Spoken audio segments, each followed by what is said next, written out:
What's up, everyone? Thank you for joining today.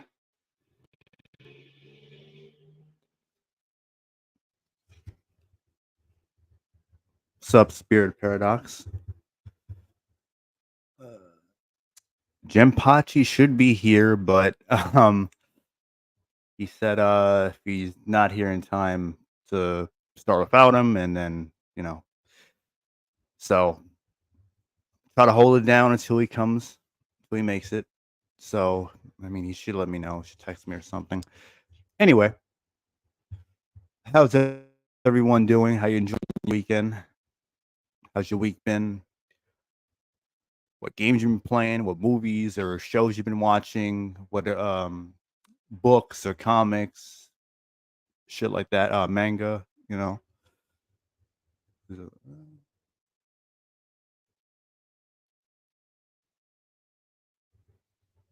What video are you making, Spirit? What's up, Neozoic? How's it going?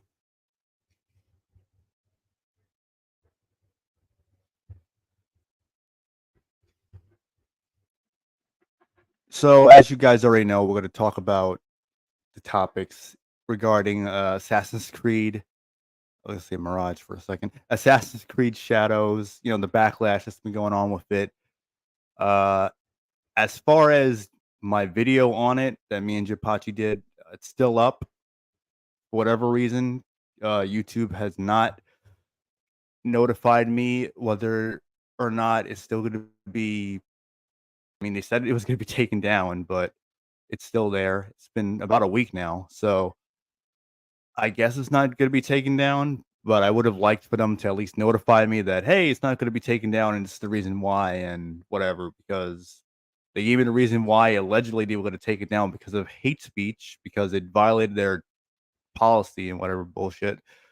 And on the message that they sent me, it said around 4 minutes and 41. I think it was 4 minutes and 41 seconds. I'm listening back to it at that time, and nothing that was said would indicate anything of like hateful or mean spirited or whatever they may view it as. So I don't know, but at least it's still there. At least for now. I don't know if it's a matter of it's going to take time for them to do it or not, but whatever the reason is, I'm glad it's still there. So, hold on. Maybe this is him. Hold on.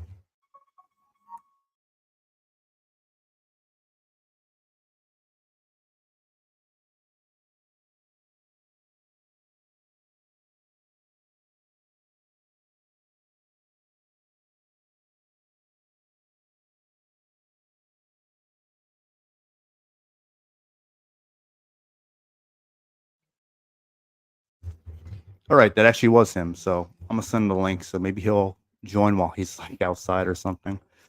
So we'll see. Give me 1 second.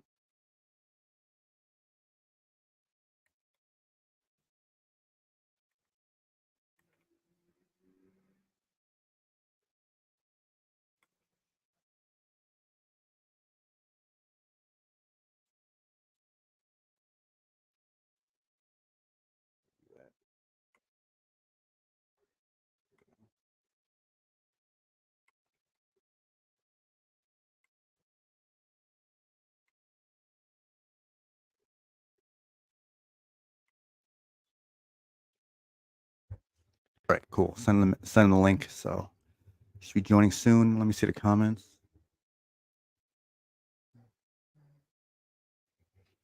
Oh, nice. Yeah, I'm doing pretty good news though. Pretty good. What else was I saying? Oh yeah, so we're also gonna be talking about Silent Hill 2 remake with the trailer and also the little gameplay presentation that they showed. And some interesting information that um I found out from learning the law on X as far as like a certain consulting firm that's involved with the team. And it's not Sweet Baby Inc.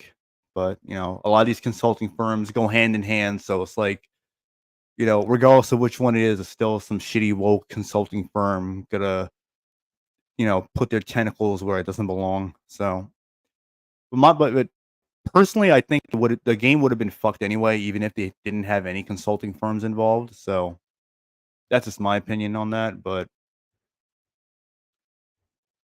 and what was the other top? Oh yeah, rumors of Resident Evil remake. I'm sorry, Resident Evil Code Veronica being remade, and also Resident Evil Zero being remade. Uh, so there is that. I don't know if anyone cares about Resident Evil like that. So, but we'll see. And I should be sending out the links in a little bit, so everyone who is interested in who are aware that they're gonna be on, just hang tight. So,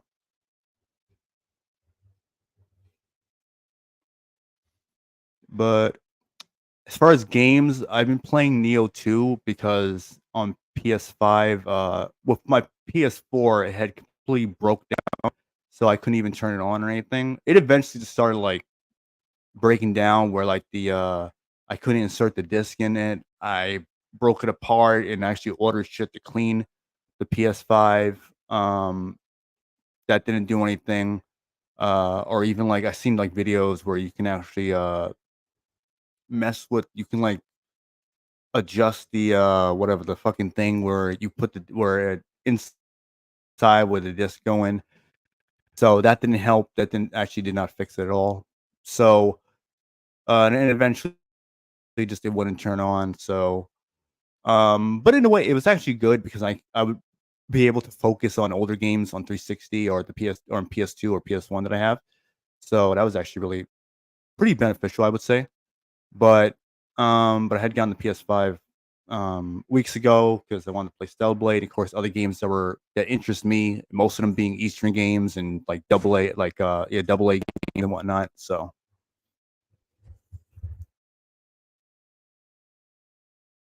let me see if he got the thing yet. Hold on. Let me check X.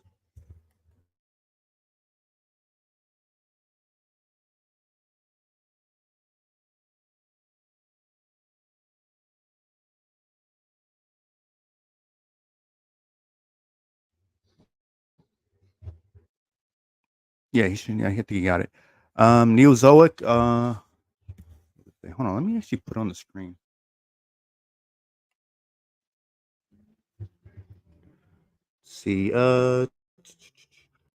Which video game lore slash universe is interesting and or better, Silent Hill or Resident Evil?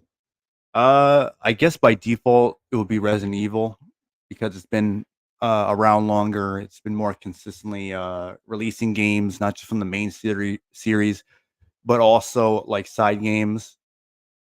And then I don't know if you want to count the movies or not. I mean, I wouldn't count the movies, but there is that. So, yo, what's up, Y Chromosome? How's it going? So yeah, I would say Resident Evil. It's just has more going on. Obviously more enemies, more like locations and shit like that, more characters, whether if it's like main characters, side characters. It's a lot. And then you also take into account documents that you find along the way within the game. So that also adds to the lore of it. So probably say Resident Evil, but if Silent Hill was more consistent and just putting out games more consistently instead of being on hiatus and then just like really just being mishandled for a long time. I would say it's been mishandled after some before. And I know that game is not really like beloved like the other ones prior to it, but when I played that game, it seemed really good, and it was technically the last game from Team Silent. I believe they were almost disbanded before the game came out. So I mean, while in development, I believe it was like they were already like a lot of people were leaving. I think a lot of key people were leaving, and then it really went downhill from there. Uh, as far as like how the team and everything was going. I got more questions on here. I think Silent Hill was. Yeah, Silent Hill definitely was scarier. I would say. I would definitely say it was scarier, like the atmosphere and everything. And I kind of like the mystery of everything, how it was. I feel like Resident Evil, as like series go on. Let me get this thing out the way. As series go on, they kind of like lose their mystique, especially when you're trying to introduce a bunch of like different viruses and all that, or all these additional characters. You had stars and you had the BSAA, and what they had Claire do in Revelations to Terra Save. I think that was it. Neo Umbrella, all this other shit. So I mean, like, over time, you're gonna have like more expanding like things go on. Like, obviously more characters. You could expand the lore. Like that's kind of like a given. But again, it's like they could have just had I don't know, kind of kept the mystique a bit. I think it's been a little oversaturated with Resident Evil games, in my opinion. So let me see what else. I'm kind of like see what the chat's saying. Yeah, Rolls Royce. I hate woke too. It's fucking terrible. It's just been ruining entertainment. Like even Eastern games, like Resident Evil is an example of that. Let me see. Hold on.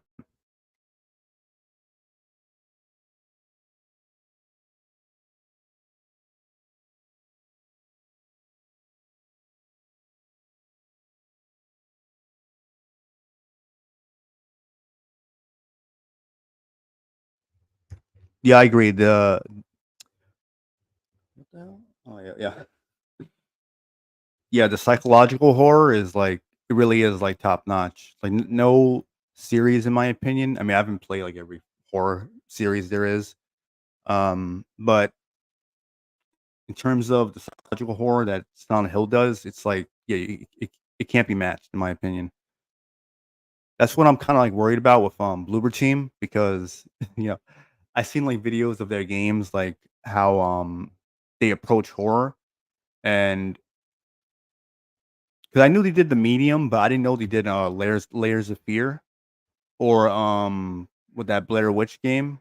I think that's the only ones they did was the, Layers of Fear 1 and 2, and then they did the remake, whatever the fuck they wanna call it. Um, the Blair Witch game and the Medium, and now they're doing Silent Hill 2 remake, and it's like, I don't like how they approach horror because it's like everything is, like, so in your face, like, nothing it's like they're forcing you to, like, be afraid, and that's my other issue with, these like walking simulators where it's like you can't do anything. All you can do is hide. You hide on the beds. You're hiding in cabinets, like closets and shit like that. And then you can't do anything. Or like I think in Soma, I know I'm talking about a different game, but Soma you can like throw like little like objects or whatever. I think you can, right? If I'm not mistaken. But again, it's like a lot of these like first person games are just like not really good with that because I it's like you're forcing me to be afraid. Like it's not genuine fear because if I can't do anything, then of course I'm gonna feel like I'm outnumbered or I can't do anything. If you give me the option where it's like, all right, I'm using this gun or whatever, I shoot the enemy and they're still standing. It's like, oh shit, okay, I guess I gotta keep pelting him with bullets or find some other alternative route to take him out if need be. But with these type of other games, like I don't know, I don't like how they approach it. I don't like how Bloober Team has approached horror in their games. So and based on a trailer and like what was it, like 5 minutes or so of like gameplay spliced in with like what they really want to show you. I don't know. I don't trust it to be honest. What's up, Christian Frades?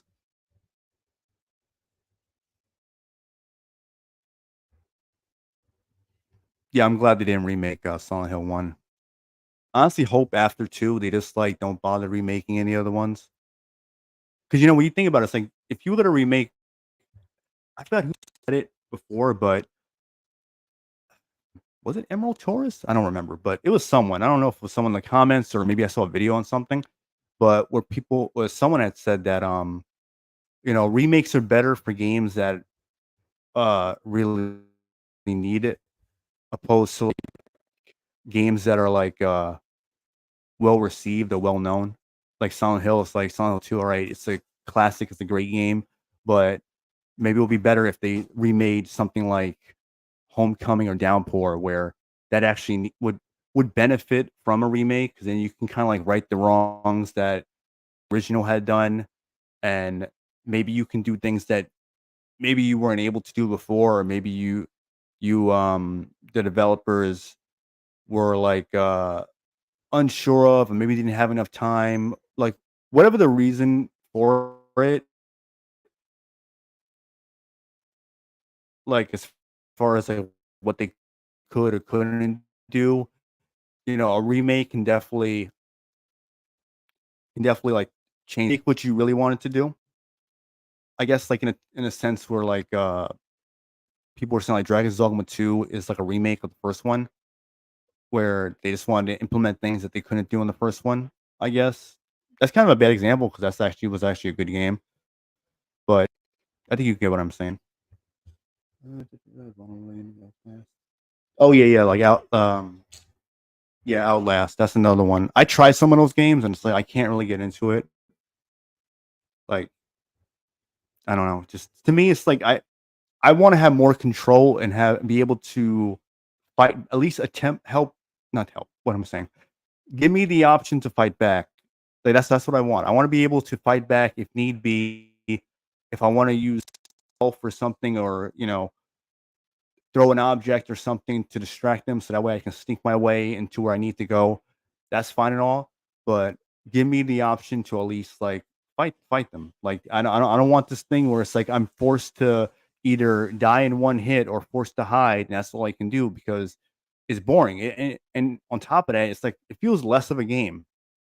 It just feels like some cheap interactive like game that is not very fun, because then it gets old fast. It makes the game feel longer than what it is, and you realize that these games are like 4 or 5 or some odd, or maybe even less, like 3 hours long, and it's like it feels like it's longer than that because how limited you are to what you're able to do. What else is this? Oh, that's him.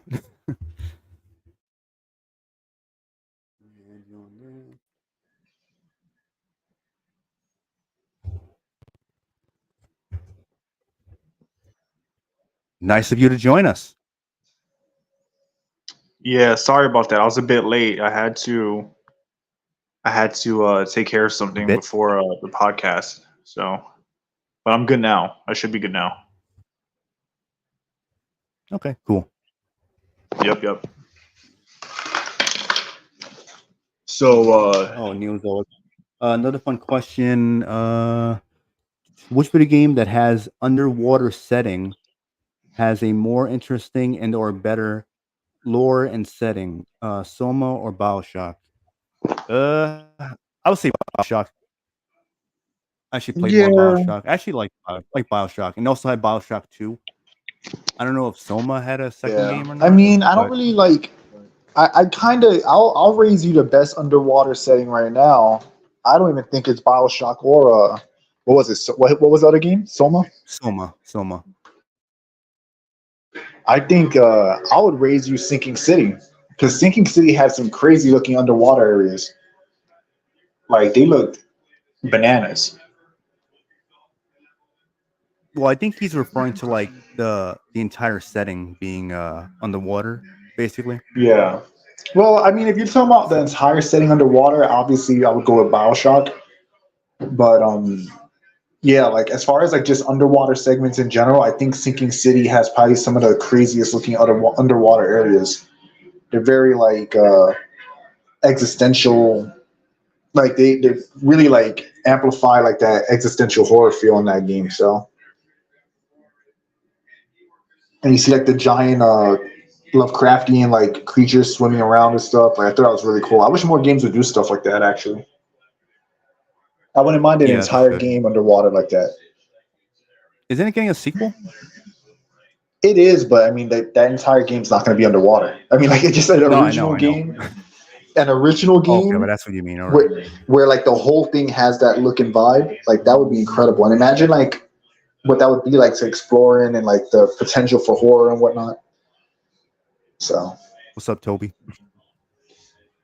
what's up, Yeah, with Toby? Outlast, I mean, with Outlast, like if people like it, like that's cool. I mean, like I don't you like know, hide and seek, to be I honest. mean, there was a reason why I actually tried. I think it was the second one. It was actually pretty good. As far as like being scary.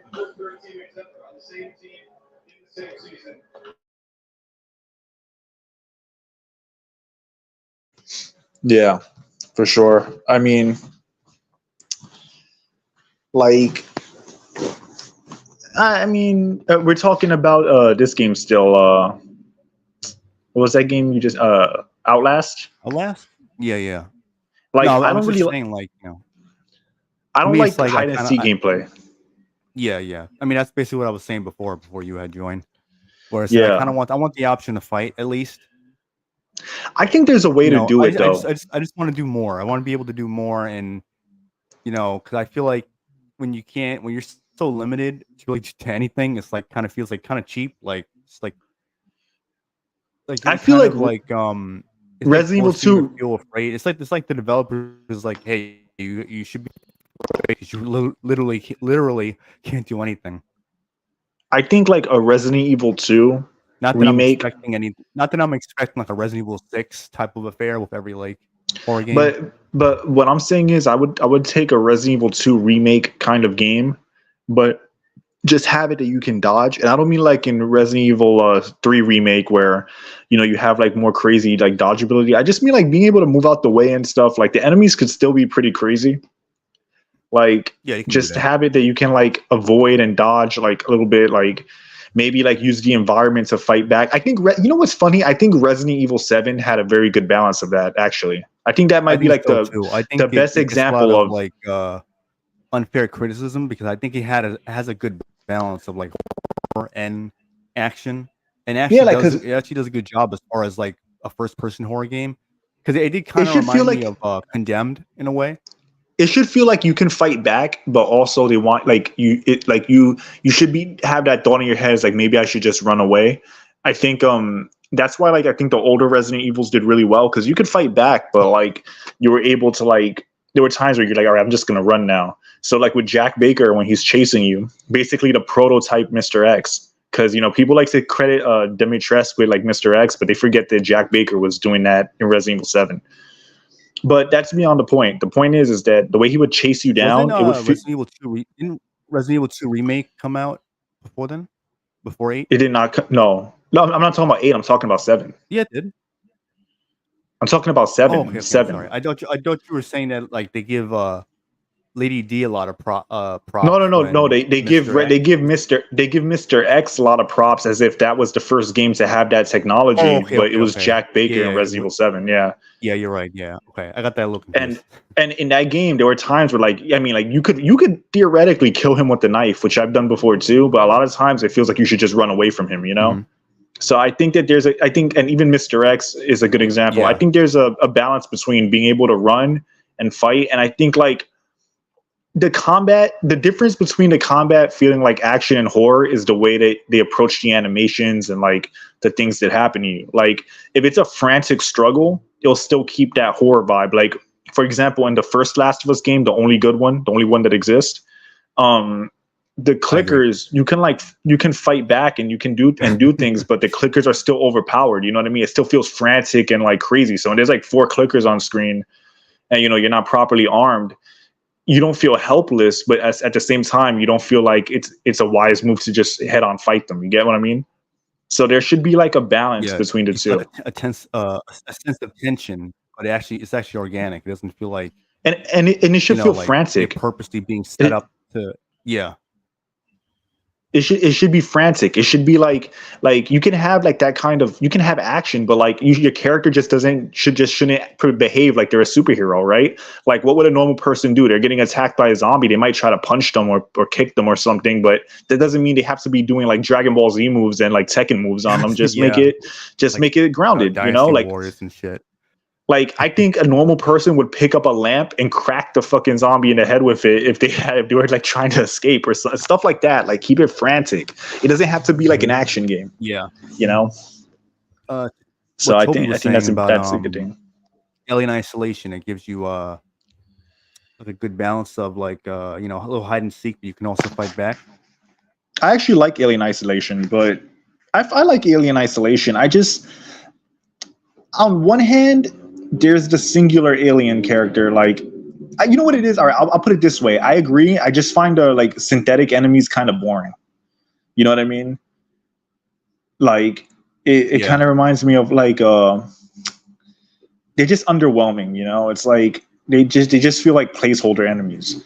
And I know, like, I'm they're not actually, gonna. I mean, like, I know they're not gonna have like I was gonna 60 say, I'm aliens actually running around. surprised that it didn't get a sequel yet, because Yeah. it's been it's like heavily praised as far as I know. Like, a lot of people like it, are pretty Especially high for an on it. IP, So right? Like a movie IP. yeah, yeah. And when You you know look what at would the be other like cool? Alien games that came out before and even after, I don't see like a lot of people praising it like they did with Well, Isolation. they're like generic caching games for the most part. Yeah, Like, live service or whatever. I tried playing that live service one just out of like sheer comedy because I knew it was going to be bad, and it's like it was even worse than I had imagined. So like, it was like somehow worse. And it had the bullshit pronoun gender crap in it as well, along with like shitty service gameplay and jank and whatnot. Yeah. But I think what would be cool, But speaking hypothetically, they should make a Predator game where you're being hunted down by the Predator, and it has like, it's not like a Dead by Daylight or what's the other game? Outlast. Well, maybe like more close to Outlast. But you know how like a lot of these horror games, you're just like, I think you say they have Friday that the 13th. or Friday the 13th, yeah, where they have that like multiplayer jank. You know what I'm talking about? And it takes you out of it. They It's like had not that immersive. Jason game actually, which was actually the same thing. I think it was by the same people too. Yeah, like that style of being hunted down and you and your friends are running around, to me, are like, I'm not going to say they're terrible games. I think that's kind of like lame, to be honest. I'm sure they're fun. I'm sure they're fun in their own realm. But what I'm saying is that they should do like, I find it like, it's not real horror. It's just like a team up action, like, that's what online game. Yeah, that's a service game. I want them to make a game where like the Predator is like Mr. X or like Demitresk or Jack Baker, and you're getting chased through like New York City, kind of like Predator 2, and like the Predator's coming after you, and like, the plot of the game could be like that, like your character's trying. Zone said that you should play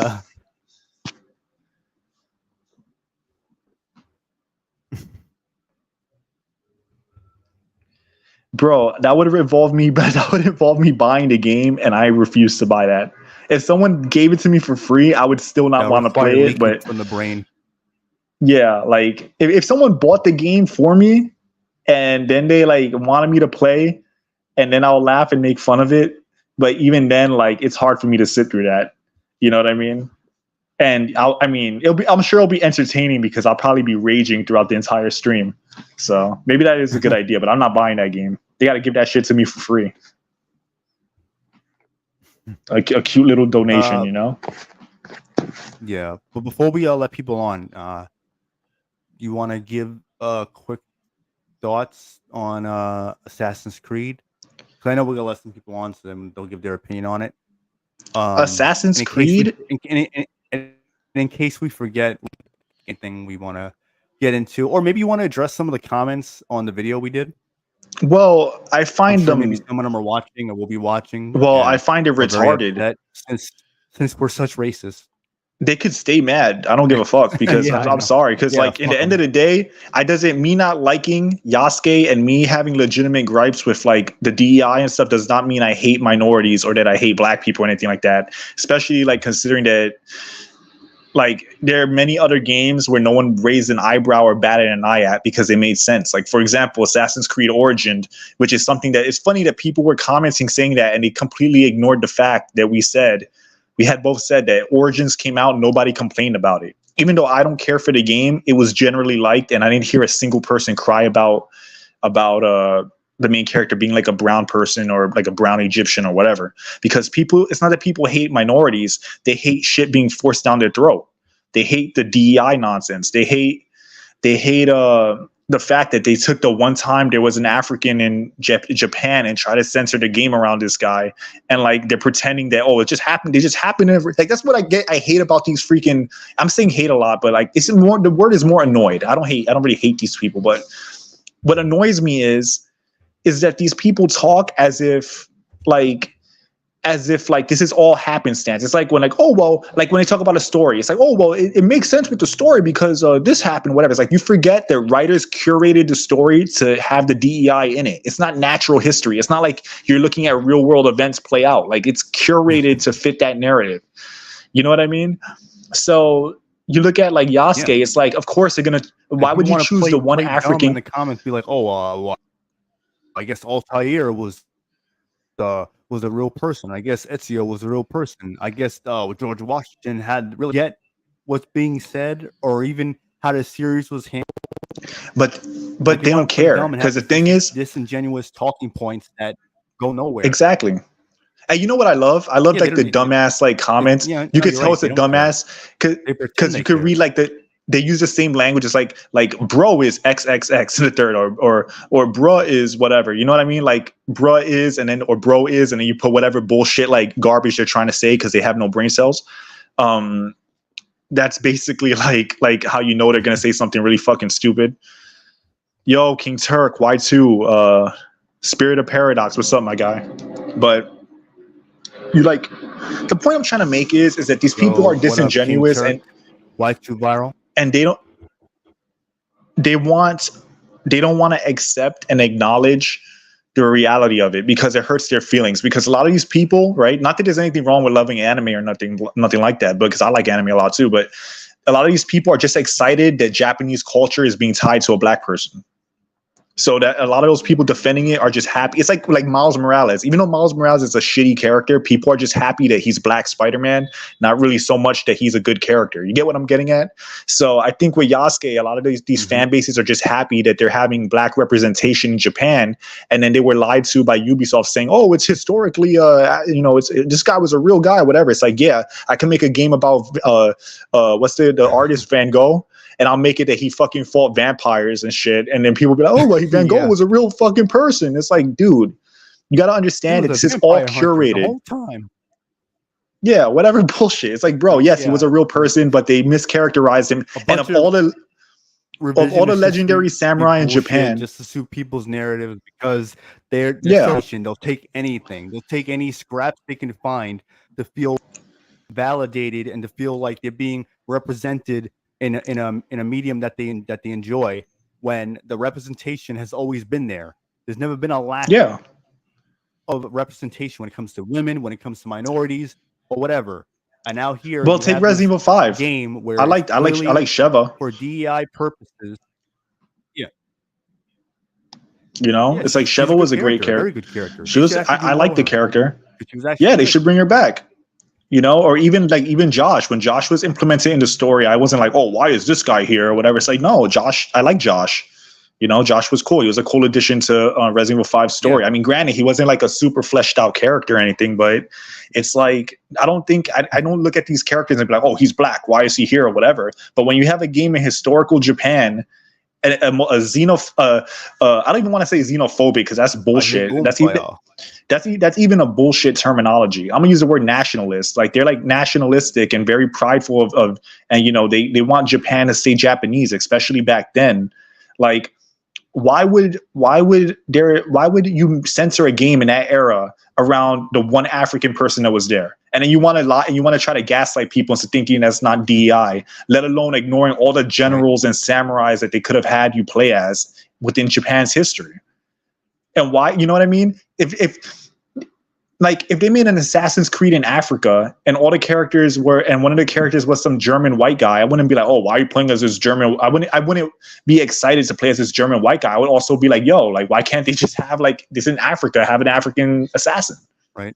I don't understand why. Yeah. So I feel like a terrible argument. Oh, what about Neo? Y'all didn't have a problem with Neo. I mean, you fucking playing as William Adams. Look him up. He actually has a history, and it's not even trying to be historically accurate like that. They Toby is right. clearly taking She is waifu liberties with material. Neo. Yeah, no, he definitely is. Sheva, yeah. But it's like not even grounded like that at all. The man's finding fucking Oh, yokai let me just say something real quick. Let me say and something he's real using quick. guardian spirits and all this other shit.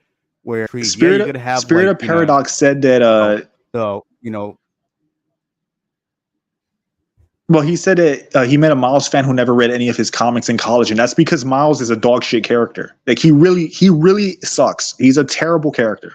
Like there are numerous other black characters that are better than Miles Morales. Blade being one of them. You know, Spawn being another one.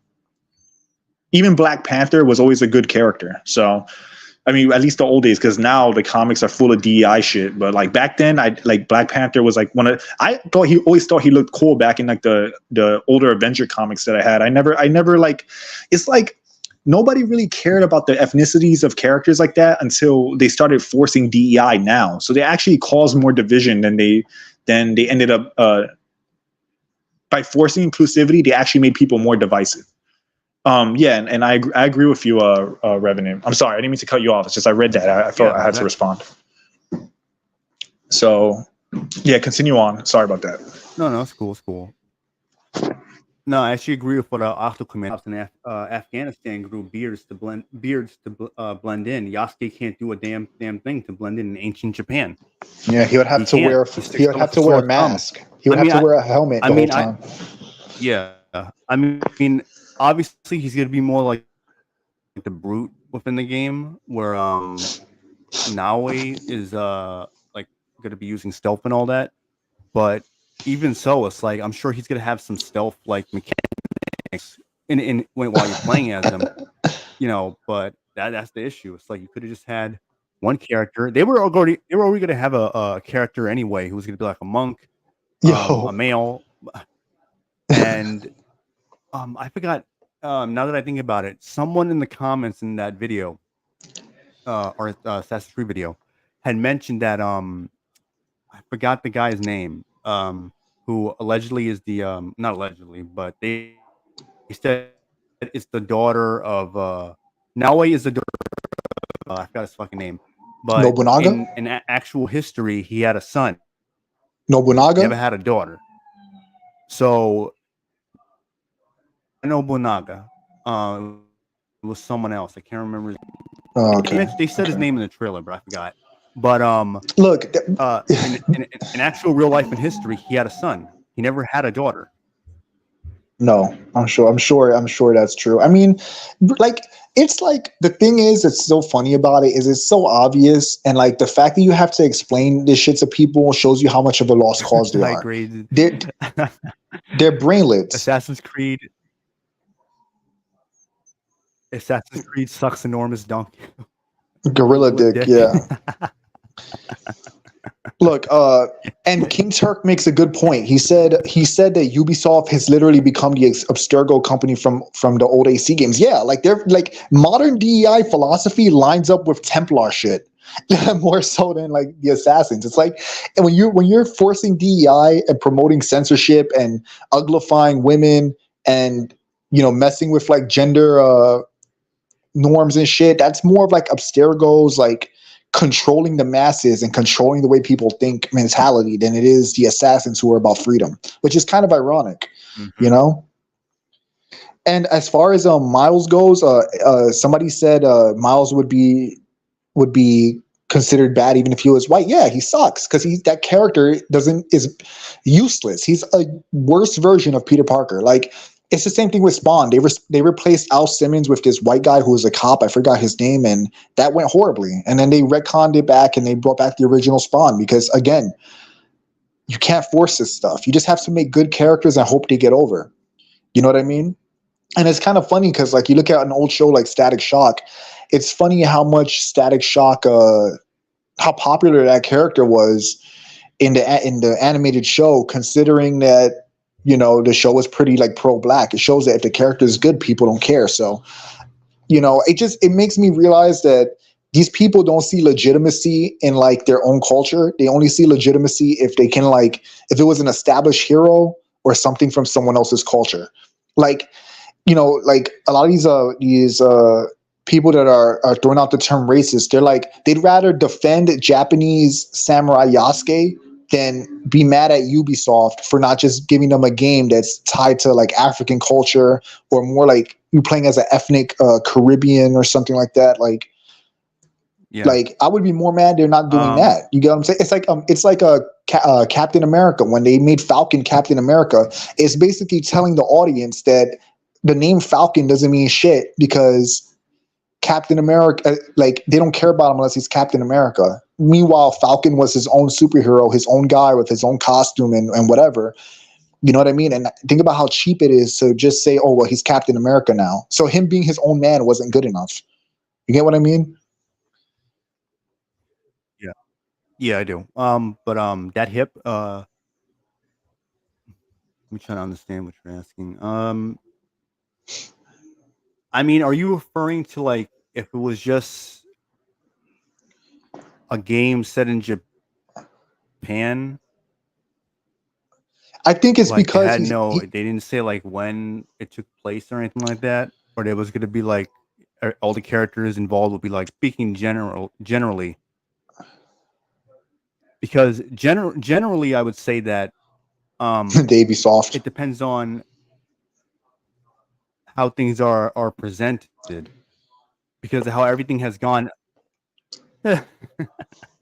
like how everything has been presented now. Like what was that game? What the fuck? The one that was shown as State of Play. The multiplayer game with they got the robot with the they them or he them or whatever the Oh fuck got the yeah. I pronouns. saw. I don't remember what it was called, but The that automatically disqualified it to me. Yeah, I mean that game has like black characters that they made up, but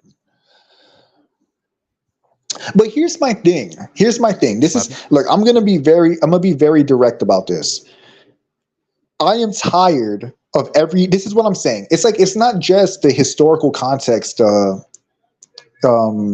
hip. It's also how it's executed.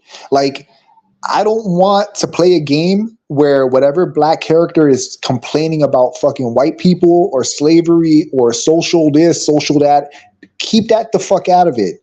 Just make a game where you're playing as an interesting black character. That's it. That's all you have to do.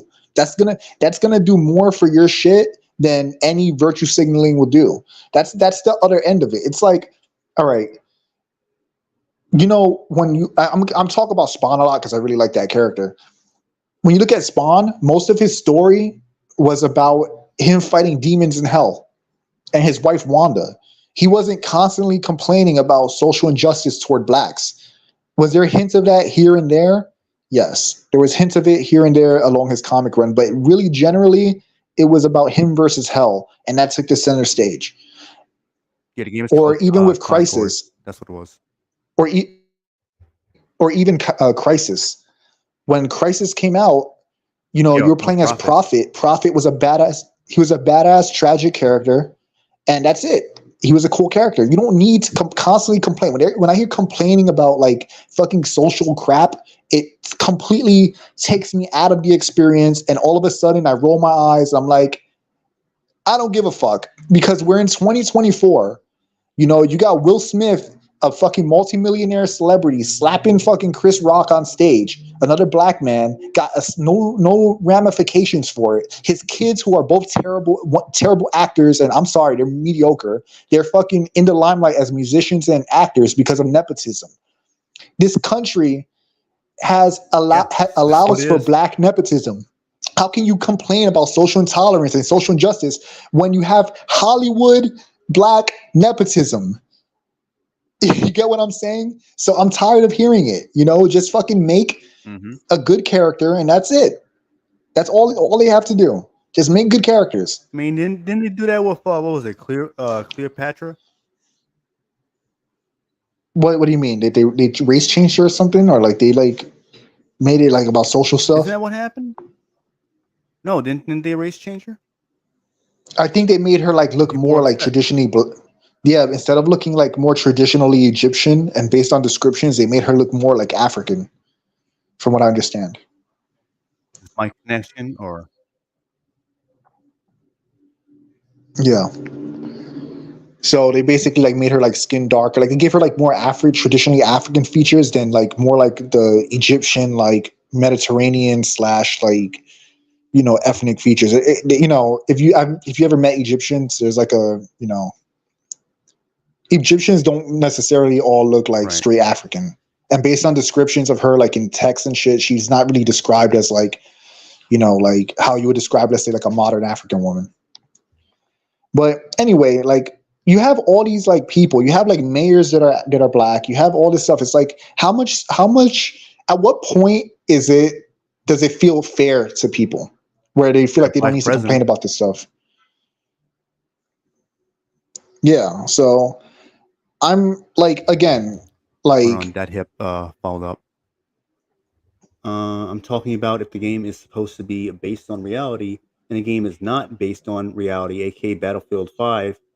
No, here's the thing with Battlefield 5, real quick. The series was usually based on reality, and when they changed it with 5, there was a reason as to why they even changed it, because one of the developers there, who I think left shortly after that game came out, was saying some bullshit where like he was saying that I think he said his daughter was playing Fortnite and there's females in Fortnite.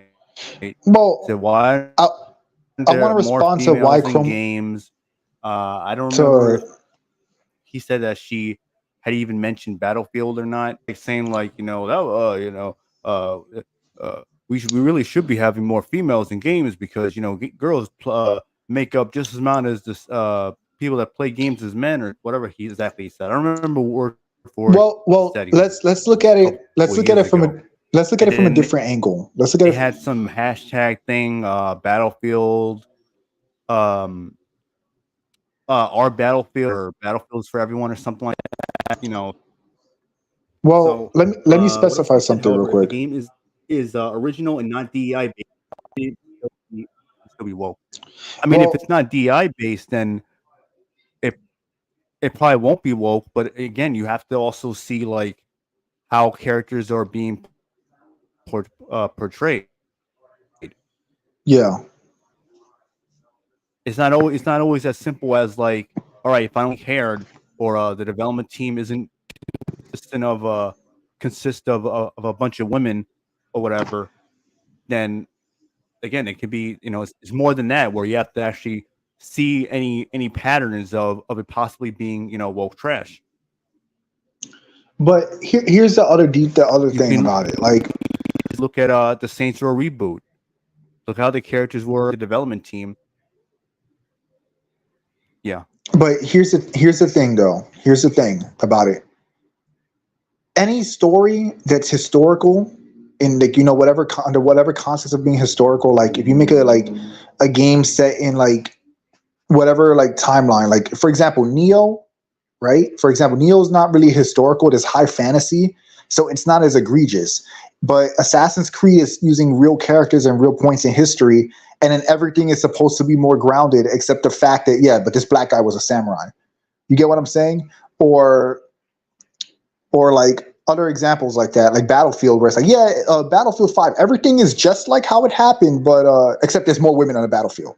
You get what I'm saying? It's still woke, it's still DEI, because it's like you're choosing realism, except when you're choosing realism unless it affects your ability to put whatever box checks in your game. So it's like, Yeah, let's like make a game about World War whatever's II. convenient. Yeah, it's like historically, we're gonna have a World War II game, but let's make this one character somehow black in Nazi Germany killing these guys. Okay, so then you're obnoxiously altering history so that you can check a box, even though there were obviously black soldiers in World War II or whatever. But that's my point. So I think that's what really makes it woke, is like the intention behind it. It's not. I've said this before. It's not the inclusion of like a minority or a female or a black character. It's how it's executed. You get what I'm getting at? So What's up, Emerald? I think that's really what the major difference is. If you're Yeah, gonna make a game about that's the point. Battlefield, It's how it's executed, how it's handled, and how they go about it. Like, if you're gonna make a you know, game about real life wars and women were not on the front lines, then respect that women aren't on the front lines. If you're gonna completely throw away or prosthetic arms. Yeah, if you're gonna completely just throw away everything or just say like, hey, like this is totally fictional, then dive into that. But I'm not gonna sit here and be like and have everything be Yeah, grounded it and then can't be like pretend that like throughout the series. Like, yeah, it's historical for the most part. It's pretty accurate to history. Now in this one game, on this in this particular year and time, now we're gonna change it, and now we're gonna create this narrative now that it was never about that. You can't just like do one thing and do the other just because. So now we're entrenched in all this like ideological all nonsense. and they just happen to do that. And then it just happens to be that Same way way. Hollywood is. You can't just before and never happened. Huh? Yeah. So that's my well, and then they act like What was that? yeah, like they're all of a sudden now we're gonna include this character now history doesn't matter because we need to like check a box. That's basically what it is. So you're either gonna like dive into it Yeah, being that's fiction what it is. Yeah. or it's not fiction. Either it's historical or it's not. If you're gonna like pretend that it's like, I think that's what's mostly frustrating about it, because it's still like DEI woke shit. It's still masked DEI.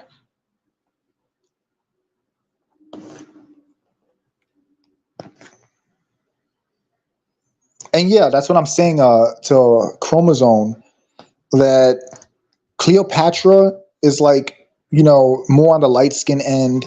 She should have like, I'm not saying she's like white. She's like olive. Like, she looks Egyptian.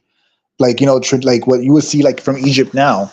And especially with how she's described in like numerous different like texts. And I think if I'm not mistaken, they made her like really like dark, like, so that's from what I understand. That's what they did. Something like that. But she's They not fucked white. up, I'm not saying if I'm not she's white. mistaken. She's not European looking. She's definitely no. like, Egyptian. It's just that like,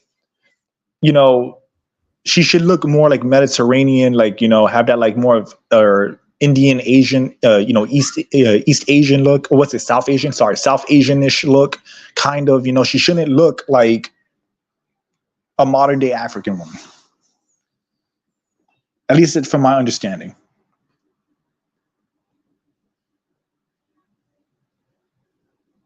Yeah. Let me quickly answer Neozoic's question, and then we can start letting people on. Yeah, for sure. About an hour. He said, Remnant, and Japachi, question: what are your thoughts on the original plan / story that it was going to focus on the Japanese monk before it was scrapped by Ubisoft? Yeah, I kind of touched on that before. That's the story, or even the idea for Assassin's Creed Shadows. I don't know what they would call it, but Assassin's Creed set in Japan was being worked on around 2013, 2014. And for whatever reason, they took all this time to do it now. And yeah, if they did it, if it came out back then, or even like say like 2015, maybe 2016, you would have seen a Japanese main character. He would have been male. If Yasuke was ever going to be in the game, he probably would have been very like minor. But I'm pretty sure he would never even been in the game, to be honest. I'm sure people in Ubisoft didn't know who the fuck he was. Because a lot of people who are defending it never knew of Yasuke up until just recently. Yeah. But then they want to defend them and be like, oh yeah, he was a legendary samurai. When these people didn't know shit about him. Black Hokage himself, in the intro that I had made, where he had said it himself in his own video, where the only historical figures in Japanese history he knows of is Oda Nobunaga and Yasuke. Yeah, I bet you there's a shit ton of people Nobunaga, and that's it. Up until recently. Yeah, but like, and they should have went with the original idea, but of course it's Ubisoft, so now we're getting what they think what people actually want when it's not what people wanted. But I think also I just want to mention that even the monk idea, even though they should have done that, I still think it would have been a terrible Ubisoft slop piece of crap game. So I think like even if it was you playing as the Japanese monk, which would have been better 100%, I still think there's no redeeming Ubisoft now, and I think like the incredibly like far left French Canadian ideologies they have would have seeped its way into the game one way or another. I don't think there was any way the game wouldn't have some form of like BS in it or DEI crap in it. But at least to some extent. I mean, like, and like the game, and like again, like Ubisoft, every Assassin's Creed since like they've just been bad. It's gonna be an RPG game. Yeah, like they just been bad. Bro. They like. Or Odyssey. So if people didn't like Odyssey or Valhalla or even Origins, why the fuck are you excited now? Well, we know why they're excited because they're addicted. They're black guy and the they're addicted to the games. We know that's what's gonna be. But you know what it is? People are addicted to like the frantic. They get addicted to these franchises. People who actually avoid those games, or actually, or outright just said like, I couldn't get into it, or I didn't bother. Yeah. They lost all of their identity just to become a mediocre RPG, which is like to me like the nail in the coffin for them.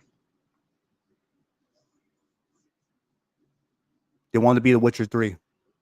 Yeah, like that's what I'm saying. Like people just defend it because it's new. And then you have the contrarians that no matter what you say, no matter what evidence you have, no matter what argument you make, they've already decided in their mind that you're a bigot and you hate it for whatever arbitrary reason. Meanwhile, they're just trying to, like, people had a thing where they tried to, like, what's the word?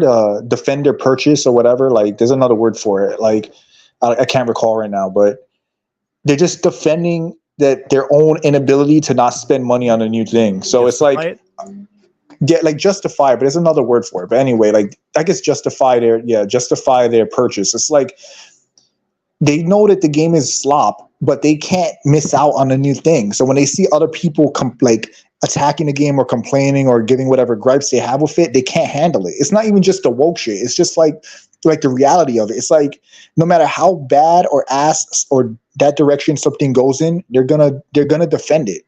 Because they want to spend their money on a new thing. They want to see what the new thing is like firsthand, even if they know it's going to be bad. And when they see people complaining, whether it be like DEI, wokeness, or even not even that, it could be like the game just sucks. People are going to defend it for that reason.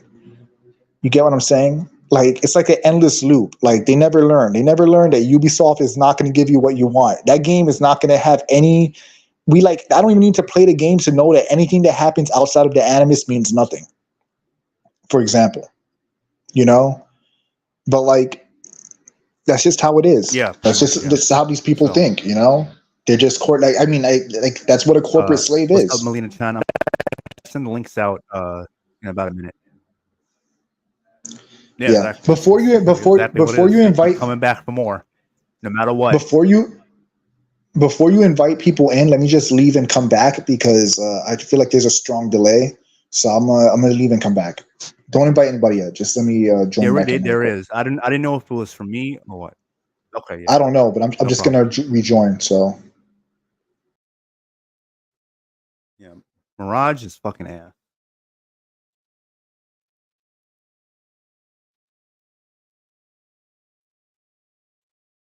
Yeah, I don't know if it was me. I felt like there was a delay. I don't know. I don't know if it was me or StreamYard or what. I don't know. It gets kind of annoying. It's like there's always a delay. So, but yeah, Mirage was trash. Still is. I don't know why people were falling for that shit. Talk about go back to the roots. Now he's out there teleporting and shit. He doing the I know Jim Pachi knows this one. The fucking ear takedown from Arkham Knight. Has to be him. I don't want to give him the fucking link. Yeah. I don't know why. Not just who else would be? Not just the fear takedowns. It's actually, now that I look at it, it's more of a ripoff of Shadow of War. With the Wraith thing, the Wraith takedowns. That's kind of more what it reminds me of. Whatever. Now that I think about it more, like it looks like the Wraith takedown. Yeah, you're right. But it's funny. People were saying that game was a copy of Assassin's Creed. That game's a copy of Arkham. That game is Arkham with swords. Like I don't know how you could not see that that's just Arkham with RPG elements and swords. That's all that game is. I don't hate. Actually, you know what's funny? I actually liked some of the gameplay in both those games, but they missed the mark with them. You know, they missed the mark. Because I mean that's a whole nother argument. It's just kind of like a shame that they had a good strong standing with Shadow of Mordor, and then Shadow of War they said, how can we make this the most greediest, servicey, microtransaction filled, long-winded, spend the next 10 years of your life playing this game experience that we can make?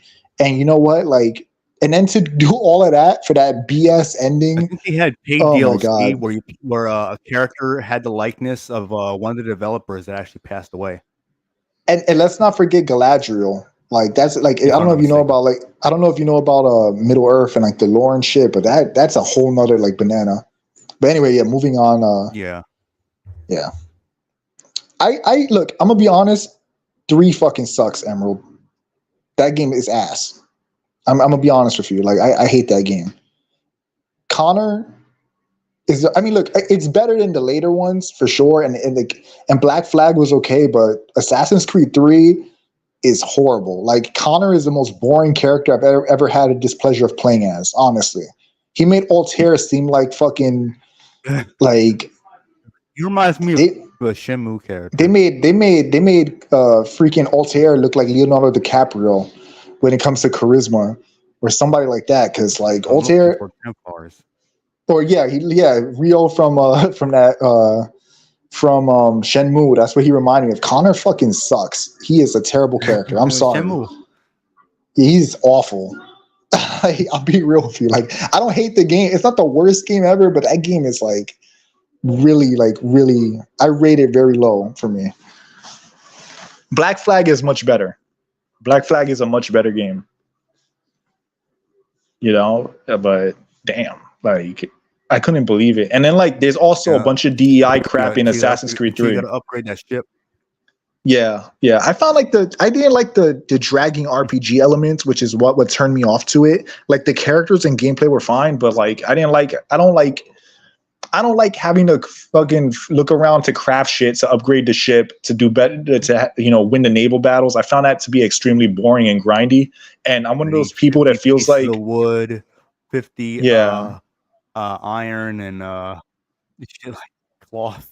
Assassin's Creed doesn't need that stuff in it. I feel like Assassin's Creed is strongest when they stick to the narrative. I think that most of the weaker elements of the series have been the excessive open world stuff, the excessive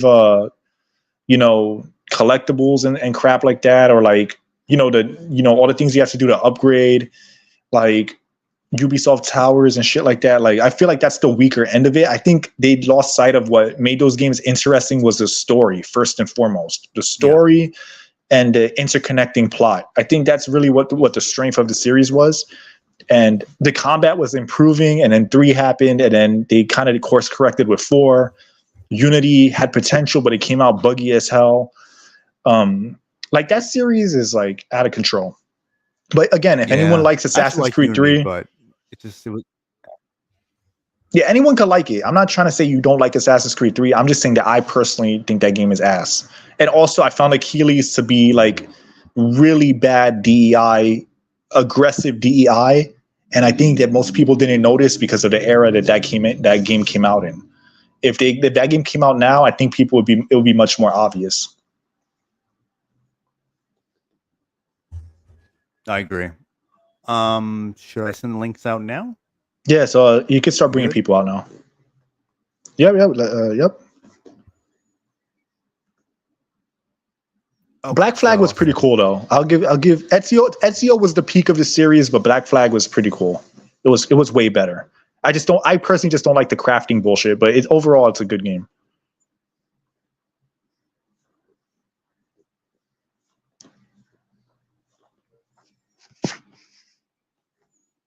But as an aside, while Revenant invites people, I really love that in Assassin's Creed 2, Ezio was like, he was gonna touch the artifact, and he's like, you know what? I think I've had enough adventuring. I'm just gonna be happy now. I'm not gonna touch it anymore. I did my job. I love that ending for him because he'd been through so much. It's good that he didn't just die off or something like that. I'm glad he like got some closure and got to like live out the rest of his like older years with his wife and whatever. I thought that was a pretty cool ending for Ezio. Even though that fun, Revelations, the ending of that game was kind of underwhelming for me because I remember I did the last area, and then you do that thing where you chase the guy, you're like on the parachute thing, and then you do the thing where you're falling or whatever. Like it was very cinematic, but I felt like that villain had like no buildup. The game was barely not about that villain. The game wasn't really about the villain. It was about Ezio and like the overarching plot. He was just a placeholder, in my opinion.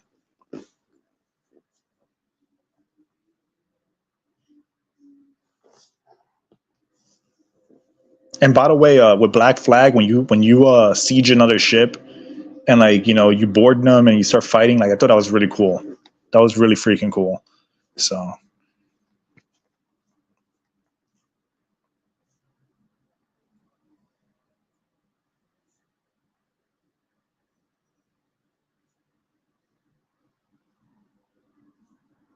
Assassin's Creed Embers.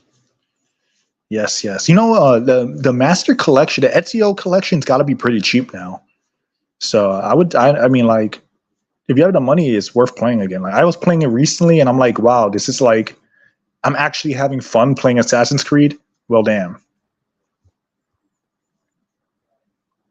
All right, I sent to a few people. So, come on, what was his name again? I keep forgetting. I think he had a different name. One he was on here. It's the Phobe. He couldn't make it. Big Rick, Slick Ricky. Big Rick, Slick Rick. No, it's not Slick Rick. It's I'm getting the name wrong. It's Ricky something. I forgot. Ricky Gervais. No, not Ricky Gervais.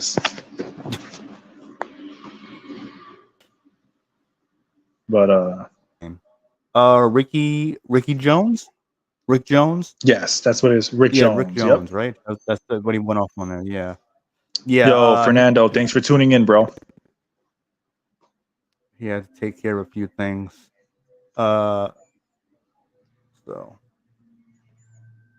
But Assassin's Creed 1 is pretty good. Creed coming on. Oh, that's fine. So, Fernando. Solo, you should definitely. What's up, Fernando? What's up? You should definitely play them if you can. Like, I'm pretty sure like now they're really cheap, so it might be a lot easier. Yeah, Assassin's Creed 1. Yeah, it might be like the Ezio collection might be like 20. And you could probably get like a cheap by now. You could get like a $5 copy of Assassin's Creed and just play it on the if you have an Xbox, you could play it backwards compatibly. So, and you just buy a cheap Xbox copy. It could be like $5 or something online, and you can definitely play that game on Xbox with backwards compatible. Yeah. So, it doesn't hurt. Yeah, Assassin's Creed 1 is great. I don't care what anyone says. That game is great. Like the look of everything. Altair is a really cool character, and I like the how everything kind of like built to it, and the fights you have leading up and all that. So I like it. I think it was a good like what's what I'm looking for, like foundation.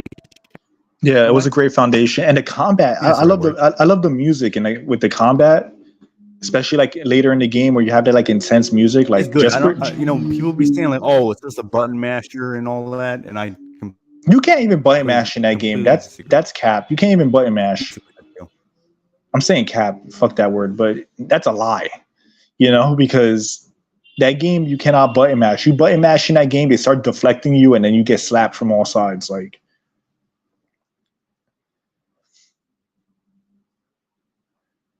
For me, I've recently been playing Stellar Blade and Tekken 8. Those were the games I've recently played. I'm also playing Mega Man 11. I did a replay of Resident Evil 2 Remake because I like the first game and the classic and the remake. Even though the remake has some things I don't really like, but it's really good. Yeah, those are like the main games I've been playing. I've been trying to focus on one at a time. I don't want to overwhelm myself by trying to complete too many games. And I also re-downloaded Elden Ring, so I'm having fun with that too. In Tekken 8, I use Kazuya and Lee, but I know how to play Paul and a few other characters, so I have some pocket characters, but I use Kazuya and Lee. I actually was doing a down forward 2. If you guys play Tekken, you know, like down forward 2 perfect electrics to see if I still got those, and for sure I still got those. Definitely got those. Although Tekken 8 is, to be honest, as good as it is, as good as the game is, it's a little watered down. It is. Yeah, Toby, I'm a little bit of a tryhard in Tekken because, like, I love like difficult tech. So, yeah, Street Fighter 6. Like, I actually thought about getting that game, but like, it's not for me. Like, I don't want to complain too much about like bullshit, but like there's things in that game I don't like.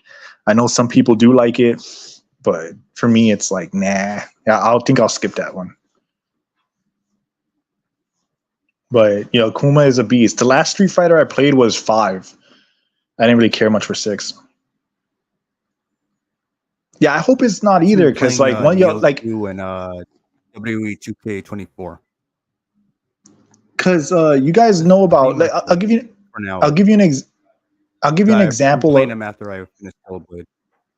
Oh, my bad. I think there's a delay again. Sorry about that. No, I think there is. I don't know. It might be from both of us or just a StreamYard thing. Yeah, maybe. Reason. So, I don't mean to cut you off. No, you're fine. I was just gonna say that with Tekken 8, they took out chickening, and that annoyed the crap out of me. Because if you guys played Tekken, you know I'm like pretty hardcore with Tekken, and like I like chickening is like the anti-spammer move. Because you know when people spam Asuka's parries or other characters' parries, like Paul, you can input the correct command, and then you'll chicken the counter. So basically, instead of taking damage and being countered, they'll break the counter, and the announcer will hilariously like call him chicken. He's like, chicken, whatever. It's like pretty funny, but they took that out, which sucks. And just overall, the gameplay is kind of watered down. I hope they don't water down Virtua Fighter either, because I also played Virtua Fighter 5 a lot as well. That's another good one too, Virtua Fighter. But when Neozoic, I actually never heard of that up until now. So I'm not really familiar with that. Whatever that guy was saying. Did you send the invite to Melina? I would have to look into it. Yeah. Yeah, if that developer said that, I mean, and other people. So. All right, I'll put it this way. Y2 Viral and Christian Frades and Reborn. I'll be real with you. If I was a developer, so I don't agree with the practice of DEI, and I think you get what you deserve. So if you tell people, well, if you don't like it, play something else, I think that's fine and lose money and get your game shitted on. But I feel like as a creator myself, if somebody was like, I don't like your game because I don't like how you portray women or whatever, then I would probably say then go fuck yourself and play something else. I'm not very like diplomatic, sadly. So like for me, like my response would be the same. I guess with that, it's the argument that you're the side of things you're defending. So if you're like using that in response because people don't want to play your woke crap game, then I say fine, lose your money. But I also feel on the other end of it, if a developer was like, if they were telling a developer like, oh, these women are too sexy, how dare you, like with Cammy from Street Fighter or like Eddie with Harada, I feel like the dev's saying, well, you're an idiot, I'm not changing shit, screw you. I feel like that's also justified because people, I think it goes to that argument where people try to pretend that both sides to an argument are equal. And like, just because you have a stance that's different doesn't mean that it's equally grounded in logic.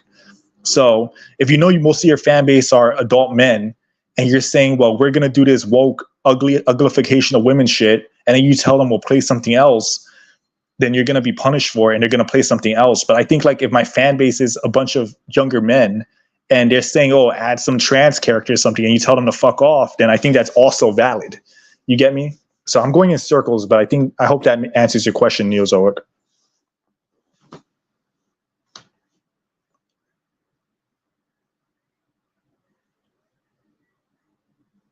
Yeah, I also want Dead or Alive to come back as well, but look at what they did with Dead or Alive 6. They made all the default female costumes covered up, and then they made the more like fan servicey costumes unlockable and DLC.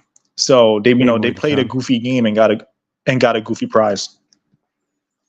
Melina, my favorite Mortal Kombat Tarkatan. Hey, how y'all doing? I'm doing good. Just got the fresh cut. You know what I'm saying? Got that fresh cut. You know what I mean? Oh, I feel you. I had just got my nails done. I gotta get my hair done too. That's what I'm talking about. Yes.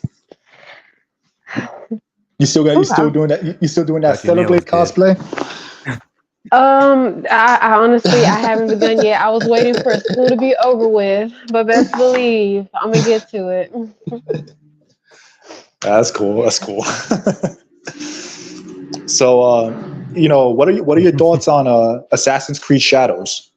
I don't know if you've been watching, but what do you think about it? I had to. I watched the videos, so I made sure because I didn't have time to do full on research. So I did watch yours and Revenant's video on it because I didn't know. Honestly, I don't care too much for Assassin's Creed games. Now, I did like the original, the with Ezio and Altair. I butchered his name. And then I also, as far as like the more up to date Assassin's Creed, I did find Origins okay. Now I haven't played it. I watched my sister play it, but because I love Egyptian culture, so just seeing how the game is just like gorgeous, and I like the main character, Bayek, and yeah, that's it. But after that, what Odyssey, Valhalla, I'm so tired of Norse mythology shit. I really am. I feel like it's overdone now. Like I was just watching as a side thing the Egyptian gods the other day, like the movie, and I was saying, man, it would be really interesting if God of War would had fought like Egyptian gods. Like it would be really nice to see Kratos versus Set, because of the whole chaos thing. And like I just find it really interesting. I find it would be more brutal. I feel like it would stick to the original formula, especially since Egypt and Greece are like neighbors. So yeah, I was instead of Norse mythology, because I'm tired of seeing it now. It's like just like with the whole multiverse thing that everybody's trying to do, and it's overdone after Endgame, and it's boring. So I'm not saying it's not interesting. It's just boring. No, it's boring. It's boring because it takes away the stakes. Like MK1 even did that shit. So I mean, I agree with you. And I was gonna mention that Greek and Egypt are neighbors. It made sense actually to do that. Actually, some of the enemies in the old God of War, they kind of vaguely, I forgot what the enemy was called, but he kind of vaguely reminded me of Anubis. I don't know if you remember which one I'm talking about. Yes. The one with the spear. What are they called again? The ones you can grapple the spear and instantly kill them. You know what I'm talking about? Yeah, because isn't it the one with the lion, the snake for a tail, or no. That's something else. They're like these guys, and they straight up look like Anubis, and they have like a two-sided blade, and like they jump around or whatever, and then you can grab them, and you could take the spear and then kill them with it. And they brought them back in God of War 3. I forgot their names, but they straight up reminded me of like Egyptian. It reminded me of Anubis, but. I agree with you. They should have did that. But the thing with Assassin's Creed, I actually agree with you too. Even though I don't like Origins because I don't like the RPG bullshit they added, I had no problem with Bayek. I feel like the character is fine. But that's actually what we were talking about. Because like with Bayek's fine. You're playing as an Egyptian in an Egyptian setting. But the whole issue with Shadows is that people are, they like to throw around the word racist and all kinds of shit because people don't want Yasuke in a Japanese game, especially during the Sengoku era where there was like, they were very nationalist and very isolated. So the fact that they took the one African person that was in Japan and made him an assassin, I mean, anyone with a brain could see that it's blatant DEI. So I guess the backlash that they've been giving Revenant and me or whatever, and just anyone who complains about this stuff in general is saying that they're racist because they don't want Yasuke to be a black samurai during an incredibly like, you know, homogenous Japan. So like, I find that argument to be really weak and pathetic. You know what I mean? Personally. Yes, please fill me in because I never did look at the comment section to see because it's in that video, right, that has all the backlash, or at you guys is like X or Twitter, I mean. Because fill me in because I'm trying to understand the backlash of cartoons and comic studios. Good night, man. But yeah, like it's just that. Yeah. Good night. Thanks for watching. Have a good night. Because the criticism has generally been, you know, in Egypt you played as an Egyptian assassin. Mm-hmm. In Assassin's Creed 1 you play as a Middle Eastern assassin. In you know, all these games the characters are appropriate, and a lot of people are annoyed. It's not just me and Revenant, it's just in general, where when people say they don't want Yasuke, who wasn't really historically an actual samurai, he was more of a retainer. They don't want him to be the main. They don't want him to be the main focus of a Japanese Assassin's Creed game, especially when he was a footnote in their history. They say that, you know, you just don't want him to be in the game because he's black, but because you hate black characters or whatever, which I find to be like a real like pathetic argument. It's like, just because I want a Japanese Assassin's Creed game to have two Japanese protagonists, especially during an era that was extremely homogenous, that doesn't make somebody racist. You know what I'm saying? Because if they made an Assassin's Creed in Africa or in the case of Origins where it's in Egypt, no one complained about Bayek. You get what I'm saying? Yeah. So, see, no the thing is that I agree with you guys. Even, liberation. Right. Nobody said anything about that. I mean, see, the thing is that I agree with you guys, and as for everyone watching or whoever will come across watching, I'm a black person, and now I don't keep up to date because I don't too much care for Assassin's Creed, but now knowing what's going on and seeing it, that now seeing the trailer and all that, and it's like I don't agree with this. I don't like this because it first of all, I didn't know how you say his name again. Yasuke. I didn't know that he even existed, that he was a real person, and during that lived in Japan, and that he was basically like probably, and like every other black person in history usually would like be a slave like in a foreign place, and to see them just give him such a honor, I'll say in quotation marks, and such a title of being a samurai in a very, very traditional times where they're very very close knit, and like they too did not like even half breeds. They're very, you know, very, very traditional. So just for them to be so welcoming and open during those times, to allow a black person to be a samurai, that's a very very, very big deal. That is damn near pretty much impossible during those times. That's absolutely ridiculous. It's more accurate of him being a slave, you know, which of course what person will want to be a slave, but I mean that's just more accurate during those times. It could be different now, but that's quite the glow up, I'll say, to give him, in the fact that, because I had messed up during my message saying hey to everyone, but I wanted to add, but I didn't finish my message, and I actually sent my comment on accident, and I didn't notice until the last moment. But what I was going to say there was, you know, it'll be really different. I wonder what the backlash would be if since Origins wasn't black enough for people, that if they had another Assassin's Creed game that took place like in a very African background, and it was still the whole Assassins thing and whatnot. Thanks for checking out the podcast. Appreciate it. Take it easy. Yep. Thanks for tuning in, bro. Anyway, Yes, you have a good one. And they had a non-black person as the lead, and over here speaking the language and wearing, pretty sure, like facial paint and having the traditional clothing there, and that now that'll be.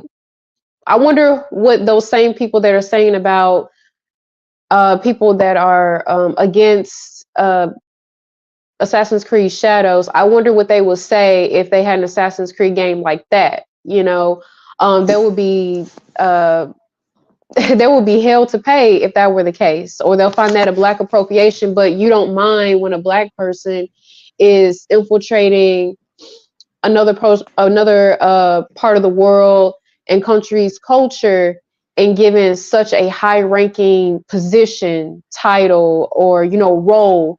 I just want, because I'm pretty sure that majority of this is like coming from black people and maybe a few white people like in the mix. But for those that are black that are just totally okay with this, when are black people are going to stop accepting like misappropriation of us? Because I don't think this at all is not representing us at all. We should find this very disgusting and wrong, because this isn't our space. This is theirs. That's taken away from the Japanese. This, like, why couldn't you have a Japanese role? Because if you even wanted to keep him in, you could have him as a side character. Or I saw someone in the comment section to quote, was it Toby? Yes, to quote Toby, as a DLC character. Okay, like not something in such a huge major role. And then I'm not gonna lie, I kid you not, when I saw the side character side mission in Neo too.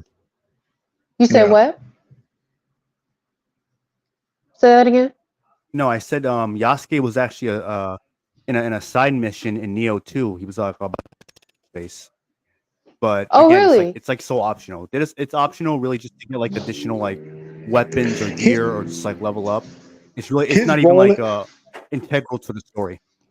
His role in the game should reflect his real life impact in Japan. So the real guy in Japan was only there for 15 months or so, and he was gone as Nobunaga died, and he was gone. And he was a retainer basically, and as messed up as, and look, it's messed up, I admit it, but Nobunaga kept him around because he was obsessed with his skin. He was like, but like, he never seen an African person before, you get me? So, right. he kept him around, like, unfortunately, as a spectacle. So and his role was really funny is because he was taller than a lot of other there, and also just like an additional. But even then, there's no records of him having any battles. Even so, to me, it's like his role is like his role in the game is basically mainly known as like his caddy, more or less. Yeah, basically, a retainer is a guy who, like, he carries around a sword. He's basically a living weapon rack. Which it sounds like, again, it sounds messed up, but that was the reality of it. So I just think that his role as a main character doesn't reflect his actual, his actual impact and legacy of what he did in Japan, because so much of it is dubious anyway, and like a lot of it is like unconfirmed and mythical in nature, because there's no like there's not a lot of hardcore evidence. It just seems very forced, and very. And I for me personally, like, again, like I'm not like, I look at myself, I consider myself, more ethnic because I am a minority too as well, and I just feel like these characters that people are, like, it's like you said, people are okay with these like hand-me-down characters, right? Like these hand-me-down, like I'm just happy to be part of the Japanese Assassin's Creed. Meanwhile, like, why are there not full games about like sub-Saharan Africa? Yes. Or why is there not a full game about the Caribbean, right? Because there's so much history in the Caribbean. Like, look at the Dominican Republic. The Dominican Republic has crazy political history. Cuba, all these places, but they don't make games during these times. So I'm not going to sit here and pretend like it's a win that you have like this forced DEI samurai. I know it rhymes, but the DEI samurai. But that's what it is. It's forced, give people like authentic games, authentic representation. And I feel like a lot of minorities, they're just okay with hand-me-downs, they're just okay with like, the scraps. And I think like we have to demand and expect, not necessarily expect more, but support creators who are authentic. Because Ubisoft doesn't care about this stuff. They just want to get that DEI money. They want that ESG BlackRock money. That's all they really care about. So No passion whatsoever. Like out no the window. passion. Like we're just being used. I also agree with for Emerald, an agenda. where it's like it definitely is like hate towards Asians. That's what it is. It seems like Asian men. To be fair, you play as a Japanese female character as well, but to me, they both should have been Japanese. What she's gonna be. She's gonna be a girl boss character. That's what it is.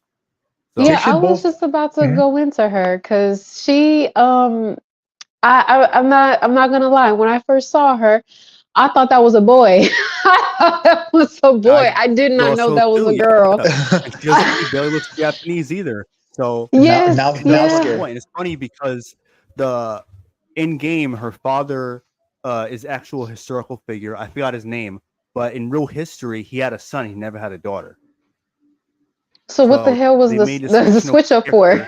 Yeah, that's what I'm saying. But of course, it's just to fit their agenda. They're gonna have a black guy who and the girl boss, female, and the girl with masculine features, who looks like a boy. Yeah, really. That's what it is. And people can't see it, and then they want to call everyone who actually points this out as racist or sexist or something. But I think they're scared. People are actually pointing. Yeah, no, they are scared. I think that's what it is. Pointing out the truth, but then they don't want to hear it because it doesn't fit their narrative. Because it scares them. Yeah. I don't know what's to be scared for, honestly. Well, I'll explain what I mean. When when somebody has a belief system and you shake that belief system up, it scares them. Like they're like in their mind, it's like, no, it's all everything that these companies do are in good faith, right? They're like the idea. I'll put it this way. Let's pretend every game goes woke, right? Let's say all the mainstream AAA games collectively all go woke, right? How many people do you really think are going to stop playing games? Of course, a lot of them won't, right? No. So what happens is it scares them that like, oh, all this stuff is divisive. Well, they start putting their mental shields up, and that's where like the gaslighting and cognitive dissonance comes in. So let's use since you like Mortal Kombat, let's just use Mortal Kombat for example. They'll say Mortal Kombat is but I like Mortal Kombat. I like fatalities. I like these characters. So I have to defend this. Like it's not even a conscious thought. It's just like an instinct to gaslight themselves and try to gaslight others because they are unable to accept that Mortal Kombat went in a direction that is ass. You get what I'm saying? Mm-hmm. So when I say fear, I don't mean like trembling fear, like they're gonna die. I just mean like the fear of, I guess, of missing out, and also like of something that they're attached to, losing its appeal. Because like, like subconsciously, if you see all these people complaining about a game, then that tells that person, that fan, that super fan, well, that means a lot of people might not buy it. And if a lot of people don't buy it, the series could go away or whatever could happen. So they start doing mental gymnastics. They start trying to anything they can to defend it. Does that make sense? I don't know. Yes, it does. And I feel like that's where a lot of this real is. Quick, cartoon and comics. I actually agree. They could have had that in that setting. Like there's so many different and just superior directions they could have went in, besides the one that they chose to. But we know exactly why they chose the direction they're going in here. Yeah. Well, I mean, they need to get money, so they set it in Japan, and then they chose DEI because they want that BlackRock money. So to them, it's a win-win. That's how they look at it. But we all know that it's going to be a lose because we all know this game's going to fail, hardcore. Yeah, because I always wanted, even though I didn't. That was a good game, really good. That was a great game. That was a great game. Underrated game for sure. King Turk, the main character in that game, reminded me of Michael Bisping. I don't know if you know who that is, the fighter, but he looked just to me. He looked just like him. Yeah.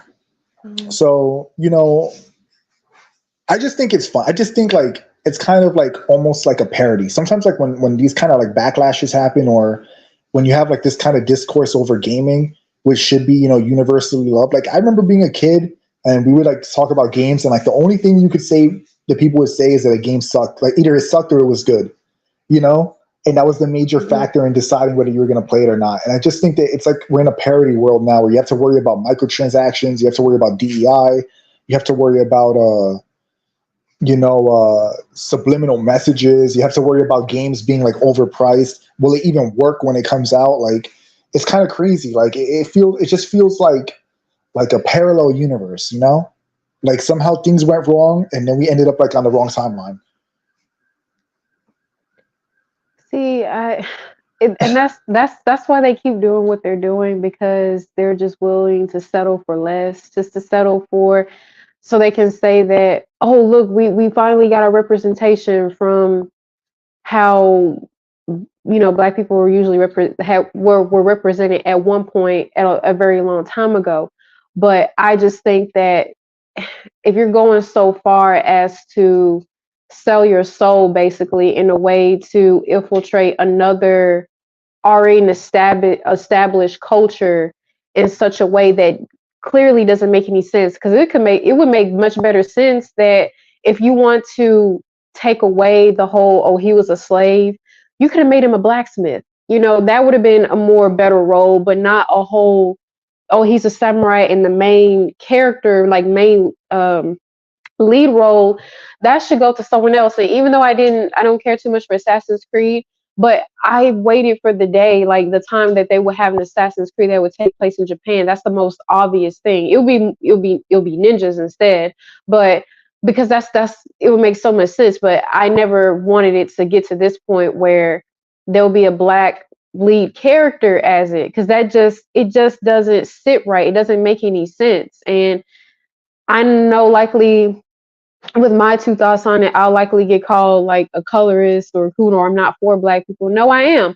It's sad to say that like you and Revenant are more for Black people than my own people, because they're just willing to take anything just so they can say that, you know, we're getting up there with our counterparts. No, this is not the way that I want to be represented with men, women, children of Black people. This is not how I want to do it. Like this, and then the fact that they're just like how you guys said, like there's the Caribbean, you got the more Afro or African centric like parts of Africa that have not been explored. Only just Egypt. That's why I say if Egypt is not Black enough for you, there is other places with like Black or like African origin that they could have Assassin's Creed games take place in, and they haven't done that yet.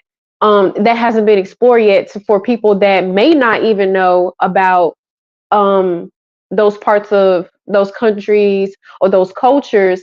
You know, Assassin's Creed will give you that feeling of what it's like, you know, if they, you know, stay accurate to it as much as possible. But to see, I'm pretty sure Haitian people would love to see representation for their country. Oh yeah, you know, for sure. Like, and that hasn't been explored yet, but you won't push those ideas. You won't push that, but you will want to infiltrate like a Black person being a lead character in a Swedish Assassin's Creed game. Like that makes no sense. That's not, you know, for us. Like if you want to have a character that's Black and have a role in it, I don't think they should have a main lead role.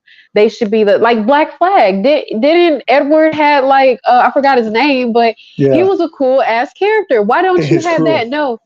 Yes, he was a part of his crew. Like, and he was a bad. I forgot his name because it's been a while since I've seen Black Flag. But he was a badass character, but you want to overstep those boundaries, and you know. And I feel like in Assassin's Creed Black Flag is one of a top tier Assassin's Creed games that I can say, because of, you know, with pirates, anybody could be a pirate. It didn't matter. It wasn't. Yeah. You know, it was mainly white focused, but you still had like a whole bunch of other different groups of people. I've seen even East Indian, East Asian people as it. So it's like, Because Europeans had the resources and ships, but they were also, a lot of pirates are criminals, so they would hire anybody they could to get on their crew. So you had Right. Caribbeans, you had like you said, Indians, you had all kinds of people that were part of these crews, and they're actually like very inclusive. You know what I mean? But it's organic and realistic. So I agree with you. It's just odd, and I think as long as people keep buying these games, they're just going to keep sending a message that, yeah, this is what we want. Because I was talking earlier about Captain America with Falcon. And one thing that gets on my nerves with Falcon is that, you know who the Falcon is, right? Yes. Mm-hmm. So the Falcon is one of the first black superheroes ever, like one of the first ever ones. And he was his own man. He was friends with Captain America, but he was his own superhero. And then when Captain America dies, they give him the role of Captain America. And it's like that, like it's like to say that Captain America is better than the Falcon, and the Falcon doesn't mean shit because he's better now that he got this white guy's hand-me-downs instead of being his own character. You know what I mean? That's that's basically giving him the Miles treatment. Yeah, that sounds just like Miles. Yeah, so and then Miles, look, even though I think Miles is a dog shit character, he could have worked. He could have worked as an original character. He could have been his own guy. Maybe he could have been friends with Spider-Man. I think that would have been great. It would have been like his own guy. He maybe he could have had spider powers, but just like he does, but just not be Spider-Man. Or not pretend that he's Spider-Man. So I think that that really is what the problem is. And like I feel like people are so caught up in being angry and thinking that everyone's their enemies, that they're not seeing the forest for the trees and not seeing the arguments for what they really are. They're looking at them as like, well, these people are just against us, they hate us, they're racist or whatever. But in reality, these people like myself and others are saying, no, we want like authentic representation. Like, for example, like Dominicans, you rarely see any Dominicans in any media. None. outside of their country.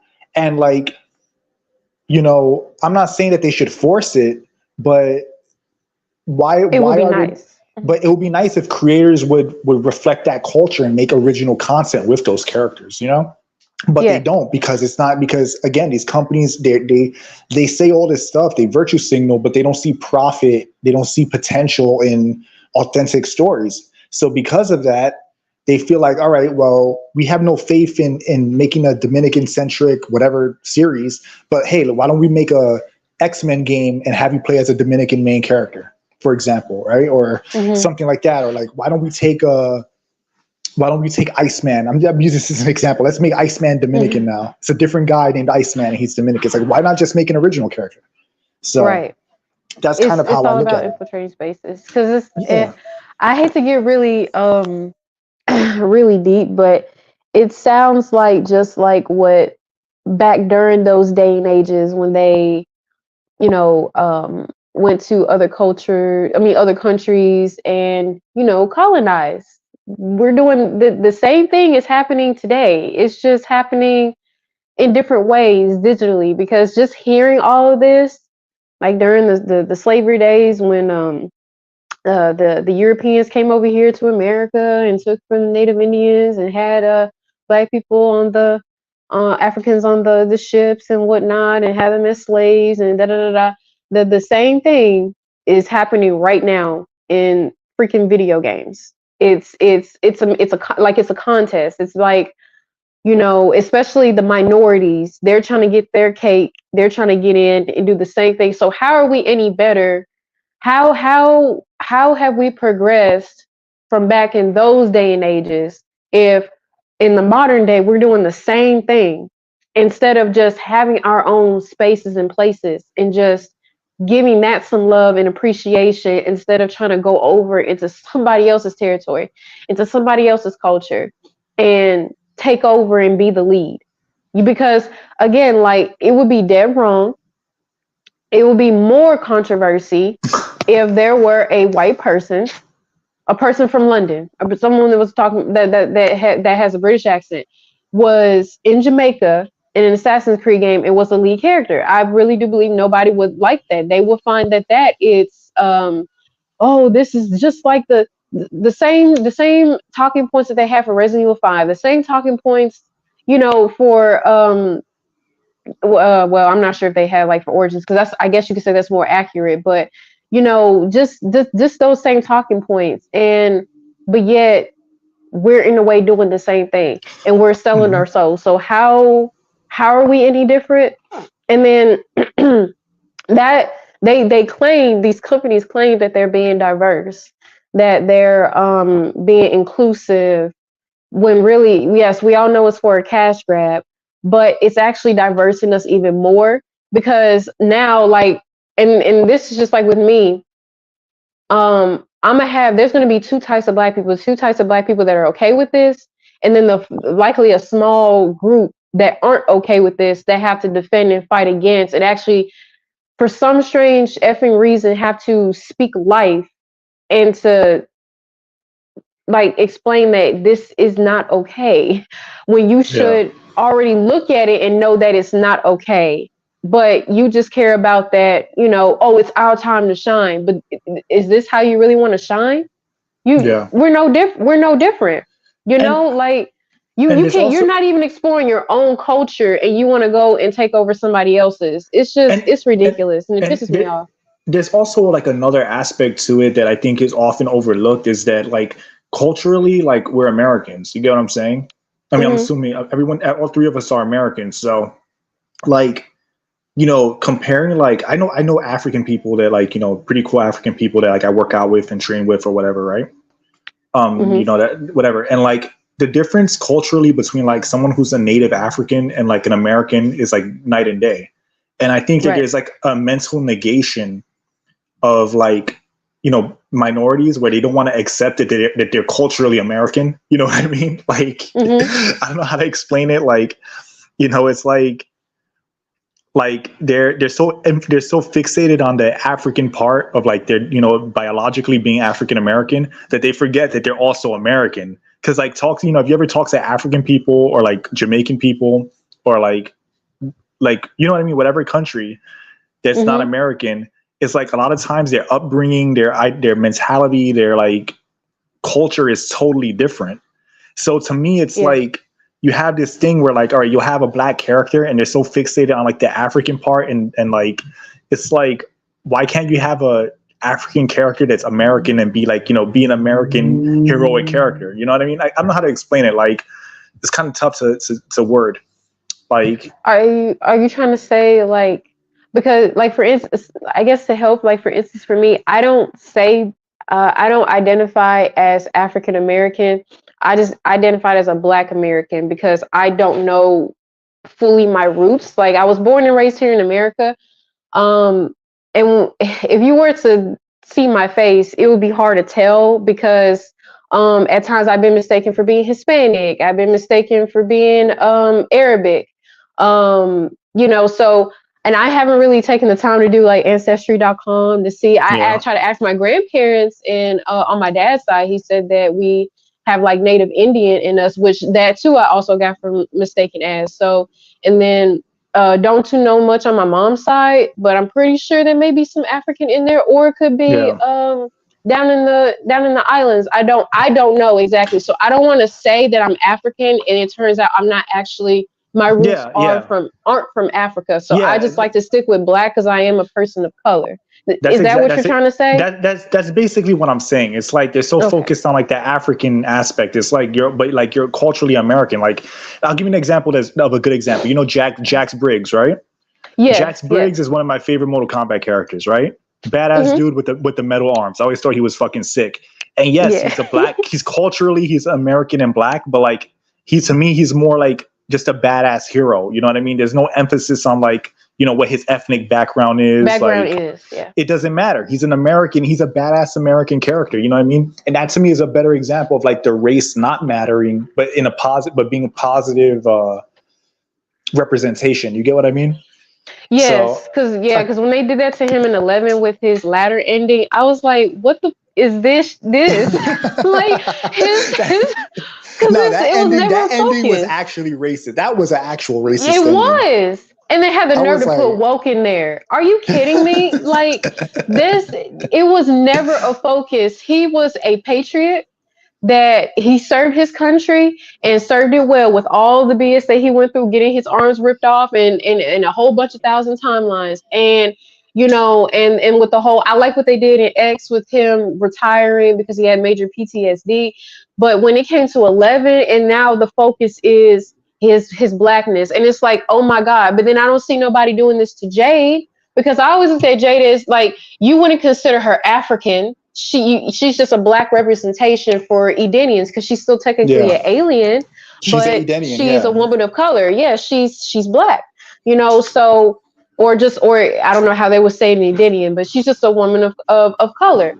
And it's like, that's like having her, which I'm so glad they didn't do that, and they probably can't. It would be very confusing because she's not even of Earth. She's from Edenia. So I swear, if they try that with Jade, because I love Jade, she's also one of my favorite Mortal Kombat ladies. But if they try to do the whole centering her whole character around being black, I'm going to flip my freaking mind, because they already did that with Jax. And I love Jax too. I respect him as a character. He was badass as hell. And he deserves his flowers, but you didn't have to focus his whole character on being black, because I don't care. Well, I care because, he's a representation, but to center it around that, it just takes away from his character. You care more about him being a good character. But let me let me read this comment real quick, because Neil Zoic asked a question, and I think Revenant answered it in the comments. He said, Neil Zoic said, Revenant, and the crew. Do you think also because Ubisoft is playing safe rather than taking risk, or what other answers do you have? And I think they're playing it safe. It's like, it's safe to do DEI in Japan, where you don't have to actually take time to understand the region that you're in. They have the Japanese people, but it's more work, because you make a bad Japanese Assassin's Creed, the Japanese aren't going to go crazy about it usually. But a bad game set in Africa for the first time, there's more pressure on their shoulders. So they're more willing to play it safe by just putting an African samurai in a Japanese game rather than putting an African character in an African setting. So I feel like they're playing it safe.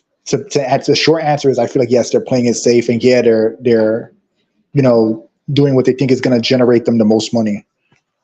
Yeah, but they're playing it safe in the most awful way possible, because I agree with Jinpachi, because it's a cop out at this point. Just like the whole multiverse thing, it's practically a cliche at this point, or trope, so it's easy just to stick somebody somewhere where it's already well known. Like, we've seen Japanese or Asian culture in a lot of stuff, especially anime, like Demon Slayer, for instance, where it's more traditionally focused.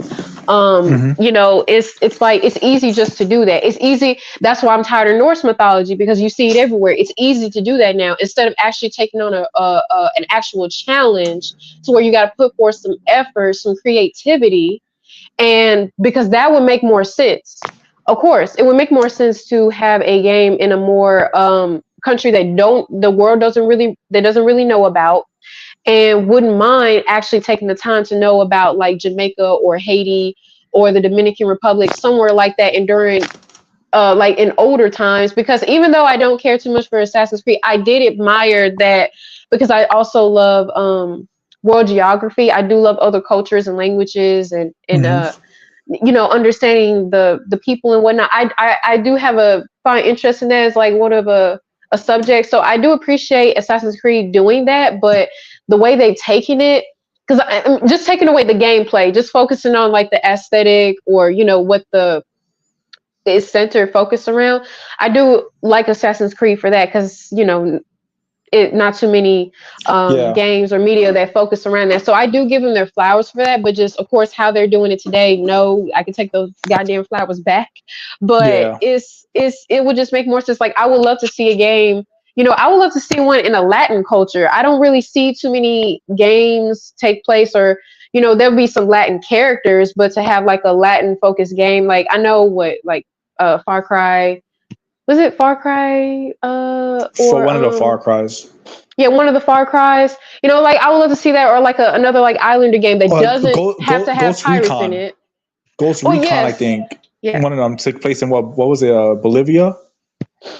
Yeah, I believe so. Yes. So yeah, something like that. That would be nice, because and you could tell that they don't really have anyone on the team that has experience or have any knowledge, or anybody that would be willing to do the research in other countries They'll just do Norse mythology and somewhere in Asia to Yeah, just it's pretty it's pretty overused. Let me read this it's comment real overused. quick. Yeah. So Emerald Torres says most Western publishers that aren't independent aren't taking risk. If they do, it's incredibly rare, and when it happens, it'll be copied and done in depth. I agree. It's like most of the games they feel like they're just copying each other's work. Like God of War has so many things. The newer God of War has so many things that are taken from like Naughty Dog games. You know, somebody once said, God of War Ragnarok." And I was like, that perfectly describes those games. Yes. Like God of War Ragnarok, like Last of Us, like there's so many carbon copies. Like even Hellblade has like boring ass elements that feel like the most boring parts of like The Last of Us. So they just copy trends. That's kind of why microtransactions actually ended up becoming so prominent, because developers they see that one company gets away with something, and then they're like, oh well, we want our piece of the pie, we're going to copy it. Or with the remakes now you have Dead Space doing they did a shit remake, and then you have Silent Hill 2 now, which looks like an abomination. So they saw Capcom making money, and they said, we have our own survival horror series, so we're gonna try to capitalize on that as well. So, I think like back, it's funny that Emerald, that you mentioned that, because if you look at the PS2 era, so many games were like so different from each other. Like, yeah, you had like archetypes, like action games, fighting games, and stuff like that, but they were so different, and so many like innovative ideas. And like nowadays, you really don't get that at all. Like you get like the typical like fake Witcher, lock-on RPG. You get the Souls game clones. You get fighting games with a billion crutches now. Again, I like Tekken 8, but there's a lot of crutches in that game. You just have like all these like I'm back. instead of these being genres, they're more like specific copies, right? So Mortal Kombat copied meter burning from a bunch of other Capcom games and stuff like that. So to me, like, you compare, like, look, yeah, Deception and Deadly Alliance, they had their flaws, but you can't say they felt like a Capcom game. And if you play Mortal Kombat, like the from 9 to 1, they all play like that Street Fighter-esque, meter burn combo kind of like style of gameplay, if that makes sense. So, they just, all these trends in gaming have been just overly explored and not overrepresented. There's a word for it. Whatever, like just overdone. And overused and whatnot. And then you look at like the games that are different. You have to play indie games, but the reason why they're all copying each other now is because these games cost so much money to make. They have these overblown Hollywood budgets now, that the producers and the investors, they want to make a return back. So they're investing these millions of dollars, and they're like, well, we don't want you to do what you want to do. We want you to make a game like Fortnite so we can make guaranteed money. But it's like wrestling, like pro wrestling. You can't force somebody to get over. You keep shoving that. You can shove something down someone's throat, but that doesn't mean that it's going to be a success. And I think that applies to games. You can organically make a battle royale, for example, like Fortnite. Even though I think that game fucking sucks, it organically made a lot of money because people were into it, or Minecraft. But you can't make a fake Minecraft and then expect it to do as well as oversaturated. Yep. That's the word. It's oversaturated. Yeah, and you can't make a fake Minecraft and expect that to make as much money as Minecraft. Yeah, that's the problem. They just want they think they're gonna reap the same success as the other studio.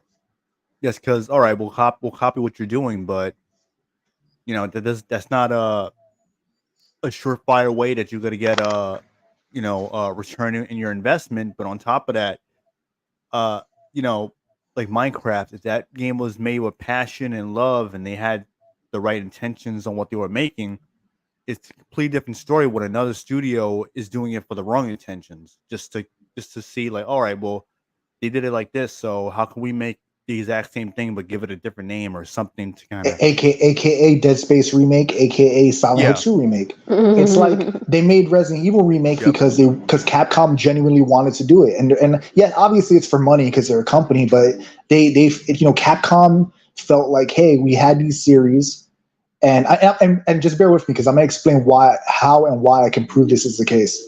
Like Capcom says, all right, well, we have these older series and we can now create them the way we wanted to back then, but our technology was limited. Like Mr. X, where they wanted Mr. X to follow the player around, but they couldn't do it back then because of the way the technology was.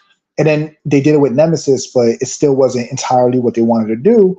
In Remake, they were able to do that. So there was like a true artistic vision behind it, and you can see that they cared about what they were doing, and it was internally made by Capcom. With Dead Space and Silent Hill, they were both outsourced to companies because EA could have easily have, if they really cared, they would beg for was it Visceral Games, I believe? Revenant? What was the team again that made the original Dead Space? Visceral Games. Visceral. They could have begged Visceral to come back. They could have, put their pride aside and had them. They ended up making another. I know Callisto Protocol. But what I mean is, like, I think it wasn't even the full team anyway. They originally shut them down, so it's like they could have just kept them around and then make the remake. So, but my point is, if they really cared, they would try to wrangle as many people that made the original as possible to maximize profit and ensure that it had soul in it. And then Konami's a publisher, but like Konami's only a name because basically they have their hands in so many different things that almost everything they do is outsourced. Konami has no real identity outside of being a publisher now. So if they really cared, they would try to get as many people from Team Silent back to make the remake. But again, like the passion isn't there. It's just a cash-in. It's just like we have a property that can be remade and have a similar effect. Let's try to get that Capcom money instead of actually doing their own thing, or actually like having passion for it. To me, that's the major difference.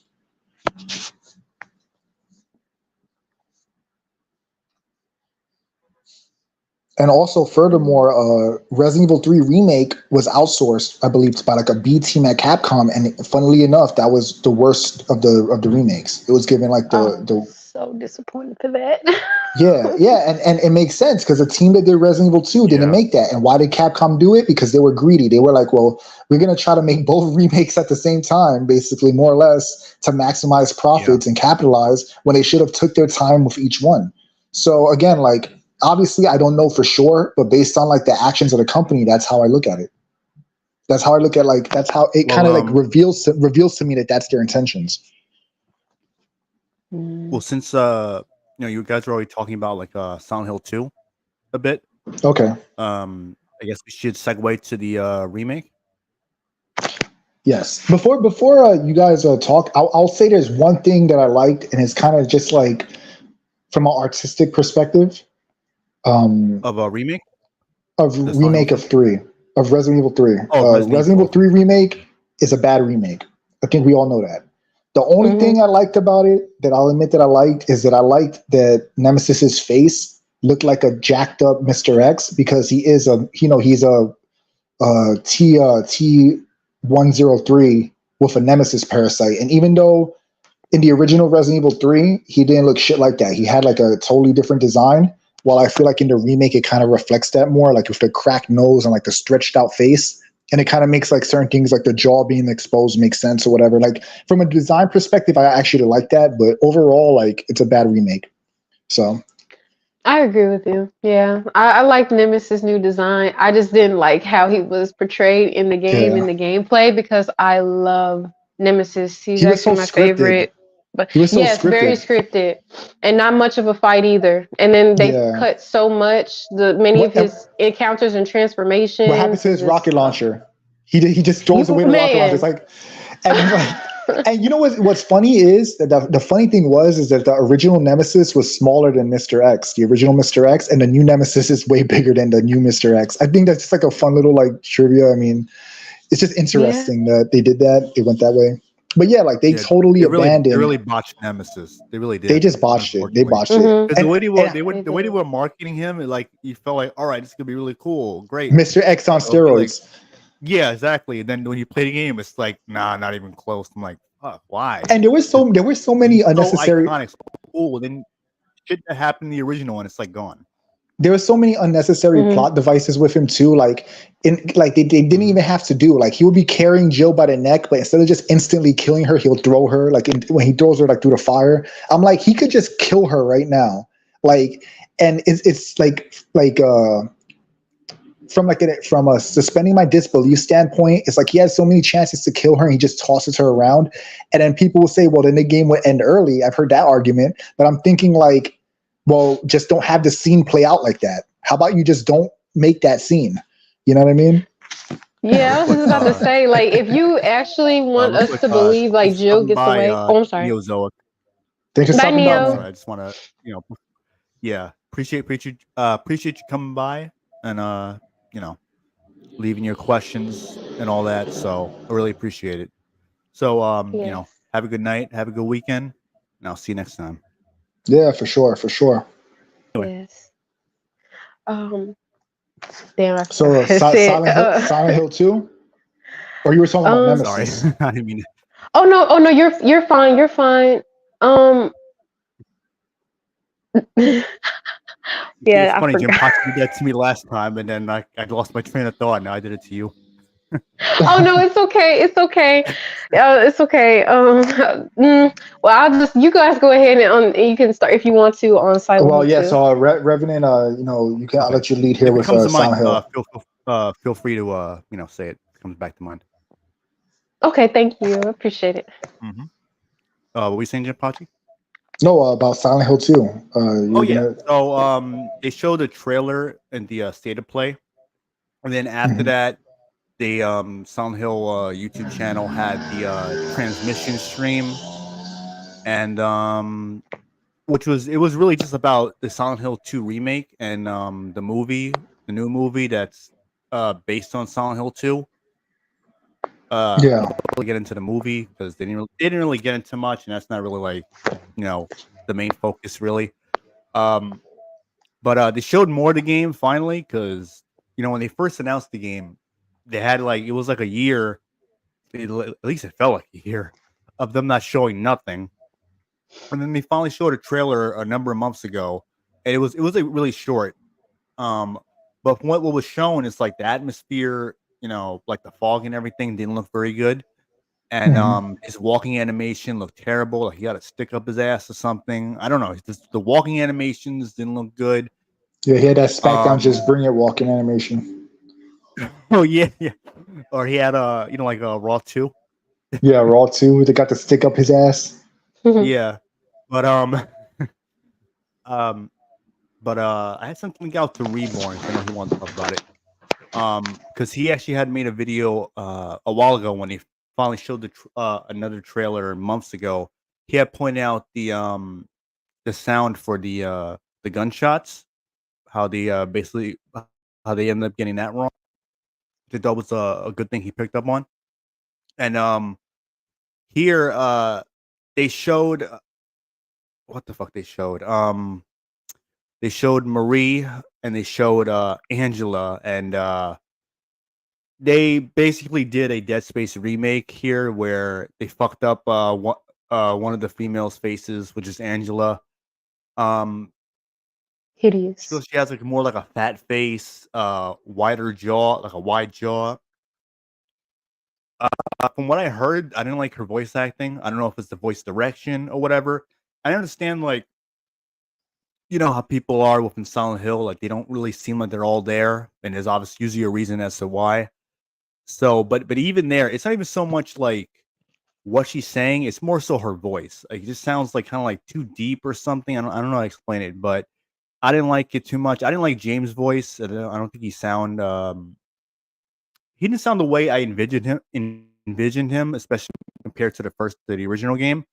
And they did improve his face. They I guess they took that criticism at least. So they improved that because his face he looked older when they first showed off the remake. I know a lot of people didn't like that, and rightfully so because it didn't look right to me. And because they're trying to sell that he was distressed and all that. And my thing is like just because the character is distressed doesn't mean they got to look like they got to age them up or something. Right.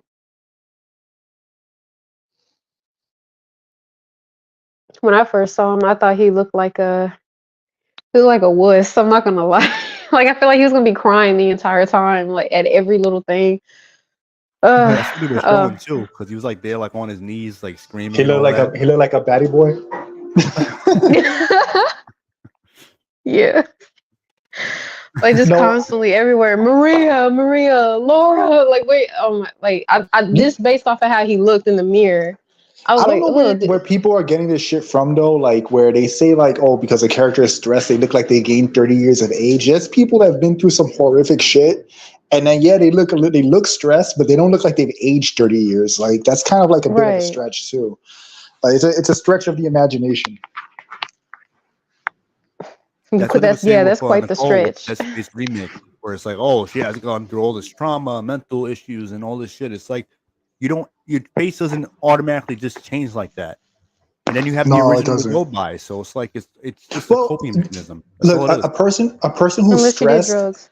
But even with drugs, like they look strung out, but strung out doesn't necessarily always mean looking older. Like, you know, like when a person hasn't slept in a few days, they have like bags on their eyes, their skin is dry, they look like strung out. Like that doesn't necessarily mean they look like they've aged. It just means they look like strung out, you know?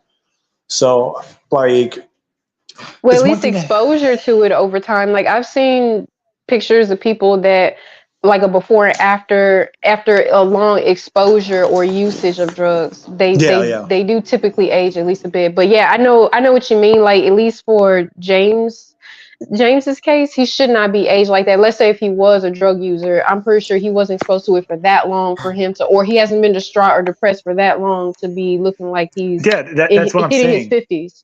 Yeah. Yeah, that's what I mean. Cause like, all right, Maria, yeah, where's my drugs? because it's true that He's just over scratching his years neck that with his happens. arm. He's like, Maria, I But need my fix.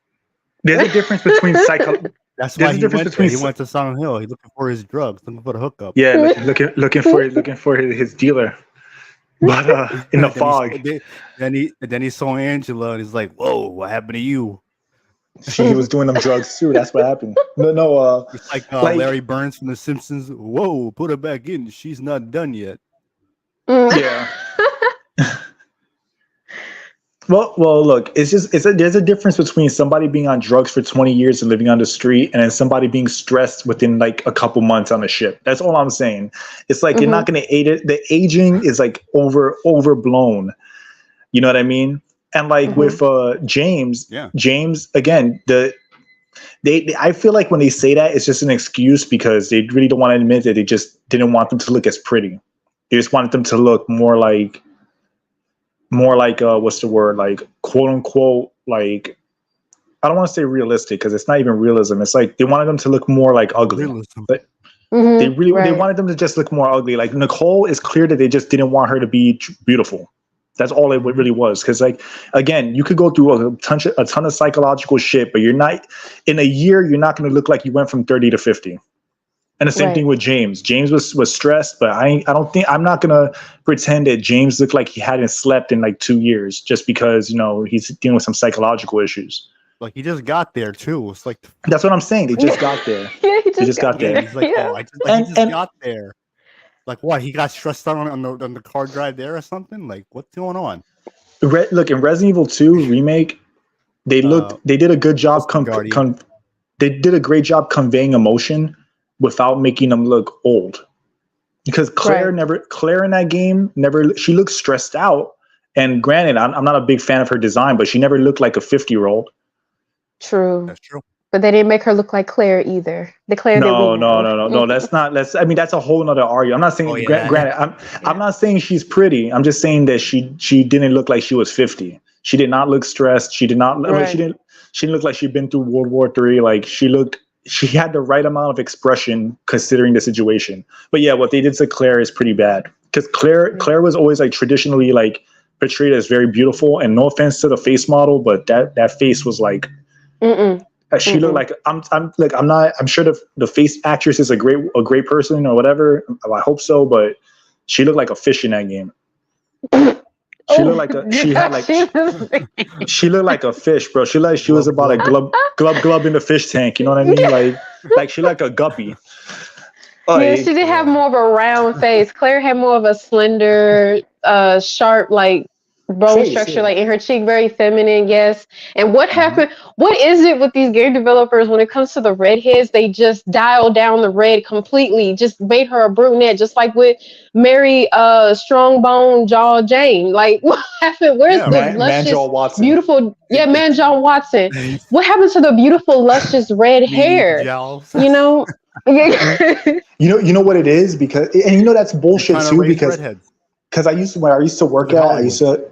I used to work in Manhattan, and a lot of the redheads that would come in there, you could tell they were natural redheads, like complete with freckles and everything. Like, they were real redheads, and they had like Mhm. real red hair. It's not like real red hair, like true ginger hair is not Mhm. unrealistic. Like, there are many women like that. I've met plenty of them. You know what I mean?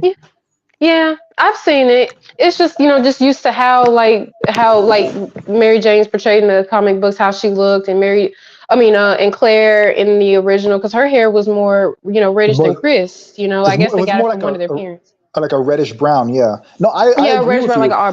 an auburn. I actually agree with you. What I'm saying is that the games, they try to like nerf it as if real red hair doesn't exist. But in my firsthand Mm-hmm. experiences, I've met women with like really like true, like what you would traditionally consider like real like red hair. Like I said, like a Mary Jane in the comics, or like um the classic Claire, or like, any other female redhead.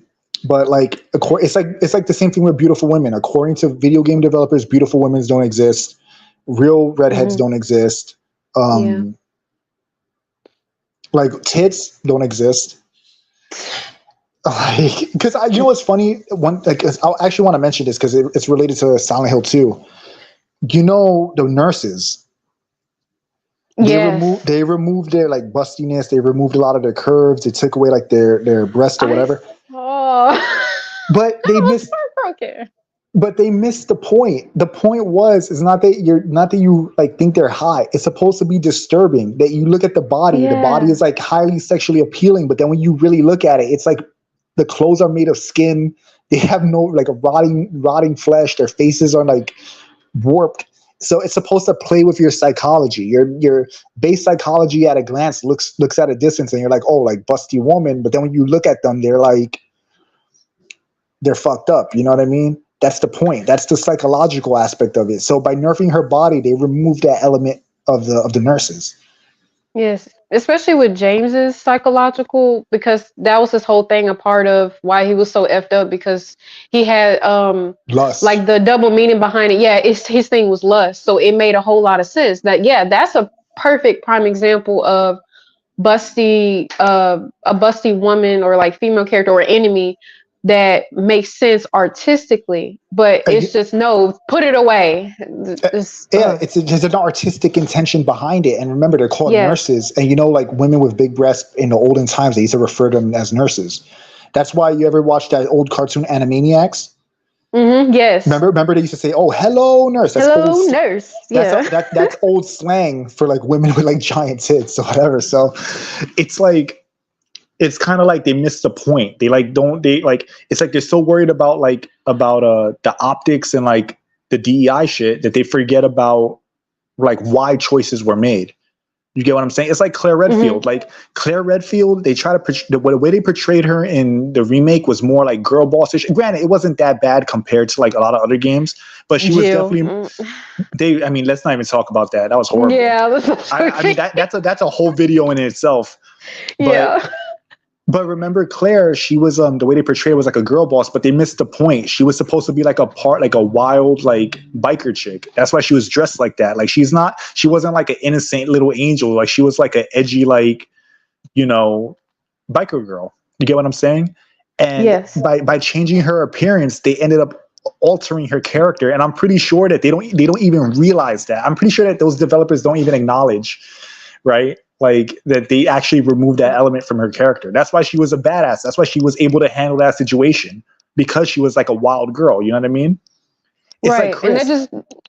Chris, go ahead. Chris, I'm sorry. And Chris, like Chris is heroic, but one thing people forget is that Chris wasn't your traditional hero. He was like a cigarette smoking, like womanizing badass. That's what the character was. He had like those traits, but he was doing the right thing. It's like they're like, in a way, the original cast of Resident Evil weren't like traditional heroes, and even Resident Evil 2, they were more like anti-heroes. Why do you think Leon had the lighter? Because Leon was a smoker. Mhm. Thanks, Revenant. Mm-hmm. So Yeah. there's elements to the design Probably. that they ended up ruining by trying so hard to like not be offensive. They forget that, hey, Chris is a womanizing offensive guy. Like, you know, not in a way that like he's a bad That's true, person per Guardian. se. That's true. He's not a bad person, but he has like, you know, he's a dude. He's like a regular guy, a guy who likes to go out, party and whatever. And that was a part of his character. It wasn't who he was totally. He was still a STARS member. He was still a cop, whatever. But, you know, he was a guy that liked to have fun and do whatever. So when you change things about these characters and their design, you got to think about the ramifications of how that alters the character. Right. true. Because like But I to add on wanted to what to, you had said. Oh, I'm oh, yeah. sorry. No, you good. You good. Go So ahead. I You was go ahead. actually gonna get. I was gonna get back to with Emerald had mentioned the comments about Silent Hill 2 Guardian, my with man. Angela, where she's where he said like, oh, it looks like a self-insert, and if you watch towards the end of the Silent Hill stream a few days ago, you see like the developers from Bloober Team, and there are two women. One of them, she, you know, she looks like regular, like I guess like size and weight, I guess you can say. But there's another one that's clearly like very like fat, like pretty fat. Mhm. I don't remember if she had colored hair or not. I don't think she did. But, I would say the first one that they showed, she has like wearing glasses and whatever. Her face structure looks like they copied her and just put it onto Ashley and like widened the jaw and everything and just made her face fat. Yeah. Like Mary Jane. It really does look like a self-insert. You talking about Angela? Yeah. Yeah. It's just like that person that people were saying looked like a self-insert who worked with Insomniac for Spider-Man 2. Yeah. I remember. Yeah. So I was gonna say she looked like an insert. I'm like, She looked like the they said woman the same talking. thing about Mary Jane. The woman talking. Yeah, I'm She like the woman, the Yeah. woman talking in the interview. She kind of looked like her a little bit. I don't know if you remember the one with the glasses. Like her head structure was her head structure was similar to like the character. Why would you want to offer up your face model and then be masculinized? Like I would never want to, because like what had Jinpachi said about Claire. I don't like how she looks in the remake. Honestly, but I will say this as a side note, I will definitely take RE2 Claire's face model definitely over Revelations, because I feel like I'm in the minority, and I know we'll likely discuss about it later because I saw that she was in the thumbnail, so I guess it's gonna be about Veronica X later. I'm in the minority, and I will take it. I will ride this boat by myself. I find Claire in Revelations 2 hideous. She is so freaking ugly. At least they kept the red hair, but Really? she looks like a dude. Yeah, she looks ugly. I don't remember. Oh, honestly, I don't remember. I wasn't even that long remember, ago where I played that didn't too. look that bad to me. She just looked like obviously aged up a bit. Yeah, she looked like aged up. I don't want to say for sure that she looks better. So many years later. Yeah, I just haven't seen her in a while personally, so I have to like relook at it. I will say I did not like the design choice for how Moira looks. I feel like she looked pretty cringy. Yeah, Man, she looked like a like 2008 edgelord. Yeah, 2008 edgelord. Yeah, she's listening to what's that band called? My Chemical Romance and crying. Yeah. Oh Lord, she goes in Hot Topic many times. Hot Topic, yeah. I mean, I guess it's not a phase, Dad. But in a way, like like a part of me, even though I think that design, I also agree it's really cringe, but I feel like it kind of makes the character more like organic, because a kid like that would be that cringe. You know what I mean? Like, so it kind of makes them like more. It makes Moira like Moira. I guess Moira. It makes her more like. It seems like something that a teenage girl would do. You know, it's like believable that she would do it, but it is still cringe at the same time. Yeah, so I agree with you, like, but I also I can buy it, but also it's like I'd rather not see it. Well, you know what they did to Claire that was the most obnoxious of all, right? They got rid of her glutes because she had that bubble butt, and they took it away from her in Remake 2. did. Because if you play Code Veronica, In Code Veronica, she was caked up. In Resident Evil 2 Original, she was caked up. And Chronicles. And Chronicles. And I don't remember Revelations 2. I think in Revelations 2 she was still caked up, but then in Remake, they just said, nope, she's a fish. She's built like a fish. She gave her a cowgirl outfit at least. Yeah. Yeah. Yeah. I mean, the cowgirl outfit in Revelations 2 was kind of crazy, though, actually, from what I remember. So, yeah. you know what it is? I remember the body being fine. I gotta look at the face. I do have to look at the face because I don't remember. And for all I know, Melina's right. And like, I just never noticed. So, no, she could be right. It's been a while. So, to be fair. Yeah. But, and I would like to finish. I've actually seen people try to justify the way Angela looks because of the trauma and all that. You know, the same excuses they use for Nicole or really any of these like characters that look like obviously like self-insert or just trying to uglify them for, you know, obvious reasons. And it's like no one's saying they gotta look like a runway model or anything like that. It's just like can it look like the way they originally looked, just like with better graphics. You know what I mean? It's like, or even if it's like a new game, it's not even a remake. Like, do they all have to look? Is there like this template that they always use? I mean, it might as well be. But it's like they go by this template, like this is how they're gonna look no matter what. It's either the shaved head and shit, the thick eyebrows, the square jaw, the meaty jowls, the pepper nose and the bell pepper nose. Or you remember the old high school insult, right, Revenant? The speedboat nose. Speedboat. Yeah, that one, yeah. But no, I think they do everything in their power to make these characters look like less feminine. It's like they're defeminizing women, and then you got these fucking like retards acting like what we're saying is like blasphemy. It's like, have you not been paying attention for the last like several years now of what they've been doing? It's like a repeated pattern. To me, it shows that for those people, the normalization is working.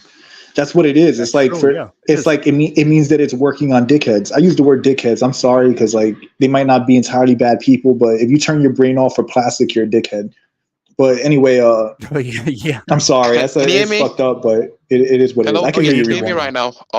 I can hear you. Oh, you good? So I wanted to say that there's a reason why, right? All right, look at the women that are in these narrative positions. Right, these narrative roles or like these design roles that are pushing this shit.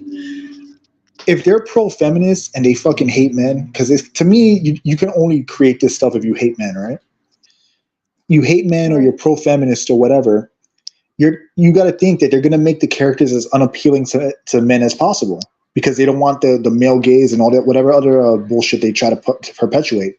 Yeah, that's true. So think about it. What's gonna make them look less attractive? A bloated face. Why is a bloated face usually less attractive? Because it hides the cheekbones. It hides the facial structure.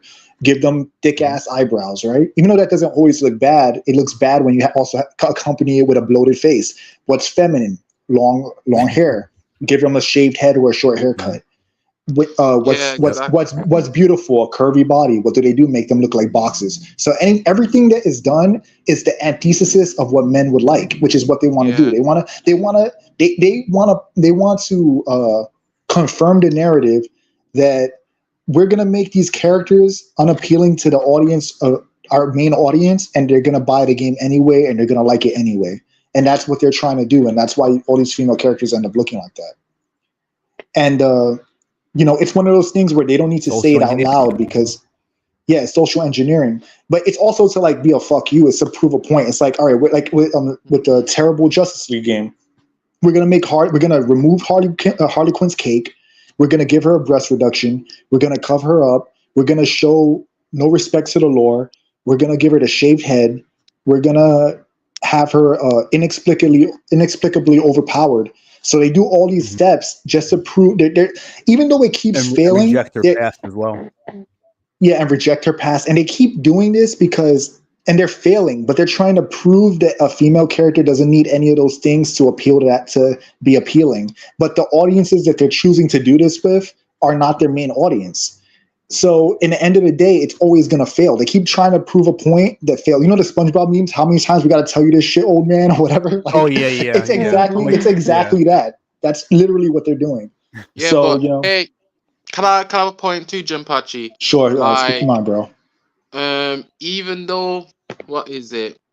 They they they can do it, but remember, like, cause the crossover will be coming very very soon, so it will be around like 3 years. Cause I'm telling you, if they carry on with these type of topic, like the whole company and Titans will be crashing. Right now, I'm gonna say this, even though the damn PlayStation Sony, they're trying their best to get PC players, even though they they, they promote it on Steam, yeah, Steam, and now they are forcing requirements to every consumer.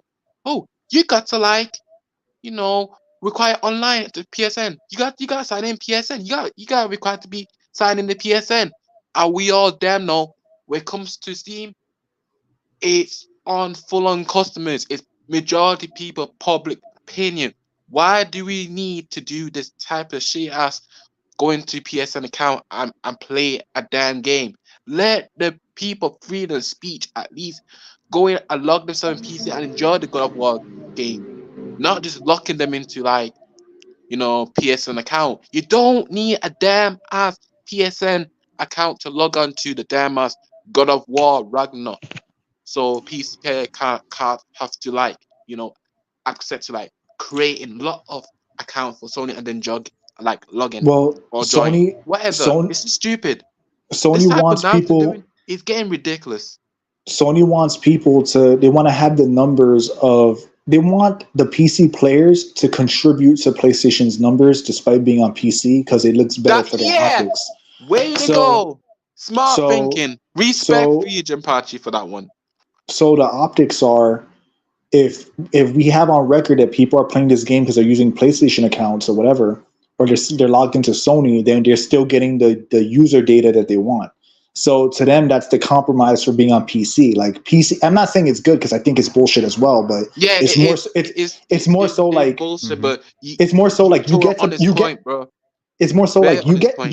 you get to play Spider-Man now on PC, but the compromise is that we're gonna get the analytics for it, whether you like it or not, because we want that, and that's the cost of Just it to being on boost their PC numbers. to True. boost their numbers. I'm not saying I agree with it because unfortunately, like I have to basically specify everything now because people will misconstrue that. But I'm not saying it's You good. got the usual dickheads who are gonna take things the wrong Yeah, saying that way I'm defending or that. I'm not defending No, it. misconstrue what you're you're yeah. not defending it. You're not defending it. But But that's to me if I that's add my logically what God they're on that doing. too, they're trying to use their what is it? The data, so the people that buy their game on PC, they need People to but use. people should just not play the game. Like here's the thing, like just don't play it. Just say, look, all right, let's say a game comes out, it looks like the most amazing All those game that fucking suck ever anyway.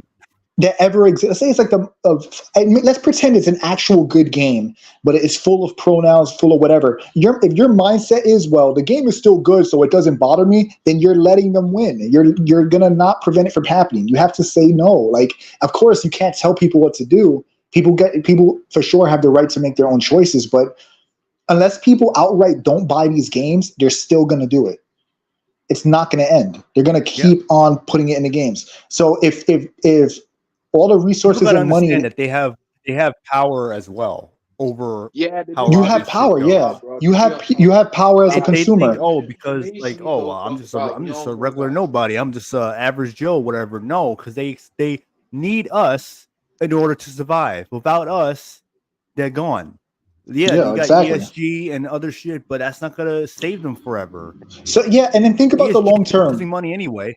Long So term, long term, you miss out on a game. Okay, who cares? All right, so you didn't play the latest God of War. Like, is it the end of the world?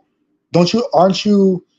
the latest God of If enough, War? Hell if no. Come well, on, man. It's well, like what I'm saying is in general though, and I'm yeah, not using that as like a yeah, no, literal I example. know. I'm just saying with no, I know, but when you look at a lot of these games where it's like people like have this weird need where it's like, "Oh, I gotta get this game, I gotta get the new game, whatever. I mean, you look at it, it's like, come on, like it's the same shit, different day, different title, but it's the same thing.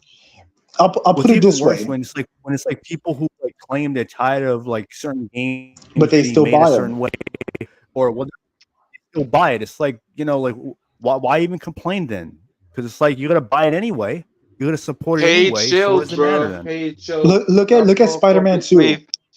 Spider-Man 2. People said, well, the gameplay is good, the graphics are good. All right, gameplay and graphics are good. Look at all the shit that was pushed in that game.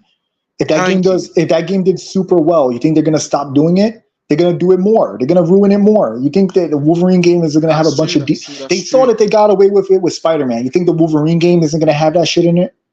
Of course it Wolverine's is. gonna One of the be dead developers at on Insomniac was arrival. I would saying say that that that game's not they gonna do they great. they, they have to But even though I even forgot the though exact the wording that they corporate slaves said, but will they buy gotta it, force like so LGBT luck shit for in them. there. Have my faith, but it shows how much it's gonna go down to the drain for these type of Yeah. shows. But yeah, like it's like they're saying that there's not enough LGBT representation and shit like that, if that's the lead at Insomniac, guarantee Wolverine's gonna have more of that in it. See, So why are we in so this type of space? Because these dumbass need to find a way to execute the like storyline. So my they my whole point though, because I'll let you finish after, is that even if the thing is good, if it's promoting shit that you don't like, you have to not buy it. even though I don't buy You that should shit. do what you want. I'm not telling you to do anything because you should in the end choose whatever you want to do. But if you really want to have a voice, you have to not buy it. If you buy the game, has all that bullshit in it, you play the game and then review it. If you say the review is bad, it doesn't matter because the shit made millions of dollars. Why you think the Transformers movies? I like the first few ones, but people keep talking about how bad they are, but yet they keep getting made. Why would they keep getting made? Because the reviews being negative isn't negating the fact that people are going to see it. Why you think there's so many Fast and Exactly, because Furious I'll movies? be real, business to business. It's Yeah. down to the mainstream media. And bro, I would say this the first one is okay. I like the first one, but I don't like the second. The third one all right, but I don't like the fourth and the fifth. But it's terrible, Yeah, in my exactly. opinion. Look, Fast and Furious. There's a bunch of those movies. People keep mocking them for being ridiculous and having dumb plots, but they keep making them. Why would they keep It making is them if they? ass. But think I about didn't it. ask for that shit. Why would they keep making money if? How can they keep making money if they're bad? That means that's Because consumers, because because people keep buying consumers it. They buy keep them. seeing it. They keep going to see it. So the Yeah, same thing because applies to consumers buy gaming. them. That's the thing. It make a lot of money. Yeah. So You you could understand? complain, Yep. you could call it woke, you could bash it, you can do whatever. But if they get your money and he said, yeah, I was right, it is woke after all, whatever. Yeah, screw that game. You still bought it. Get ready for the Yeah, sequel. exactly. Get ready for the next game in the company to have that shit in it too. You think Mm. if people complain more about Jill and Resident Evil 3 remake, you think that they wouldn't have changed the design? Look what happened with the Sonic movie. They were afraid they No, they weren't would. gonna with the Sonic movie, they Yeah, were afraid they weren't going to make money, and what that's they the did, perfect example. they changed that shit real quick. They changed that real quick because that would Yeah, have been they a deleted bomb, and and they would have everything. lost. Yup. And now That's look, true. That's true, and then bro. That's true. and then That's the second absolutely movie true. did well. The second movie did well, and even though I still think that there's some weird shit in those movies. They at least listen to the fans enough to get some good faith with them. So Yeah. you got to speak with your wallet and not just your voice. And in the end of the day, I your wallet always in a way speak to is my your damn voice. wallet, bro. I always speak to my damn wallet. Right now, Yep. I didn't got the pre-order for that game. I have to wait probably around Summer Game Fest if they do announce what the game will be like. I'm, you know what I'm talking Well, about. The speaking of company which, for the Silent Hill 2 remake. Reborn. What do you think of the Silent Hill 2 remake? What are your thoughts That's what I said to you right before now. before we Right before now, we move on to basically, the next topic? I'm just waiting because I didn't touch no pre-order yet. But right I now, mean, I'm just well, I'm just like, what are your thoughts of what you've seen so far? oh yeah, like some me and Yeah. you discussed yesterday. Like I was like, very, very, furious. Like the way it's absolutely true how they want to go hit the detective. And also, even though the atmosphere, I always say this, the atmosphere, they always got right with the damn atmosphere. But damn, why the fuck he made this type of dude to be wonky as fuck? Really? Yeah. Like seriously, really? And what is it? How much the time the damn community or the fans saying, "Hey, you need to fix some James, you need to fix some that mechanic, you need to fix some a lot of stuff." And what they do, they still refuse, and they can't find no good motion of having James work. Damn, the original one is more like semi perfect than this remake one. Like he's got like Mhm. walk clunky and all that, and also if you see the developers how they're so nervous, see it shows how much they are so damn nervous about it still. And Yeah, yells, what is They're not it? confident in it. Yep. they're Yeah, not confident. Revenant. The Tell only them thing again they did about was the showcase. slightly fix James' face slightly. That's the only change that they made that was notable. I think Yeah, they improved the but fog, right? From last time. I barely saw any fog in that trailer. That fog, if that's an improvement, then there was no fog in the original. I'll have to look In at the it first again. thing I they also showed. have to look at the there's a debate about whether or not if the nurses look like men. I have to look into that. oh hell It's not. Because no. What I'm the not fuck? entirely sure because apparently some people are looking into there's like these like figures because they have they talk about merchandise in these streams as well. Like, oh, you can buy whatever. Silent Hill. Anyway, Yo, Silent Revenant, Hill. they let yeah. me tell you So the you can thing. get you can buy like the nurse statue or whatever, but for the remake, I believe, and people are going off of that, saying that it looks like a dude. But apparently, in the game, that's not exactly the case, but that's still to be determined because From what I saw, the way the lighting and But everything, but guys, from it's hard to what I tell hey, saw though, exactly. they So you look have pretty to like sorry to square. cut you off. Can I say something that's what I'm first? Because trying to see. the thing, like Reverend, let me tell this for Yeah. truth. The thing that really pissed me off, like Air saying this, like these stupid ass woke freaks or degenerates. They keep on saying they keep on praising so happy, saying, like, "Oh, Angela trans." I'm saying, no, she ain't. Some YouTubers trying to say, "Oh, Angela trans." No, she ain't trans. Angelo, Angelo Lopez. That's his Angela, name. Angela, yeah, yeah. Yeah, they did. I actually heard people say that she Fucking looks YouTube trans. saying like It does. she's It does. trans. It No, does. she ain't trans. She Yeah, does look trans. she does. Yeah, She looks she like actually does. She does look trans. that actor from X Files. I forgot his name. The main dude. Yeah. She looks like him in a wig. Oh yeah. How you can do that to my man? She looks like Oh, John Lovitz in a wig. Oh oh, man. that yo looks like She wants to be what's it, Oscar Mayer Wiener. There you go. Yeah. But I'm not entirely sure about the nurses. From what I saw, it didn't look like it. Didn't look like they looked like men. I did know. I think they had like pantyhose or something, or stockings or something like that they added in the remake. Other than that, I don't think there's been much of a difference.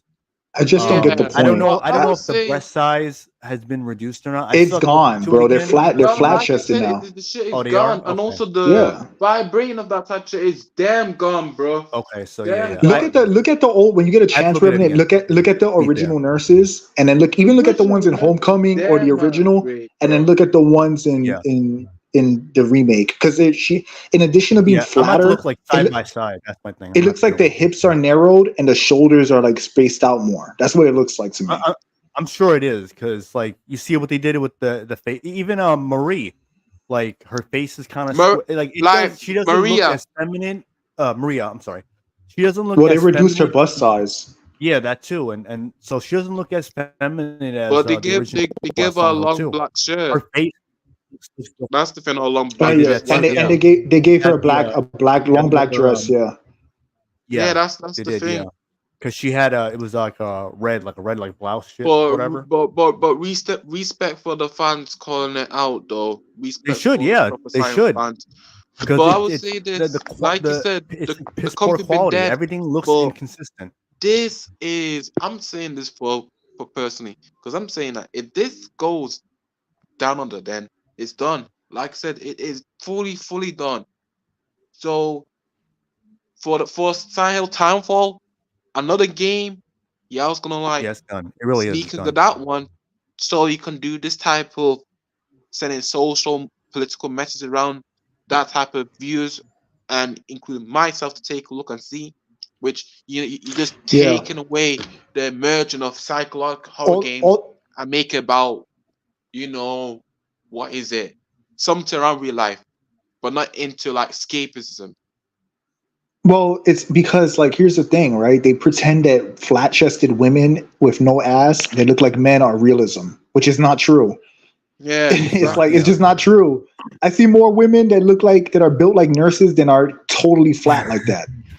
To be Yeah. honest with you, y'all, even though I'll tell you this, you know what? Well, I'm I gonna be was in a real. barber shop Even though today, and some was random like woman machine, walked because in, and I've been she was built like any PS2 video game character you've ever seen. So, and that was like some random woman while I was in the barber shop.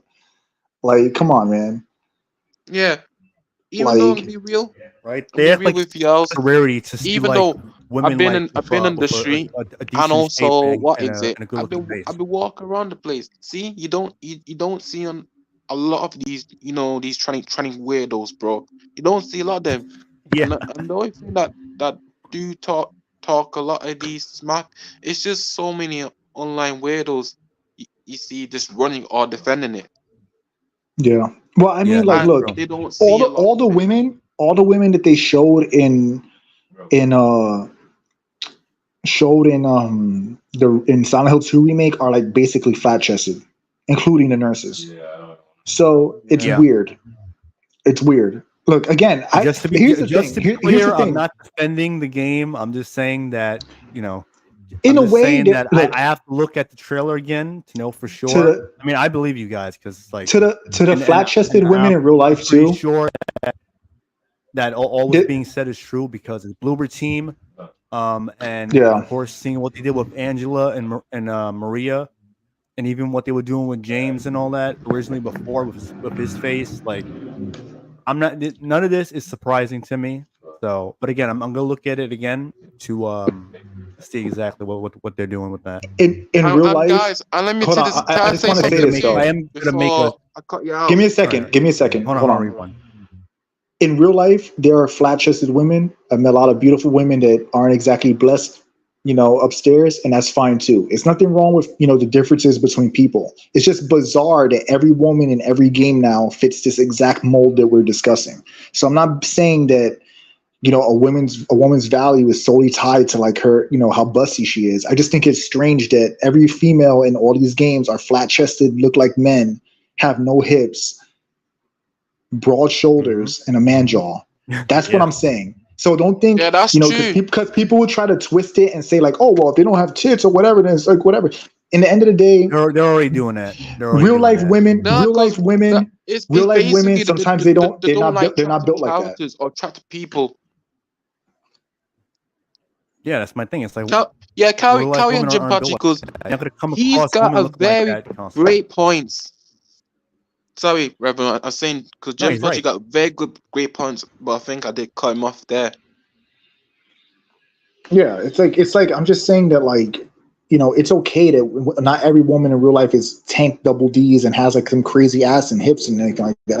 Like met a lot of beautiful women with all kinds of body types. I'm just saying that it's forced and very clear that in all these games they have the same exact body type, look the same way, and they all look like angry feminists.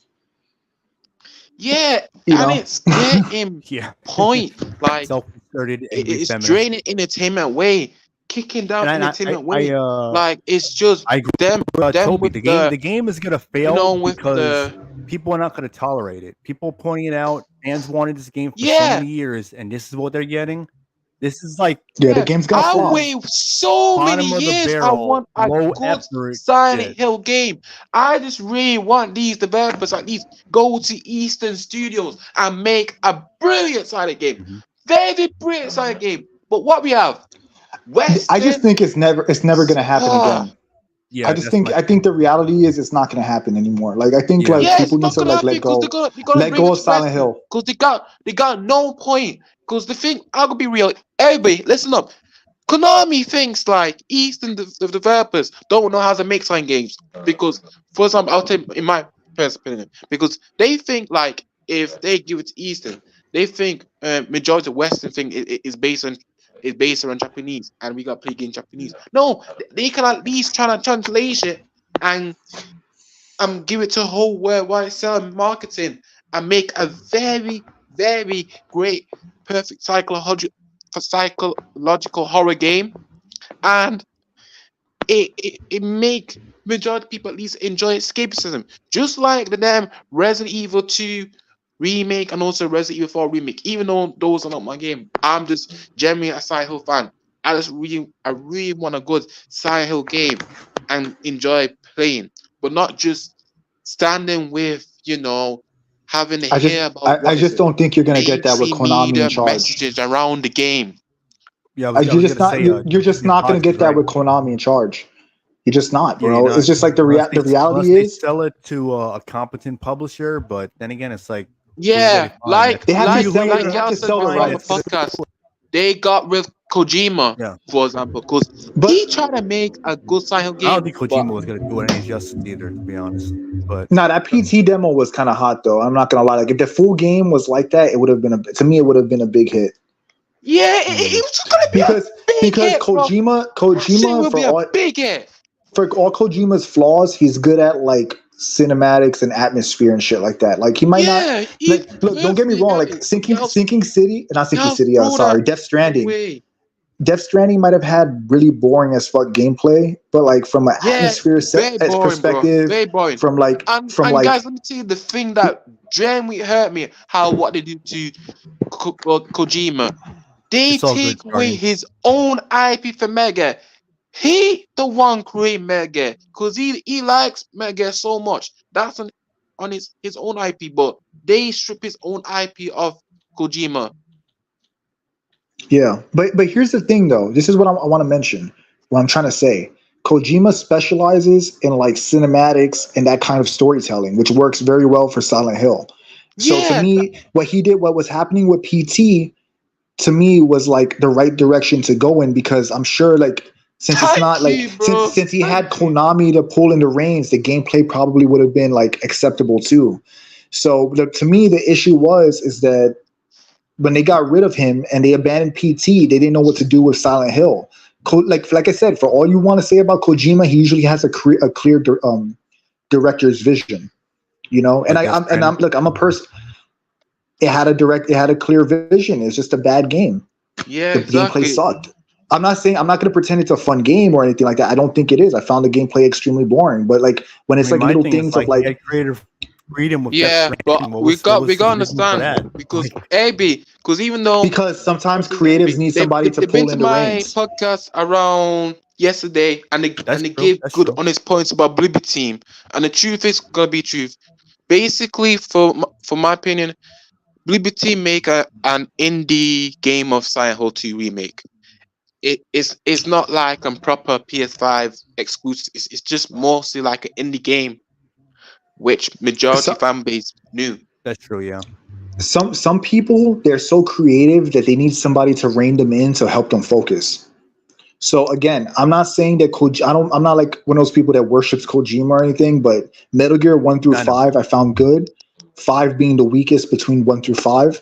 And I Mhm. found that his previous work before that was good, and PT looked very good. Death Stranding, he had no reins on him, and he made something that was boring. But when you actually look at the cinematics and like the way the game is presented, like the presentation and like the you know the atmosphere of the game, it's just as good as any game. You get what I'm saying? So to me, it's like I feel Mhm. like the game probably would have been really good, PT, but again, they had a falling out with him, and that I think that screwed them because I think they have no idea what to do with the series. That's why they're doing this remake.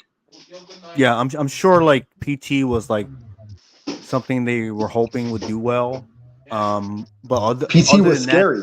PT yeah, was actually but scary. yeah, it was. But other than that, they didn't have any plans other than Silent Hill. So once they dropped that, which I mean, they probably should just gave that to someone else, maybe instead of just canceling it, because who knows how far in development they gone through. People bought But PS4s just to have the PT could have demo. that. Yeah, some people still have it downloaded and install it online with the PT installed. Yeah, so that tells you how much potential that game had. Even Resident Evil did something similar with 7. Yeah. So Because they so actually it had show one of the people who worked at Konami with the game. Yeah, exactly. So to me, like it had potential. I'm not gonna look again. Like I'm not a huge Kojima fan, but I'm not gonna pretend that game didn't look like it was gonna be Oh, really good. guys, remember? Just to let Wait, you hold know. on, hold on 1 second. Melina, you have anything to say about any of this? What part? Silent Hill 2 or Any of it? Any of it? You were like any? pretty listening patiently this whole time. So Yes. I Oh, there's some do. weird sounds coming from your end. I don't know if that's just me. You say you hear some sounds? it's Can you like hear me now? Yeah, staticky. it's I can hear you. It just static, sounds. It sounds like staticky. an alien ship. Oh, wait, alien shit. It sounds like Hold on. you're reporting from alien ship. It's the Resident Evil walkie-talkie. Yes. That's what it is. Turn my Bluetooth off. Can you hear me now? Do you still hear static? It sounds better now. It sounds a Yeah, lot it sounds better. good. So Yeah, Yeah. clear. okay. Um. Yeah. What I had to add to it was as far as like at least Silent Hill 2. I love Silent Hill 2 now. I never played any of the Silent Hill games, unfortunately. I've only watched 1, 2, 3, and I believe Homecoming, and that's it. And but I know I resonate and know 2 the most. And it's actually my favorite one out of the franchise. So to see that one get remade, I really feel like it's going to have the same fate like everything else, especially just from looking at James from the very, very, very first trailer.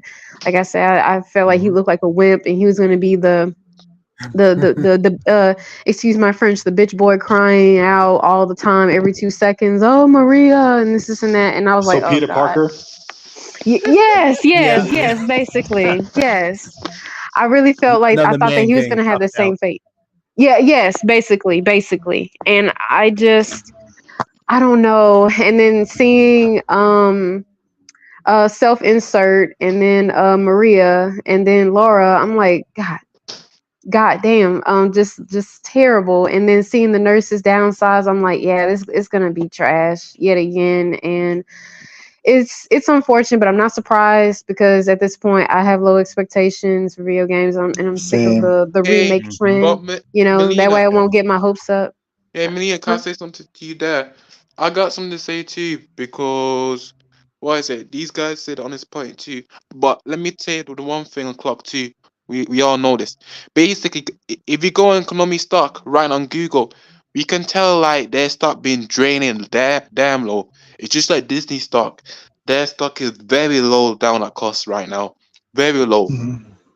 The numbers, As and long that's as as long you can as see they don't have enough like amount of money due to the The one pachinko that they're trying to they've been sell doing throughout the merchandise in the years. damn stream. as long as they have Yu-Gi-Oh, they're never gonna die, bro.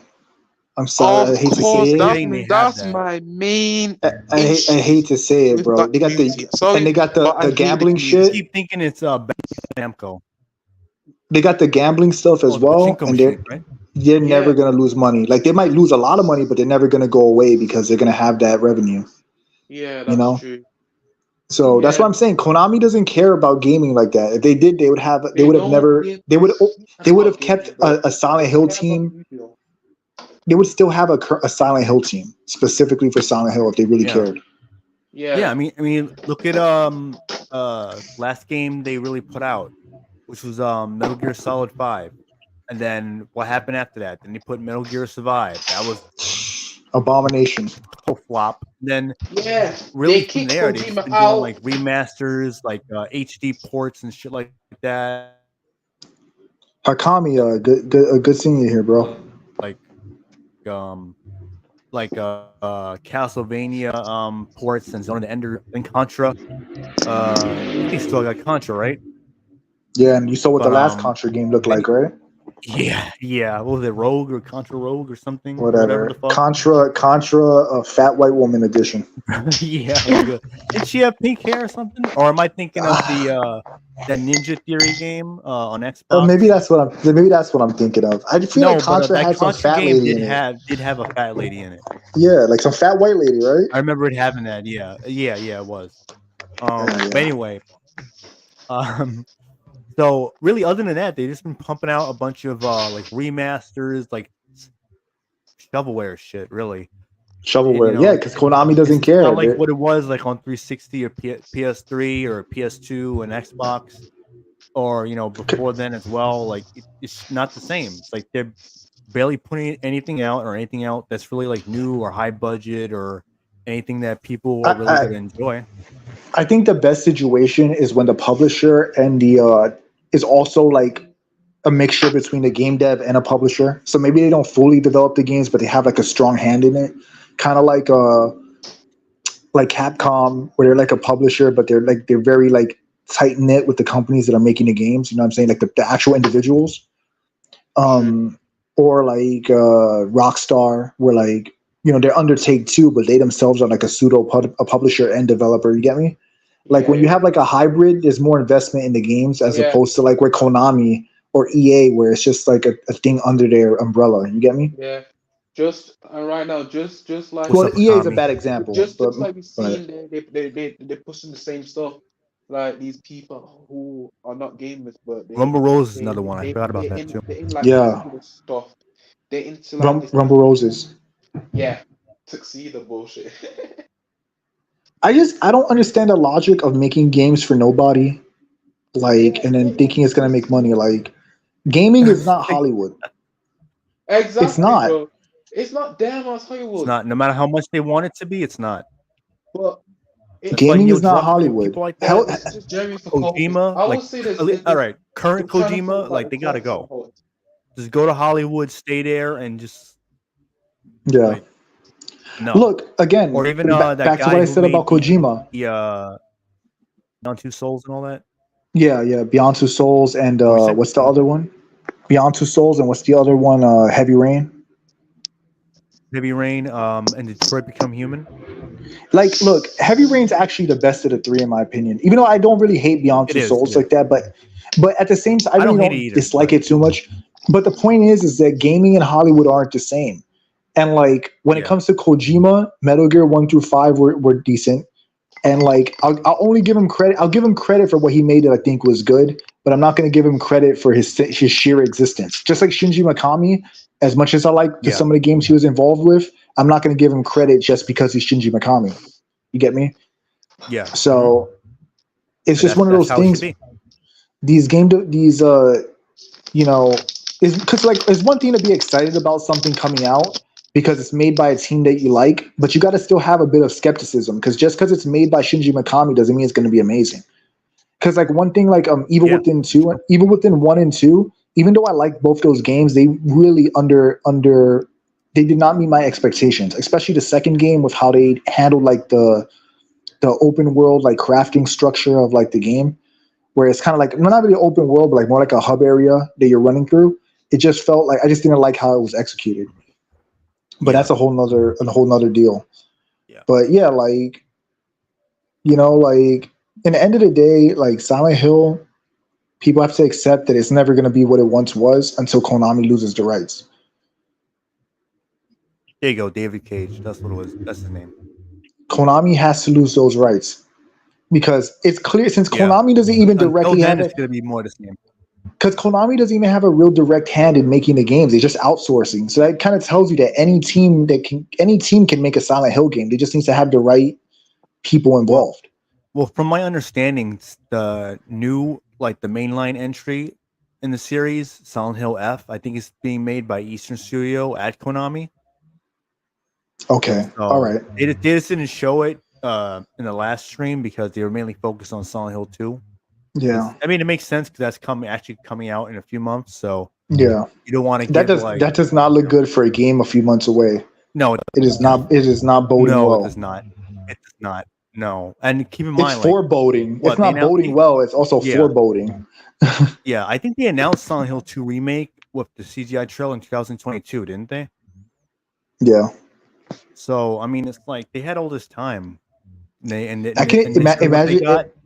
imagine Melina playing that game. She said she never really played them. Imagine she didn't know about it. She buys the remake, and then she sees what these women look like. And it's too late to go back. That's the real nightmare. It's too late to go back. She sees like the fat hot dog neck lady, and she just kind of like The manly too late to get a refund. Man, I'll burn the disc. And to add to that,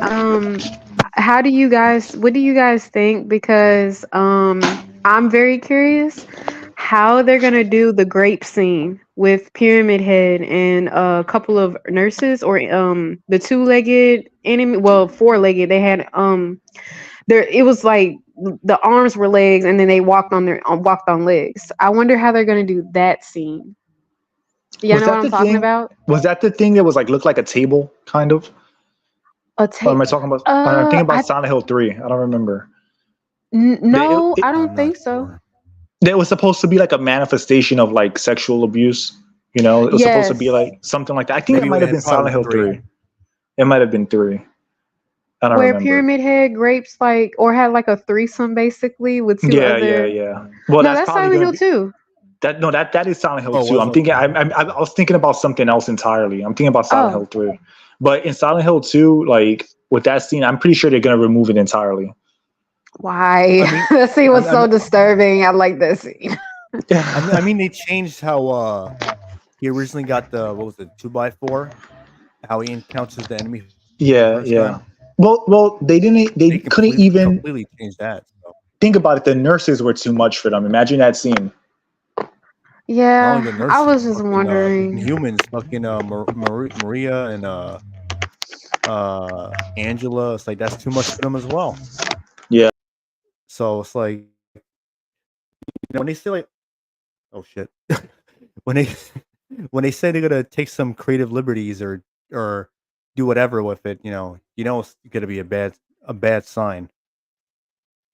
See, that's Like, why both I'm of them dropped surprised at that the they would same even time. remake Silent 2 in the first place, because I figured that game right there would go against their agenda, because of a Right. lot of the sexual undertones that are in the game, based because of the lead character and what his psychological struggles are, that go against their agenda. So, but then again, it does make sense why they would remake that game, because all they have to do is just erase it. And then what story is James going Yeah. to have? What struggles is he going to have if you take that out? Because that was a primary thing in his Hmm. story, and that.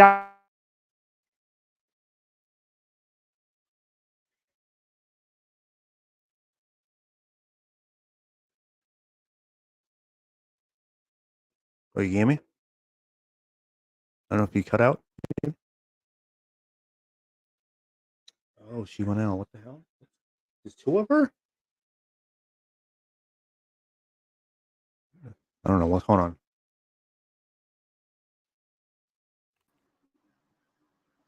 Yo, can you hear You me? hear me? Yeah, yeah. Yeah, I I can, see I can hear two you clearly. million sounds here.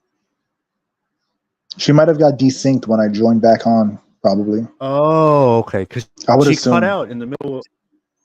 Let I me see see. two of her now too. I see two of me. Can Yeah. y'all hear me? I can hear you. Yeah, I I can can hear hear Oh, one you. of okay. you. I don't know what happened. Oh, I thought what you cut happened? out I in the thought middle that of the was me. sentence. Now No, you're you back like to cut out normal. in the sentence and whatever, You and I'm remember like, you you "What you remember happened?" the Matrix where like Smith, where the agents could just hijack bodies?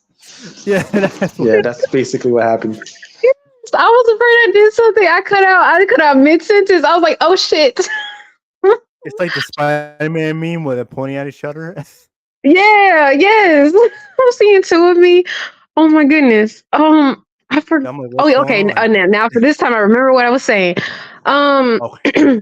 yes, I find it weird that they would take on Silent Hill 2 as their first title to remake, because of the game focused heavily on James and his sexual struggles, because that's what a part of led to him taking out his wife. A part of it was him taking out his wife in the first place because of her being sick, and then it's just like, when you take that away, what is supposed to be James's struggle at this point? Why is Silent 2 remake?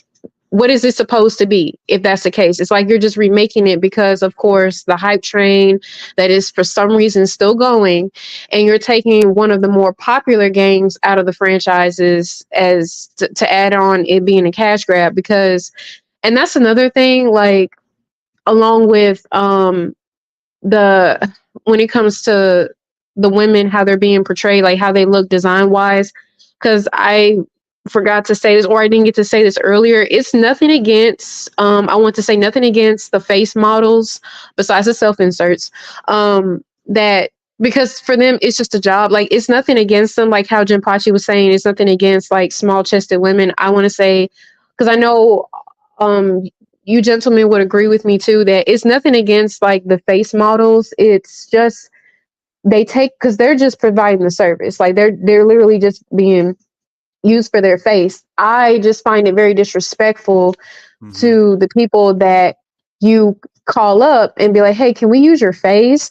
But then not only will you're going to use their face, especially if she's a woman, we're going to make you so ugly that you don't even really look like yourself. So what was the point of me offering up my face if you're going to make, because I would not want to be a face model for any female character today, because the simple fact that the chance of my face getting taken and getting uglified or masculinized, I would not want to be a part of that at all. I just find it very highly disrespectful. And then it has to take for people to be mad and upset for you to change it. And it shouldn't have to take that. It should already be like that anyway.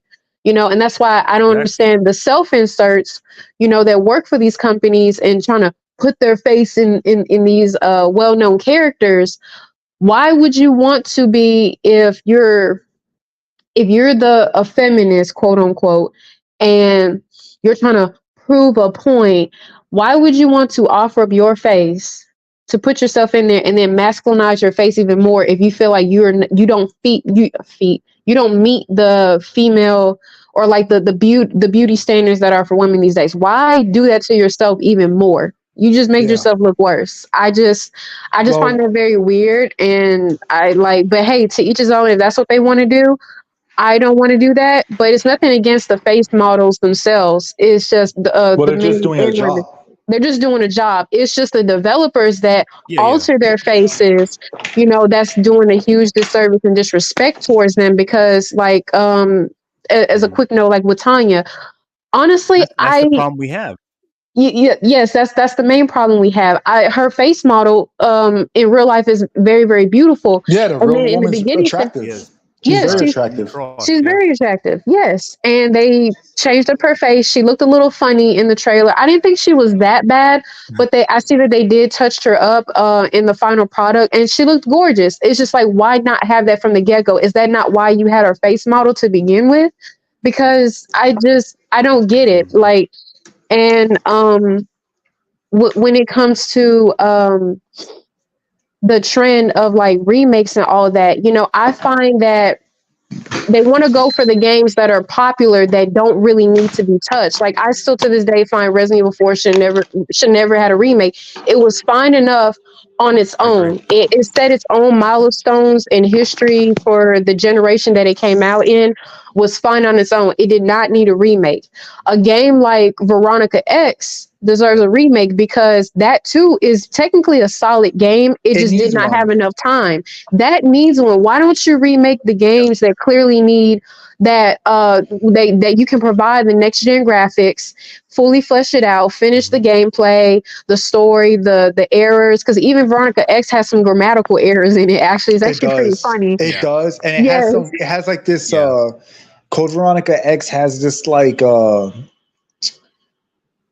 clunky dialogue from Billy, not Billy, sorry, what's his name again? Steve. Yeah. Steve. There you go. Steve is so obnoxious in that game. Like, him alone is reason enough to remake it. Because I love Code Veronica is one of my favorite Resident Evils, but it's also one of the ones that I have a shit ton of gripes with. So it's kind of like weird, where it's like one of my favorites, but I rip that game apart all the time, even though I really love it. Like, that game could use a remake, but because it's current Capcom, I also don't trust them to do it. So it's kind of like a double-edged sword there. But I get what you're trying to say. Like Resident Evil 4, Resident Evil 4 never needed a remake. Yes, it never needed a remake. Silent Hill 2 doesn't really need a remake, but it's like, why don't you give that attention towards the games that are pretty good, that all they need is just some love and some serious rework, and it could be a solid game. Because I don't know if there's again, like I said, I'm not too familiar with the other Silent Hill games, so just to focus on like Silent Hill because it's this topic. I don't know if there's a Silent Hill game in the franchise that needs a remake. That The first 2 game. is not needed. Okay, the first first one. Why game. don't you the remake first that one? Yeah. Because the first Yeah. game, as the story is good, but it's so clunky. It's like Yeah, it's almost outdated. It's It's almost outdated. unplayable. It's not like By Resident Evil now. 1. You could play the original Resident Evil 1, and you could still play it, and it's fun. The original Silent Hill is like way clunkier than the first Resident Evil, in my opinion. Yeah. Because of the outdated graphics. And not just All the the more graphics, reason why to remake it. I even mean, the I'm game sorry, design. the gameplay. The gameplay, I mean, I'm sorry. Yeah. Even the gameplay, like the game Both, design, yeah. feels outdated. Yeah. All the more reason to remake it. Yeah, I agree. Yeah. Because Resident Evil Or they can 4, remake maybe Homecoming or even Downpour or Origins. Those are Yeah. because three. I was playing That's Resident Evil good. 4. Or even what was it? Shattered Memories or whatever it's called. Yeah, I heard that Yeah, one was Shadow like the Memories. terrible one of the series. Yeah. Yeah, I heard it has a good story, but other than that, it's like not You know, very good.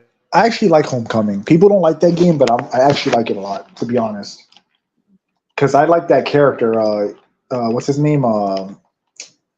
Is his name Ethan? It's not Ethan. It's damn. What the hell is now? I can't Homecoming? remember his name. In Homecoming, what's his I name? forgot again? his name. Damn, what the fuck was it? I just know he looks like Hey, EC3. Jinpachi, Yeah. Since you're an Arkham fan, I helped put all the Arkham Insider episodes on the Internet Archive. That's awesome, man. Now more people can look it up and experience those things. That's really cool. Yeah. So that way they'll know legit Batman fans were in charge. Yeah, back before they were hijacked and became a skin suit. And Yep. I'll read Defip's Oh, yeah, but, Defip says, I'll say it in number 5's voice because of that thumbnail. Agreed! I4 Remake didn't need to be remade. Code Veronica and Outbreak. I prefer I4 original over remake gameplay wise. Yeah, I because forgot about you that know, show. His codename Kids Next Door. It Yeah, even had a video game. they did. I remember that game too. Oh, it did? I don't remember at all. For PS2, GameCube, Xbox. Yeah. It's called Was it good? Operation Video Game. Oh, wow. Yeah. Was it any good? I remember seeing commercials of it, and I thought, yeah. I mean, it looked cool. It looked cool. I actually wanted to get the Futurama game on there, but I think it only came out in Europe. And Did it? somewhere No, it else, came out. but- It only came out in Europe. Well, think it so. actually also came out in America, but it's very hard to find Oh, okay. Okay. copies of the PS2 That's version what it in is then. But not so much for Xbox, though. Gotcha. That makes sense. Yeah. No, but so I was gonna say that I played Resident Evil 4 remastered on PS4 not that long ago, and like Resident Evil 4 doesn't feel like so outdated that it feels like it doesn't feel like outdated like Code Veronica. That's the answer. Right. Oh, all right, Alex Shepard, that's his name. Yeah, and it's kind of weird because I beat that Silent Hill several times, and that's one of my actually really like that game. I couldn't remember his name. So that's so fucking crazy. Like, since I'm terrified of my memory, bro. Like, I'm like, when I'm 80, I'm gonna need fucking diapers or something because, Like Joe Biden. I'll be a freaking zombie. But Call you because my memory, but Sleepy Jen. yeah, Sleepy Pachi. There you go. Or Sleep Pachi. I was going to say in Rex's voice, Sleepy? Commander Alex Shepard. Alex Shepard, yeah, and that game I thought was really cool. I like the dodge mechanic in there. Like, was it perfect? No, but it was cool. I enjoyed it, even though I get the gripes as well. But Resident Evil 4, I was playing it back to that. I was playing it, and when I was playing the original, like not the original, but the remastered, it didn't feel like a game that was like so outdated that it needed to be remade. It's not like it wasn't like Code Veronica, where Code Veronica distinctly feels like a very old game. Like games now don't feel as mechanically good as Resident Evil 4 does, the original. So it's like it doesn't really need it. Same with 5. 5 does not need a remake at all. No. But since Christian is here, what are your thoughts on Assassin's Creed Shadows? Well, I'm obviously not interested in it whatsoever. In the words of David Banner from Angley's Hulk, you're nothing but a superficial shell, a husk of flimsy consciousness, ready to be torn off at a moment's notice. That was pretty good. Yeah. I mean, Thanks. that's also a good way of putting it too. Yeah. That movie, he looked like a homeless drug addict, and that made him look more terrifying as a villain. That's true. Like, I don't know if you guys remember that movie, but I mean, I know Well, Christian does. I have a photographic memory, so I can do inside jokes about pretty much any obscure thing imaginable. I see. Damn. So your brain is like a souped up AI. You have infinite memory. But yeah. So Silent Hill, man, like that's. know. But you know, Melina's point about how they're gonna handle that scene is like really crazy. Like I can't. I don't. I think they're just gonna We change all it know what's entirely. gonna happen. They're gonna But change it yeah, entirely. they're gonna creative liberties at its finest, or at its worst, Yeah. rather. But don't never forget, you could watch Abby get dogged, like explicitly dogged, and that's fine. But you can't watch. Yeah. You can't watch. You can't see this scene with Pyramid Head. Nor can you see Eve in certain outfits. Cleavage is evil, but Abby getting dogged is it's like Eve is haram, Abby is halal.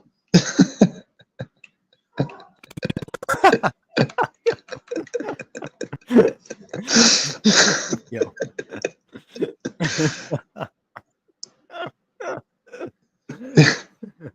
Eve very big haram. God.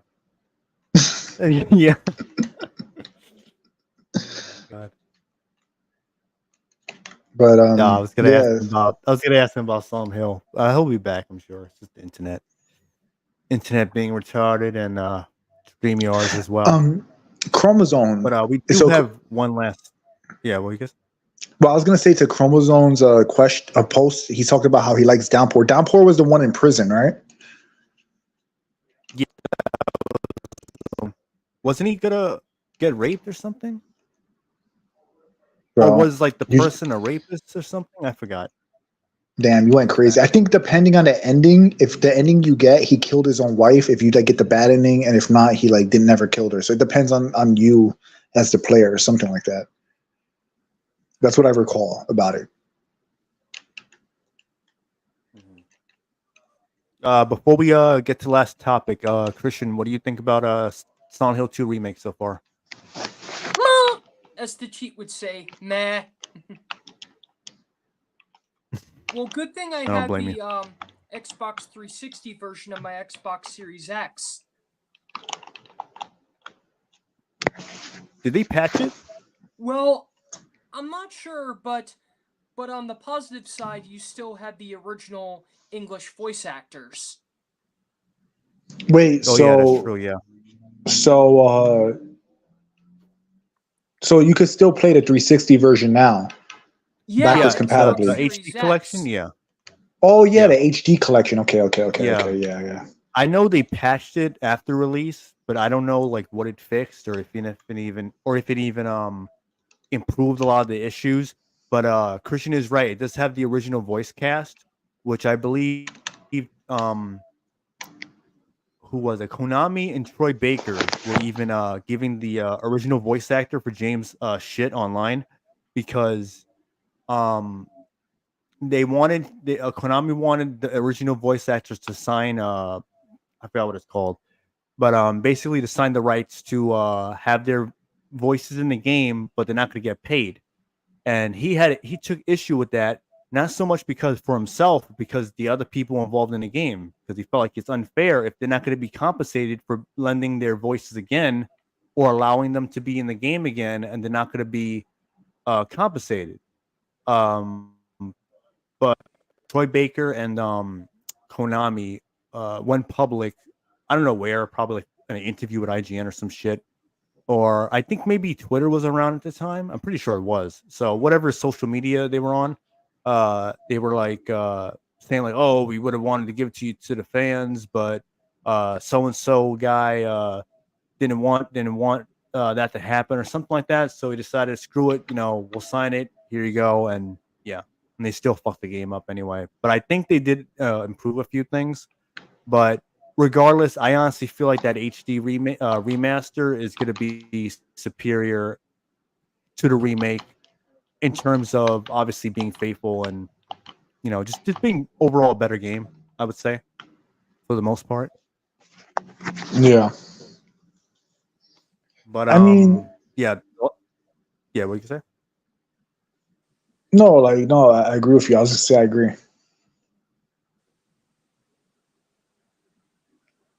Yeah. So, oh yeah, to Solo. They had Troy Baker and other people come in to voice the game, and they were also going to add the original voice cast as well. Like you can swap in between. I believe the Lollipop Chainsaw repop, like the remaster, is gonna also do the same thing. That's But true. yeah. So yeah, so that's what happened with the HD collection. But now we can get into the last topic, and that is rumors that Capcom is in the developing the remake for Resident Evil Code Veronica and Resident Evil Zero. To be clear, apparently the team that did the Resident Evil 2 remake and 4 remake are handling Code Veronica, while the people who worked on Resident Evil 3 remake, and they also made the Ada DLC, the separate ways for the 4 remake. They're handling the remake for Zero. And apparently the source for all this is someone on X called Dust Golem, who reports on this type of stuff, and from my understanding usually gets it right. Whoever wants to go first, I'll be right back. I'll let Christian Freides go first.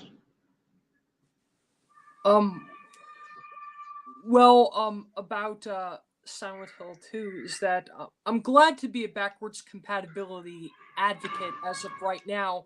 And did you know that Sony just decided to add more to PS2 emulation for PS4 and PS5? I did not know that, Well, but they're going to release the first Sly Cooper game, Star Wars: The Clone Wars, and Tomb Raider Legend by June 11th, so that way you won't have to stream it. that's way better, man. Streaming games is horrible. And Now, each of these emulated games will cost $10 each. that's not bad. But I have a question though. Back to what Revenant was asking was, how do you feel about the Code Veronica remake happening and the what was the other one? Code Veronica and Resident Evil Zero. Well, I'm not gonna play them if they have, like forced agendas I didn't ask for. For sure, for sure. I agree with you. I mean, like, especially like I want to see how they handle Claire, to be honest, because I feel like that's gonna be the real kicker, because Claire is basically the main character of the game, while Chris kind of takes over toward like the last third, I would say, maybe like the last 40% of the game. So I'm really curious to see how they portray her this time around, because she was badass in Code Veronica, in the original Code Veronica, but there were also scenes where like she was like more like damselly, I guess you could say. And I just feel like because it's modern Capcom, they're gonna just nerf all of that, just like how they changed Ashley drastically as well. Well, good thing Haunting Ground is an obscure Capcom game, so that way they won't censor it when they do a remake. If they ever do a remake. So Melina, what are your thoughts on it?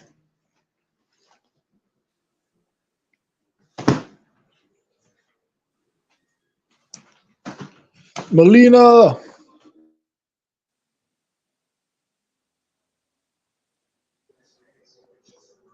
Hello? Yeah, so what are your thoughts on Code Veronica remake and Resident Evil Zero? God dang it. I was trying to use my headphones. Oh, you guys couldn't hear me. No, I couldn't hear you at all. I'm sorry, my bad. I'm having difficulty. Ever since whatever happened earlier, the technical difficulties, I can't connect my Bluetooth back on. The rumors, are the rumors about it like being true? Is that what the rumors are about, or? Well, the rumors and just your thoughts as like overall about Code Veronica X or Resident Evil Zero, possibly both of them, those games possibly being remade or seeming like they're allegedly going to be remade. So your thoughts on it and your thoughts on the games themselves being remade. Well, is it going to be the same team that did the Resident Evil 1 remake? So from what Revenant said, Resident Evil 0 will be done by the Resident Evil 3 team, and I believe that the Resident Evil 2 and 4 team are going to do Code Veronica. I don't care. Because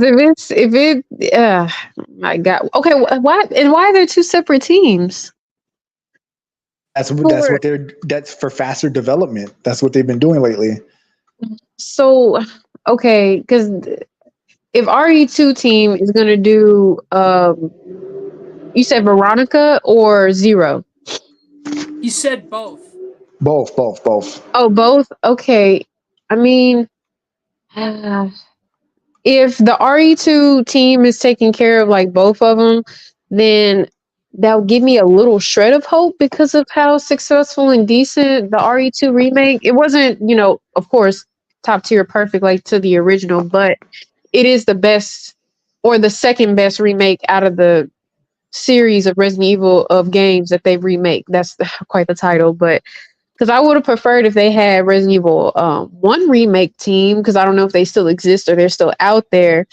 But I don't know if that would be best because of the technology part. If that matters, but I don't know, like I said about Silent 2 remake and all the other remakes, Final Fantasy 7, all the popular ones, and they're the ones that I just so happen to be those so just happen to be a favorite of mine. I just have low expectations and low hopes. Like I want the best for them. Like I really do. I really do want, especially a game like Code Veronica, and even Zero, because even Zero didn't really need to exist at all because I felt like that just took away the mysteriousness of Resident Evil 1. Yep, I agree. That game to me is like I'm 100% agreement. That game did not need to exist, and I feel like it cheapens the first game by a lot.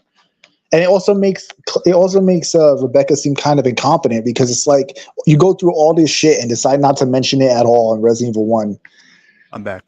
Right. Because when you gave us context by having Resident Evil 0, it does shed some light. Like, man, you make Rebecca is quite a idiot, and I love Rebecca. I realize she's an underrated female character. I love her so much. She is so sweet and cute, and she has, I felt like she kind of reminds me of Sherry before Sherry from RE6. So it just made her seem really incompetent in a lot of the choices she makes before Resident Evil 1. But then again, she's the youngest out of the team, which that too is also that adds to it. But it was just the freaking Alzheimer's or whatever you want to call it, the short-term memory she has where she forgets that you just had this crazy experience, like a full Resident Evil game, and you decide not to mention any of this. You don't mention Billy. You don't mention the things you found out. None of this is mentioned in Resident Evil 1. Obviously, because they didn't think of it yet, but that's why, to me, that's why you don't do a prequel like that for that game. Even though it's a fun game and it has, it's a good game, but it's just kind of like, to me, it jacks up the lore quite a bit. It does. Yeah. It does, because they definitely shoehorned that in, and it didn't need to be remade just because not remade, made. And Resident Evil 1, to me, Resident Evil 0 doesn't need a remake because it's just like, to me, Resident Evil 1, it's like, it's in the same vein as the Resident Evil 1 remake. It's like using the same engine. So to me, it's like, it doesn't even need to be remade. Just like Resident Evil 1 should never be remade again, to be honest. That's my opinion. I don't want 1 to be remade again. The first remake is perfect as it is. And I agree. I don't think 0 needs to be remade. The only thing I can see them do is make it a few more consistent, like make sense. That hit. For sure. The RE4 and RE2 team doing Veronica and RE3 remake team doing RE0, not both. Yeah, for sure. We know. Yeah. Well, I said that before. Yeah, and I also was more specific when Melina asked, so it's possible you probably just didn't hear it or something. That hip, it's fine. But yeah, we know. We agree. We know about it. Yeah. Yeah. What was I gonna say? Oh yeah, and so the only thing I can see them like changing that will probably be an improvement would be like how they make the stories connect better, and also maybe add item boxes this time instead of you just having to drop items around the areas and whatnot. Because I know that Yeah, was also a big issue. So that and also just mechanic make is this not fun. swapping between characters a little better. Yeah. Maybe like improve the pacing because it's like it feels slower than it needs to be because of how like everything works. You know what I mean? I will say Yeah. though, it is interesting in theory. You could probably set like weapons in an area before you fighting a boss. You know you're gonna have to fight. Like that's kind of interesting, but at the same time, it's just kind of like a waste of time. And in my opinion, just adds additional backtracking. Yeah, especially how the way the game is like formatted as far as like you got to open doors, open like you need like certain items for certain things. So then it's like, all right, I got to drop this key or whatever because I'm not even close to where I need to be at for whatever door or some shit. So I'll leave Yeah, it here so I can get like I don't know an ink ribbon or some ammo, or maybe I got to pick up a shotgun or something, hypothetically. But it, like, that's where it can cause an issue in my opinion. But if it was like a but different game, then yeah, I can see where it's like it's fine. it just and to me like it feels like it's already a remake because it uses the exact same engine as a Resident Evil 1 remake. So it's kind of like it just to me it just does it's like it doesn't need to be remade in my opinion. Like Code Yeah, I agree. Veronica, Code Veronica needs it more, but I feel like they're gonna decake Claire first and foremost because And if anything they're gonna make her look like the RE2 remake Claire. I'm yeah, sure they're gonna do that. And then on mhm, top of that, yeah, like there's a lot of scenes where Claire is getting manhandled by Wesker. Like she's mhm. kind of like a damsel kind of character. No, she's badass. Actually, she's actually really badass in that game. Just But has moments of vulnerability. vulnerability, and I don't see that those will be executed well. Like they're gonna end up with her saving herself, not getting saved by And Steve. Steve is probably gonna become who's even more bumbling idiot, like even an even bigger bumbling yeah, idiot. Like, you're gonna have to talk down on him. and let's not forget about Chris with Alexia, because remember That's yeah, yeah. Isn't it? That's Alexia the was cross dresser, right? what? Was that who it was again? Alexia, the cross dresser. No, Alexia is like the final boss of the game.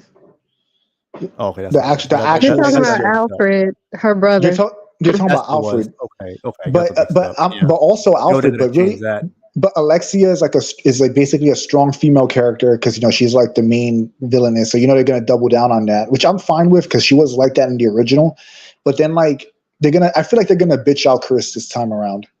Yes. That's what I think they're gonna do. And Chris is like my favorite RE character, so to Same. me, like Chris has to remain like stoic and badass and like heroic. If you take that away from him, then you're like, I can't forgive them. That's why Resident Evil 8. Resident Evil 8. I was really worried about him, and then when I actually got to like play the game and saw how he was implemented, especially toward the end, I was like, thank God they didn't like mess him up even further. Because the first half of the game had me like really worried about how the game was going to end.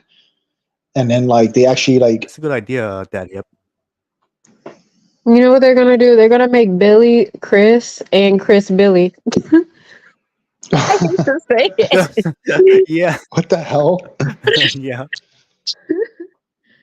Um, Because like Code Veronica, and then remember the Alfred stuff with him cross dressing. They're probably gonna remove that, or they're gonna make it some culture statement or something. I can't see them like doing it for what it was, which was to show that he's insane.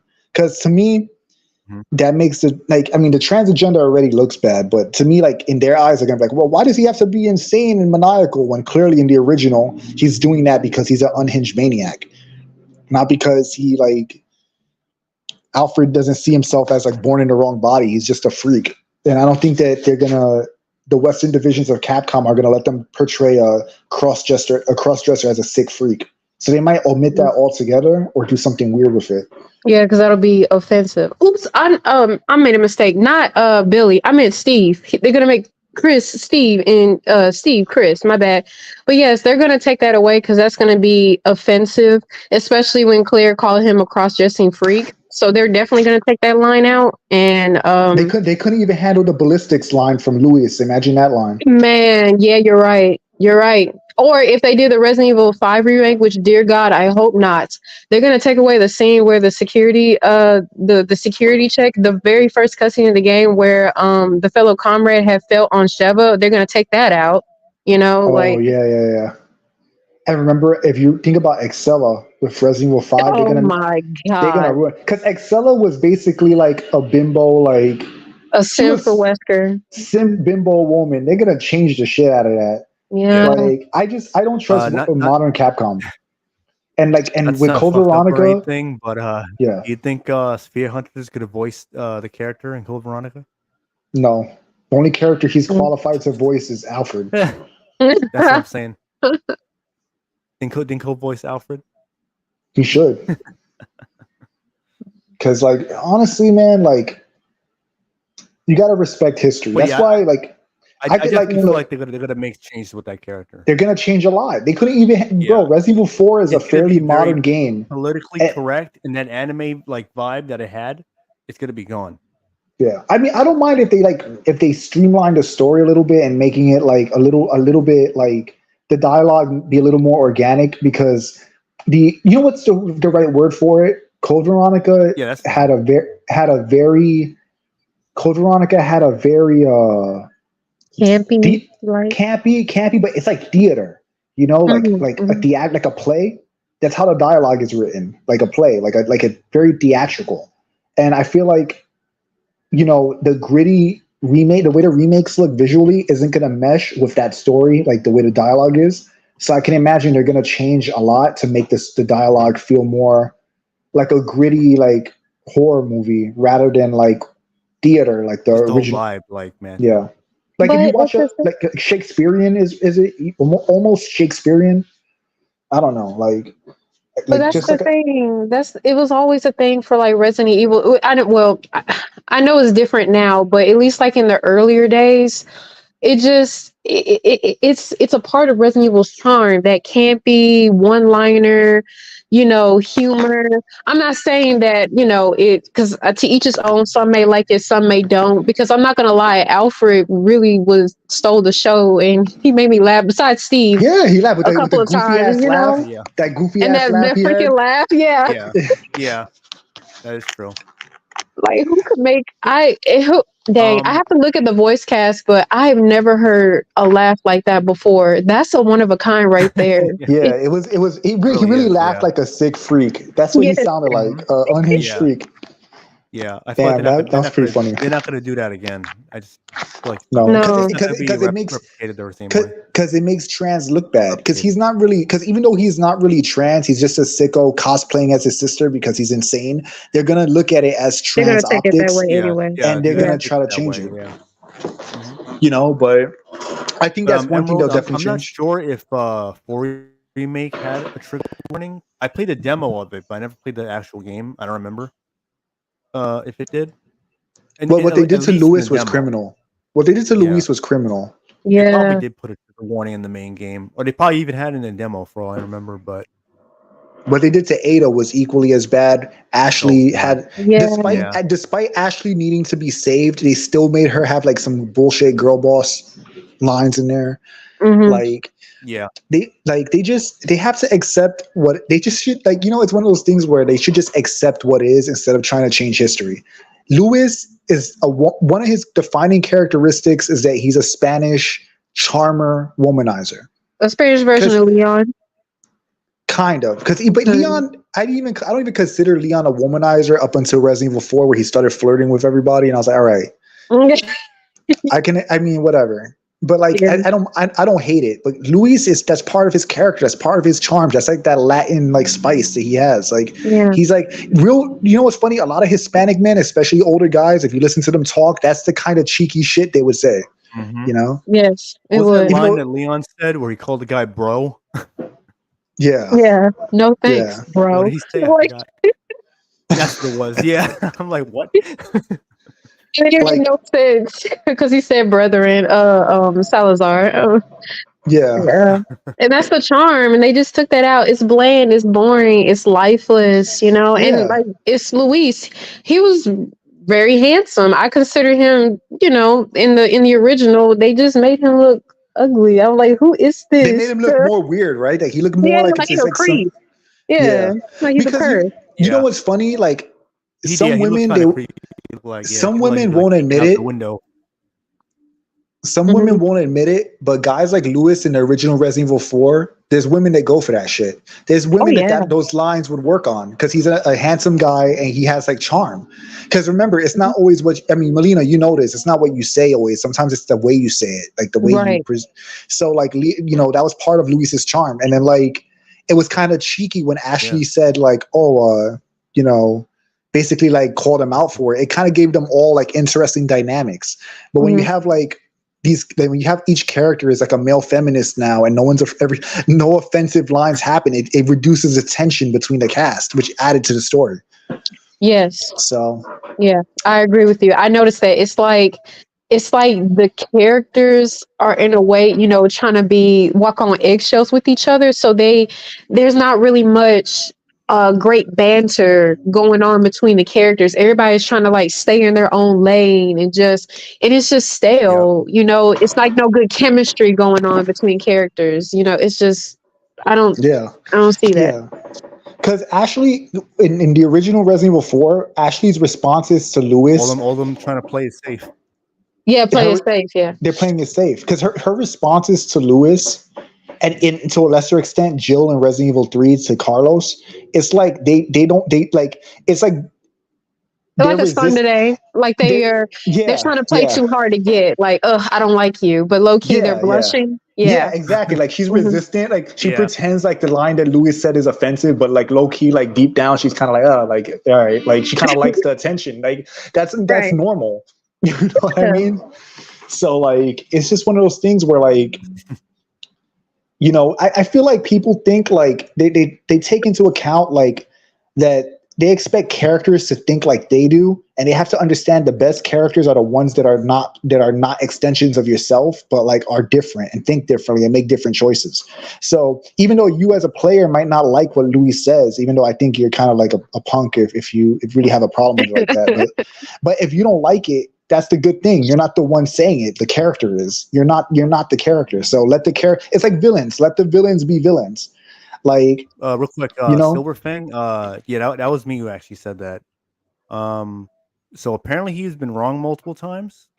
I thought it was the other way around, or maybe I got him mixed up with someone else. So Okay, well, I don't really know. I don't really know about this guy, so I took Revenant's word for it. But if from that's what I true, know, he's like from what I heard, he was like a reliable like leaker, I guess, or whatever. I did okay, hear that he had gotten a few things wrong, but as far as like getting it wrong pretty much all the time, like I didn't know about that yeah, because I seen other like videos or posts or things like that where people had said like source from so and so, and it's usually that same guy. So yeah. um I want to say something to Emerald Taurus says. You're supposed to hate the villains. Yeah, it's like you don't want to have Wesker say something that sounds crazy because you feel like it might offend a group of people. But that's the point. He's a villain. He should be offensive. It makes it more satisfying when you beat him. And as far as Exactly. that hip and said that Lewis is as goofy real as quick, Steve. real I quick with disagree. Silver Fang. I'm not really hyped for either remake either I'm way, not hyped for them or even either. I Resident probably Evil Me won't buy 9 neither. them. because like I won't I buy don't them. The trust last remake, Capcom at this point because they're invested with ESG and all that. Um, you know, I've made other videos where I criticize them, like Dragon's Dogma 2, yeah. uh, what was it, Street Fighter 6. But he So said I'm don't fully fall for aware the they'll hype probably do behind. some dumb shit and He's saying don't fall for the hype behind that behind the dude. leaks. Behind the dude, he Oh, said. behind that dude. So yeah, yeah, I don't even follow the guy on X or anything like that. yeah, yeah. I know of him. That's about it. It's just like what was the other account? There's another account that I don't follow, but I'm aware of their existence. What was it? Wario or some shit like that, where they just like Wario.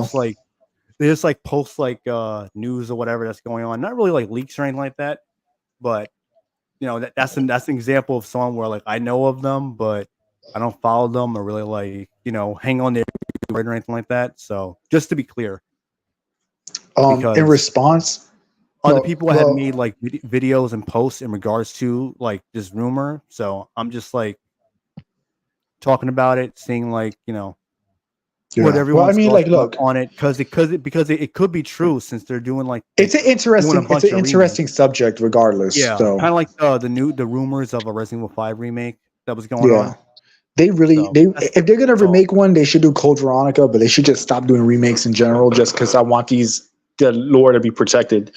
But to what that Hip said about Lewis being as goofy as Steve, I think they're both like silly and like don't take themselves seriously. But I think Steve is unintentionally goofy, while Lewis is more like a aloof guy that kind of like is more suave, doesn't really care, like cracks jokes. I feel like Steve is just like goofy because the way he's written and the dialogue is delivered.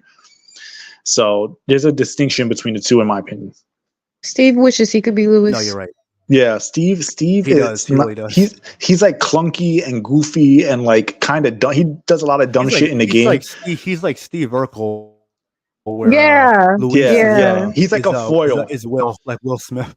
Yeah, exactly. That's a great example. Yeah, that's a great example. He's like, one is like charming and like it's funny.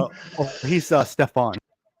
Yeah, Steve, you're laughing at Steve while you're laughing with Luis. That's the way I look at it. Exactly. Yeah.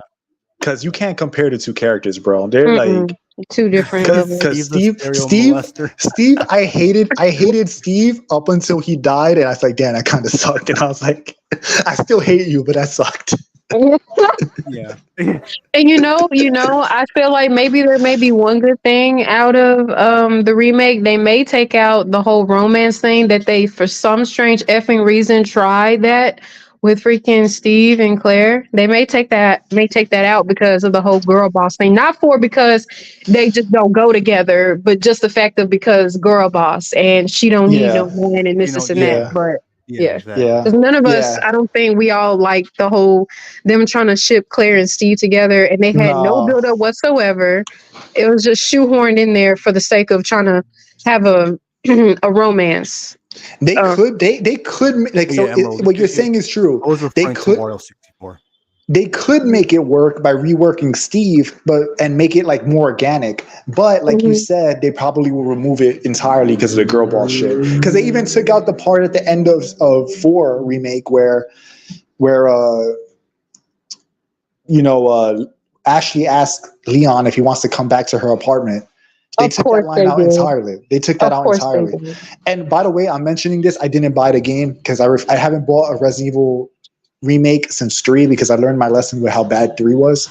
Yeah. So I never bought a remake after that. And Resident Evil 4, at first I was like, maybe I'll get it. But then once I saw the girl boss shit, the changed lines, the censorship of Louise, the censorship of Ashley, all that shit, I was like, no, they're not getting my money. Screw them. Fuck them. Yeah. I didn't buy it either. I just didn't I didn't get to finish watching like a full walkthrough on YouTube, so I don't know the ending, but I figured they would take that out. Of course they would, because why try to throw Leon some why would a woman not want to go home with the guy who saved her life? The hero that saved her life, risked his life, almost died, and fought off a horde of monsters for her. Any woman in real life would be like admiring this guy and in love with him, especially because even though I don't swing that way, Leon's a pretty boy at that. Yes, he is. He displayed his competence and shit. Like, there's no way that I swing that way. I agree. And remember that this girl, like, and he saved her life. Like, of course she's gonna like want to like, get with this guy. What woman wouldn't hop on that? I would. If I were Ashley, I would try to shoot my shot because you saved me. Even though it was a part of his job, but I mean, he did. He went out of his way too, and he didn't just treat her like well in the original he did call her to Huntington like the subject has been received and all that, or Huntington said that, but he still treated her like a woman, like a human being. He didn't just treat her like it's just a regular job. So he actually cared about her. Yeah, he displayed care. If it was if Hunk was there, he would have let her die, bro. If Hunk would have just let her die and then said, all right, I tried, mission failed. You know, but I got the sample though. I got He the wouldn't even sample. save her. Yeah, Yeah, he's he like, wouldn't I've even acquired the rescue her. He sample. would just be a male Ada, and just retrieve the sample. Yeah, Mm. and you know, and let's not even talk about Ada. They That's disgraced not. Ada. That's not. They character assassinate her so bad. Like that's People not act my like Ada.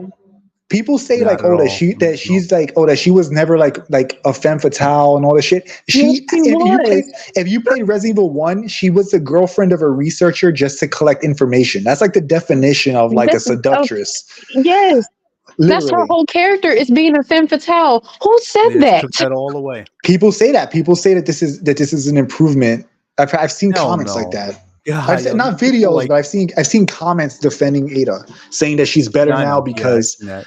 she's better now because, you know, she's not like basically, I hate to say the word, but she could. I'm not that I have a problem with the word, but like the person's like, oh, that she's not like a whore now, like she's not like a slut or whatever. It's like, A whore, like she ever was. Right, If yeah, anything, right. she had Leon chase everyone chasing after.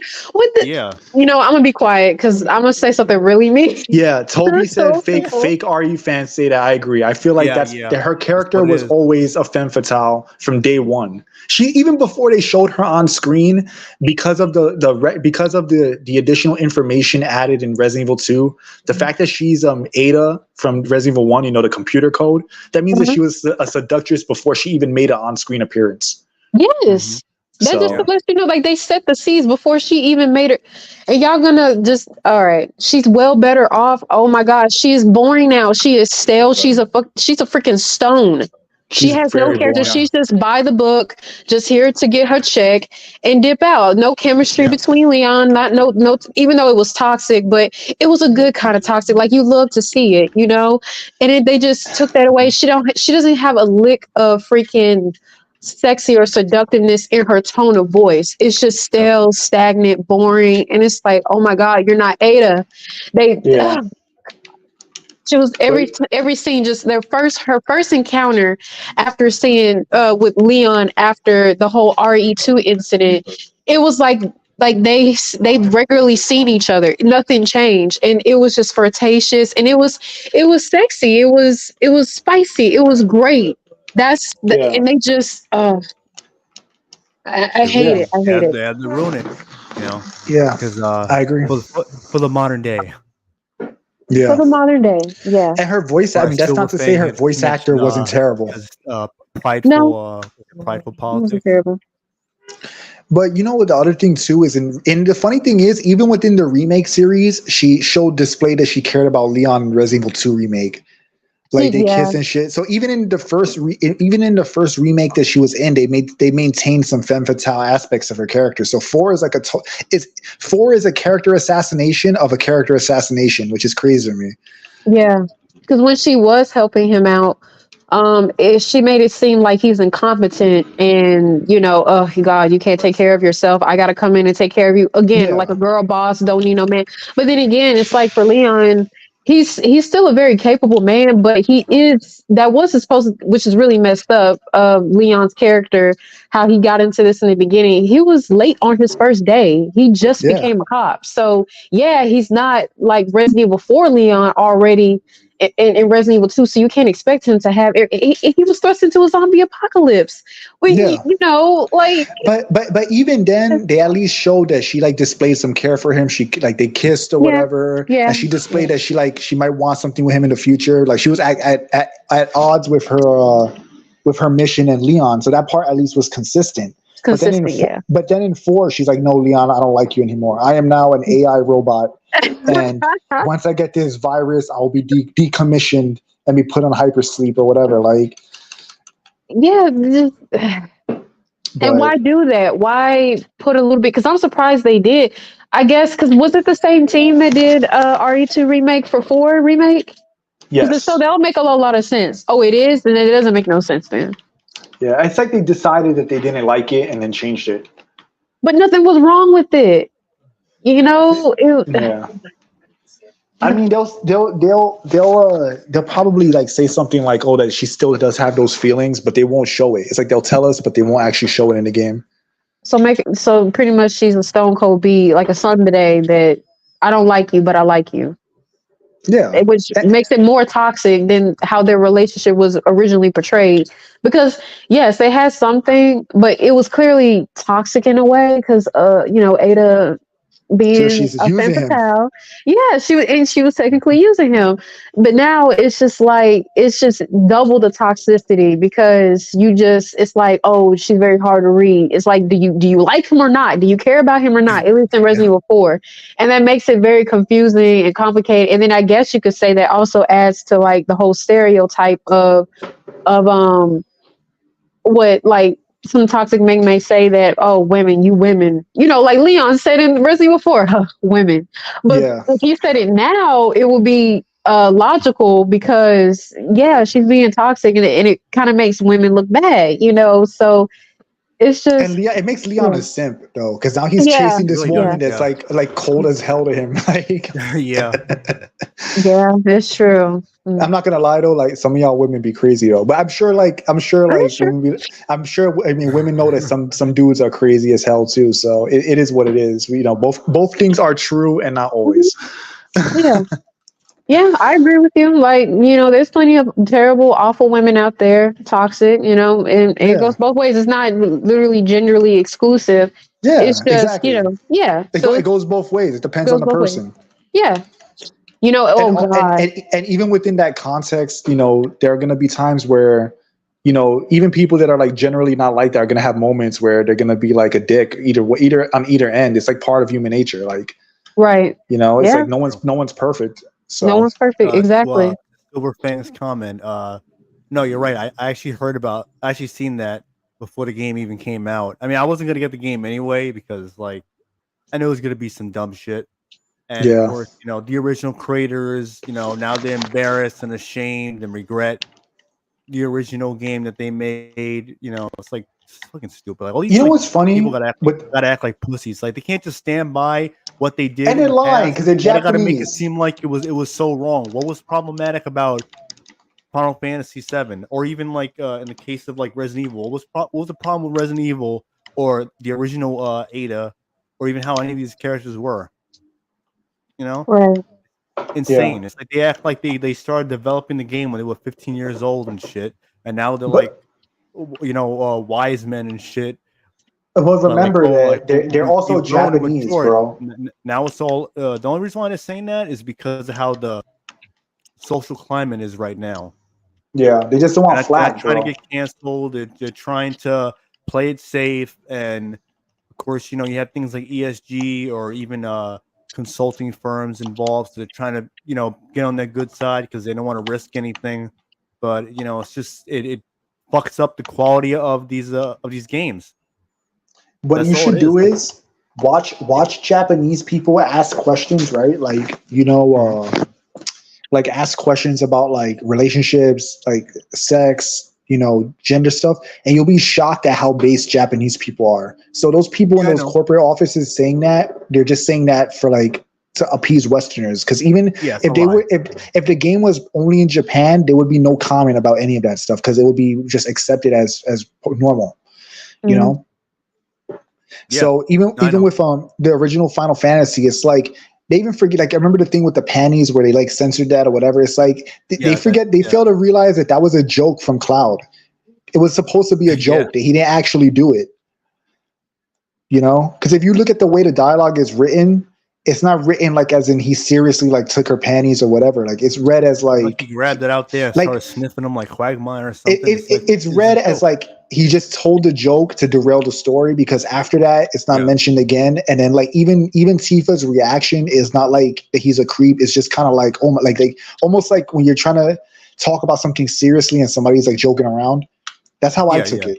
That's how it read to me when I was reading the dialogue. So, Same. I didn't take it like she was really like upset with him or anything like that. So and then Sid, they what they did with Sid, it's like they forget. Oh my God, they ruined Sid from what like the cutscenes I saw and everything. They ruined him. And with Sid, remember Sid he hated what's her name again? Shara? I think it's Sharon. Shara. He hated her because he thought she ruined his dream, and that made it more wholesome. It made it more wholesome when he realized he was wrong.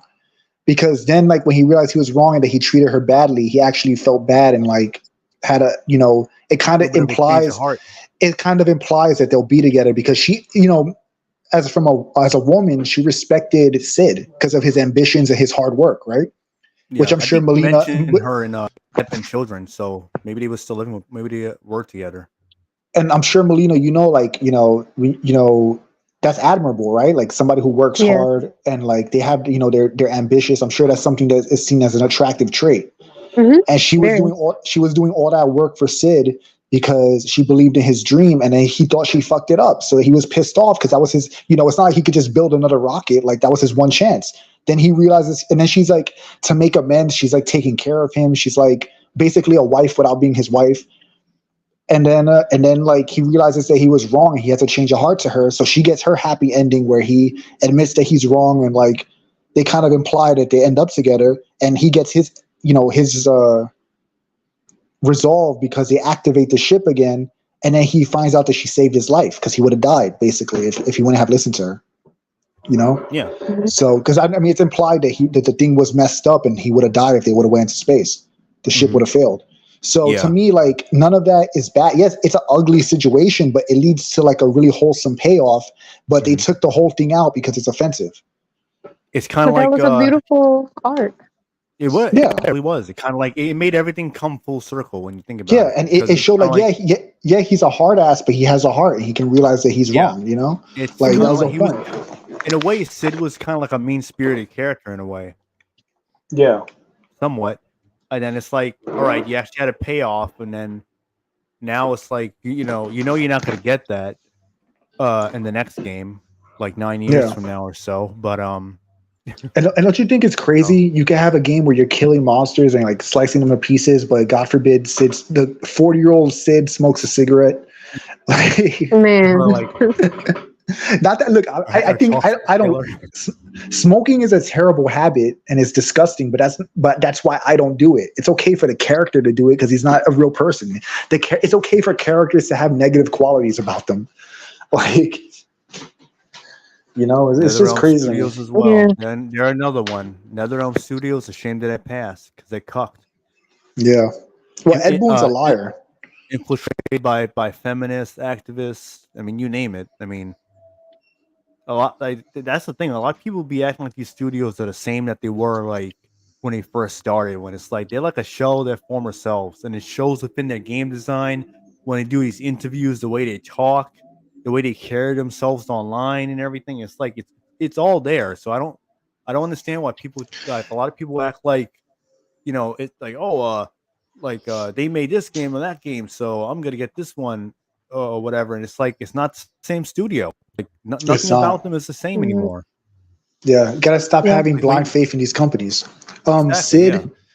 Sid said, yeah, they're definitely cucked, man. Look at the costumes in MK11. I mean, MK11 was already like going downhill, but at least they had like some bussiness to them. At least they had some curves, even though they were covered up. In MK1, they look like they just boards, like. Yeah. But I actually But- would like to share a little personal thing right quick since Toby had brought up NRS. I when I graduated high school, I wanted to, of course, take up art, but I wanted to do something different in art because I already consider myself good at drawing and painting. So I wanted to do graphic designing, so that way I get the best of both worlds of art and video games. And I wanted to be a graphic designer, so that way I could work for a video game company. And preferably, I wanted to do be a part of NetherRealm Studios because I feel like that would be such a huge, amazing thing and an honor to, of course, work for the video game company that created my most favorite video game and fighting game of all time. And I'm glad that it didn't happen because I would have had either it worked out because I would have quit due to not agreeing with the direction that it's going. I don't think I would have likely submit to it, or if I do, I will likely get quit after a while or just turn it down completely. But I'm just glad that I didn't because of what the company had turned into. and it hits very personal and home for me because of how much I love that game, and I love the company, and I loved Ed Boon. I was a huge fan of him and his work, and I respected him and John Tobias, and of course everybody in the team of Midway. But now it's like I'm disgusted by him and his the way he runs his company, and how the changes that he's made, and then also he's kind of hush hush about it. Like he's clearly not trying to say too much out of He's being another Hollywood hack. a That's Hollywood, what it right? is. And he used to be very Pretty much. vocal about, very active on his social media. So it's just like I don't have any respect for him anymore, and it just really Same. truly breaks my heart. And then on top of, I don't even want to play these games anymore because of Mhm. it's just a joke now. It's just a shell of what it used to be. So when I say I'm a fan of MK, I'm only a fan of the original, the Midway timeline. That is it. NetherRealm 9 to M1K, I despise completely. I'm nowhere near a fan of it. I still love the characters. And Well, I still love the world and universe. I just love it in the way that I feel like it should be. Because the like I have classic said world, before, yeah, the classic. the Or real if they Yep. universe. the real Yeah. universe. Even if they did want to do a remake, I myself, and I have no degree or anything like that in storytelling or in the art department, like making game stuff, but I can come up with a better story. I can come up with a better background for these characters, or stuff that hasn't even been explored in the previous timeline, and they're just willing to throw that all away to give them something new, like how they backtracked on freaking Cyber Sub-Zero. You Yeah, know, that would have been cool. yeah, they Yeah. just backtracked that after after MK9 and MKX, he was back human again. And it's just like they can never commit. I've never seen a franchise do so many Now you got retcons. multiverses. Every game, every Yeah, single every NRS single game is game. retconned. Every Yes. single one.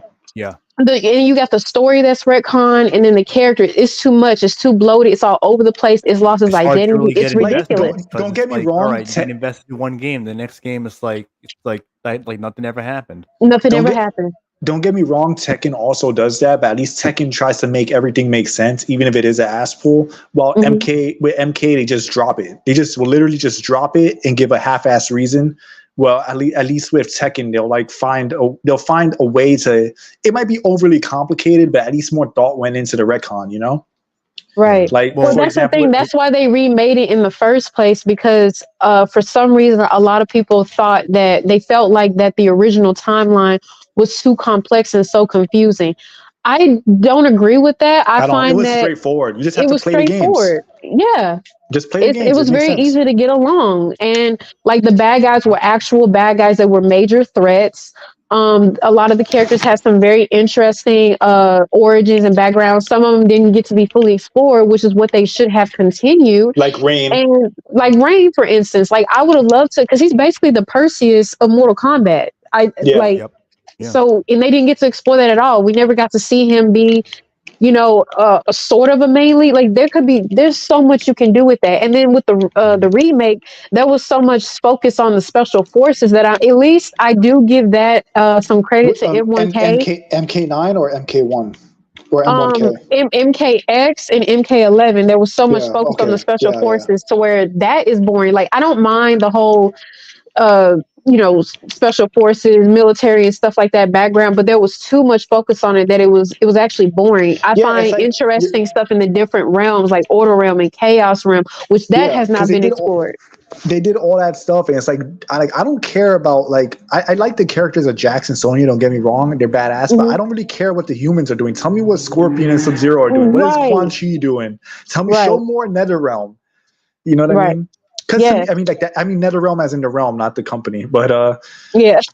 but like, because to me MK9 wasn't that bad. MK9 Thanks for is the only NRS game that I like. To be honest, well, not that I like. Let me put it this way, because let me play devil's advocate. I like the gameplay of MKX. Mm-hmm. I like the graphics in MK11, but both MK11's story, retcons, character designs, and shit were an abomination, and MKX story and all that stuff was an abomination. MK1, M1K, I don't even have to say anything about that. Like that game is like garbage. So Yeah. MK9 to me was the last like MK game that I really liked. because I like the character designs and I like that the women, they weren't afraid of portraying women how they really wanted to. And I also I thought that like the gameplay was fun, Yes. but for me personally, but story wise, to me, I had like mixed feelings because I didn't like how they did Liu Kang dirty at the end. Yeah. And whatever. But so to me, even though I think NRS have generally been mediocre, I will give them credit for MK9 personally. But that's about it. That's agree it with for you. me. I agree with you. 'Cause- I'll give them credit for MK9. And even then, even Yeah, I agree. MK9 and MK9 is not as good as the first three Mortal Kombats anyway. So it's not even like a good. It's No. not a good replacement though of the originals. Of course, yeah, of course. It's 'Cause just more the tolerable, the better one out of the newer three. timeline. Yeah. Yeah, exactly. And I like I thought the gameplay was the best in X as far as like I'm talking about like just strictly mechanics. Hmm. I think X had the best gameplay of the NRS games, but again, that's not saying much because look at how boring the game looked visually, and then think about like just like everything else surrounding it. It's like yeah, the gameplay could be decent, but if everything else is dog shit, then what's the point? Right. What's the point? So, And there's more to it than just, oh, but it's only about the gameplay. It's a fighting game. Yes, the main core of it, yes, of a video game, yes, is its gameplay. But if you have stories, like if you have a story like a campaign, then why would they have a campaign? Why would they get very exceptional, like one of the like best voice talents in the business? Why would they go put heart into their designs and give them bios and the extras? Like, why would they put all that effort into that if the whole point is not, it's just solely about the gameplay and not about the story and the characters, and not everybody who play, not your entire fan base isn't consistent of competitive players. Just people that all they care about is the lore, which is a testament to how well the older Mortal Kombat lore was. There are people that like were terrible at the games, but they love the story, they love the characters, they love the fatalities. So even though they'll never be competitive, and from a gameplay standpoint, they might be very mediocre at the game, they enjoy everything else about it. So how many fans can't win a single match online, but they love Scorpion, they love his history, they love Sub-Zero, they love the Lin Kuei character arcs, the arc of the group. They love Liu Kang's long-term storytelling, all this shit. So they might be casual players, but they might be hardcore about the series. And I think that's equally important. Yes. And that's why you're supposed to respect the history of the original timeline. Like that's fine if you want to add some change to it. They just have to make sense and they have to be really good because like the like whatever fans that got into Mortal Kombat for the NetherRealm timeline, they're gonna remember Sindel as this evil bitch that killed half of the heroes, majority of the heroes, and like they will never know that she was a benevolent, like very caring, loving mother. And her story's tragic. Yes, her story is very, very tragic. And she's more to just than a lady who screams or how she was portrayed in that god awful MK11. She's more, or in MK9 as well, and she wasn't the super powerful because even with her getting Shang Tsung's soul, even I can realistically say that it should not gave her that much of a boost to just body everybody and let Sonya and Johnny Cage alive. Like that just did not make no sense. You could have had somebody else take that, someone that was actually an evil character and that could make those feats just by themselves. Shao Kahn, for instance, but he wasn't there in that scene. They had to do Sindel, and it's like, why assassinate her character? What did she do to deserve this type of treatment? She's always been a loving mother. Her ending in Deception was solely to save her daughter, and she had cried when they reunited and had Jade help her, so to get her best friend back. And it's just like, what happened to that? It just makes me very emotional and passionate, and it disappoints me so much, and along with other things too. But Mortal Kombat, of course, is my first top game that I can always like refer to for many things. And it depresses me. It makes me so sad. And at the age that I'm at now, and I enjoyed that as a kid, but at least I'm grateful for the prime days and what I did enjoy. It just sucks for the people that just get in. Yes, the good old games. It just sucks for the people that are just getting into the franchise, and it's like how we say about kids. Y'all won't know what the real cartoons and games and what Mhm. toys that we had as a kid. Yeah. Compare the animation, Batman the animated series and Superman the animated series. Compare the smooth animation to any of the cartoons now. It's night and day. Yes. Really is. Yeah. But I want to say a few things Even though. other like shows too. That Hip said, I strongly disagree. Visually, MKX looks great on PC and Max Games. Yeah, like the lighting and like the effects are good, but to me the character designs are really boring in MKX. So we can definitely agree to disagree.